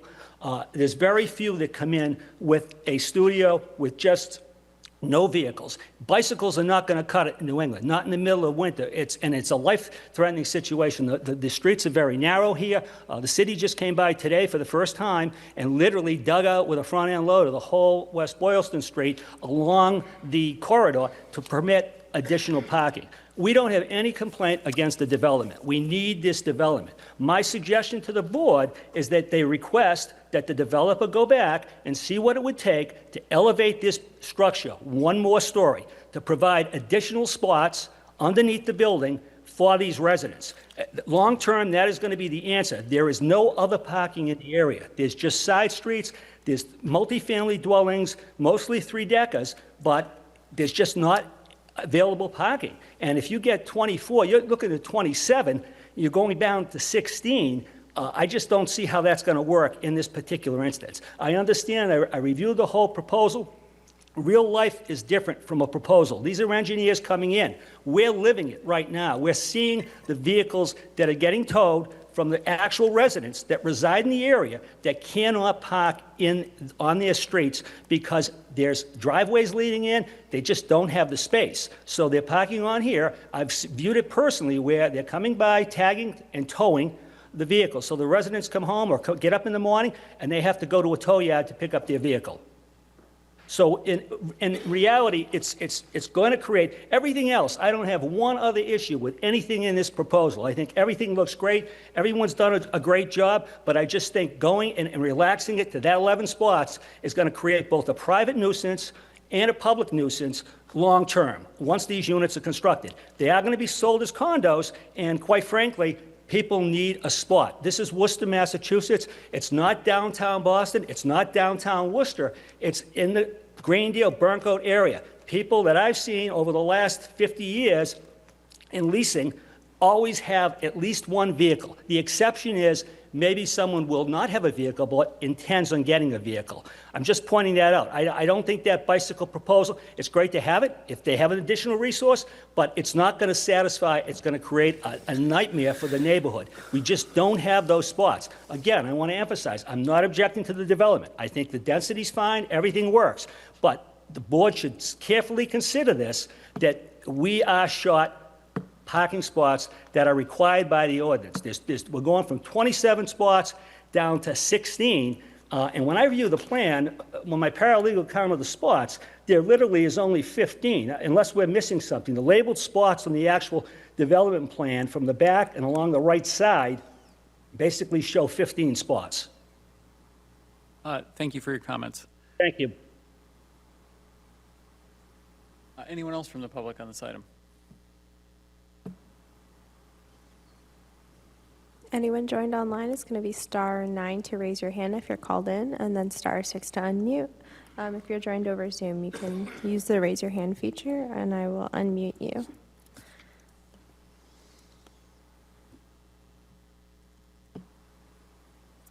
I do not see anyone who wishes to speak at this time. Okay. Board members. Hi, this is Connor. I'm pretty excited to see this project come forward. I think this is a great redevelopment of an obviously underutilized site. The affordable home ownership units that this will create serves a very specific and unmet need in the city. So that's a really exciting part of this project for me. In terms of the special permit requests, I am happy to support all of those. I understand the abutters' concerns about the parking. I do think the ratio of, I think it's about 0.6 or 0.7 spaces per unit, while is low, that is reasonable given the location and the size of the project. In terms of the conditions that were discussed, and mostly for when I make a motion, I think it was moving 1E prior to a building permit. I'd be okay with striking 1M and amending 1N and O, and striking 1BB as discussed. Otherwise, looking forward to supporting this project. Thank you. Thank you, Mr. McCormick. Mr. King? No further comments. Thank you. Happy to support it. Thank you. Mr. Delera? Thank you. I agree. No other comment. Thank you. Mr. Toomey? If I remember right, that's the old D'Angelo's property? That's correct. Yeah, I mean, that's been a blight on that neighborhood for a long time. Everything looks great, and it's a lot of great concept, but parking is going to be an issue. I mean, there's no way around it. I don't know that we stop it because of that, but it's definitely going to be something that is going to become an issue because just that neighborhood, I've gone to Greendale Pub a couple times and trying to park there, all the neighborhood streets, all of that are all difficult for that. But again, I think the value of the property outweighs what becomes the parking issue. Thank you. Thank you, Mr. Toomey. For myself, I initially was concerned about the landscaping in the front, understand the necessity of the sight lines in that area. I'm familiar with that road. I agree with Mr. McCormick. Is this Commonwealth Builder? Is that the? Yes, so just a little bit of background. This is it's my understanding that it's being applied for under that particular program. I don't know if the programs are changing or whatnot, but we had initially obtained the ZBA approvals, the variances back in 2024, 2025? The time just blends together. But unfortunately, that program wasn't well-funded, and the funds weren't available. It now seems that there might be funds for this particular project. We're hopeful that this will get funded, and therefore, we're moving forward with the project in earnest. So it's my understanding it's the Commonwealth Builders Program, but there might be some variation of it. Understood. That's terrific, and agree completely. These are important units that we don't have nearly enough of, so I'll be happy to support. Thank you. Okay, with that, I would make a motion to close the public hearings for the 3 special permits. Second? The motion, Mr. McCormick, Yes. Mr. King, Yes. Mr. Delera, Yes. Mr. Toomey. Yes. I vote yes, 5-0, hearing's closed. And I would make a motion to approve the definitive site plan and the special permits for allowing multifamily dwelling high-rise, obtaining relief from the maximum front yard setback dimensional requirement, and the reduction of the minimum number of required parking and loading spaces for 342 West Boylston Street, subject to staff recommended conditions, with the amendments to move condition 1E to prior to a building permit, strike condition 1M and 1BB, and amend 1N and 1O. Second? On the motion, And Mr. McCormick. To clarify, sorry. Mr. Chair, just want to confirm, so that includes the special permits, the site plan, including the waivers, and does that include the request for withdrawal of the 4th special permit? Yeah, we would respectfully request the withdrawal of that other special permit. I want to make sure that's clear in the record. And I missed Mr. McCormick's petition, but in terms of the conditions, are they as requested and discussed? Okay, thank you. Yeah. And the waivers, obviously, that we would request. Yeah, I would amend my motion to include all of that. Second? Okay, on the amended motion, Mr. McCormick, Yes. Mr. King, Yes. Mr. Delera, Yes. Mr. Toomey. Yes. I vote yes as well, 5-0, motion passes. Thank you. Good luck. All right, moving on. We already did the street petition A&Rs. Ms. Russell, how fast can we do A&Rs? Mark, no distracting, Ms. Russell. All right, so we only have a couple A&Rs tonight. A&R 16A, B, and E are not properly before the board. We're still waiting on some materials for those. So the 2 before you tonight is A&R 16C, 132 Moreland Street, which is a public street, and Orison Street, also public. This is a corner lot. The applicant seeks to divide an existing lot into 2. We're in the RS 10 zoning district here, which has an 80-foot frontage requirement. Both lots have in excess of 80 feet along Moreland Street. Lot 2 has some additional frontage on Orison Street, but they're not counting that. So along Moreland, both lots have in excess, and it's a public street up to standard street improvements. Then the other A&R we have before you tonight is for 30, 42, and 50 LaGrange Street. These are some old mill complexes in the LaGrange Street area. The applicant seeks to draw the lot line, as you can see here in red. They're creating lots A, B, and C. Lot A is going to be known as 59 Oriad Street. This property has frontage to the south on Oriad Street, with the 2 lots to the north having frontage on LaGrange Street. We're in the BG6 and CCOD zoning districts here. There is no minimum frontage requirement for multifamily dwellings, and there is no minimum frontage requirements for business or commercial uses in that BG06. So there is no minimum requirements, but all lots do have a significant amount of frontage along the various streets, which are both public and up to typical city standards that you would expect. So both A&Rs are properly before the board tonight. Is there a motion to endorse the A&Rs? Motion to endorse A&R C and D. Second? On the motion, Mr. McCormick? Yes. Mr. King? Yes. Mr. Delera? Yes. Mr. Toomey? Yes. I vote yes as well. That motion passes 5-0.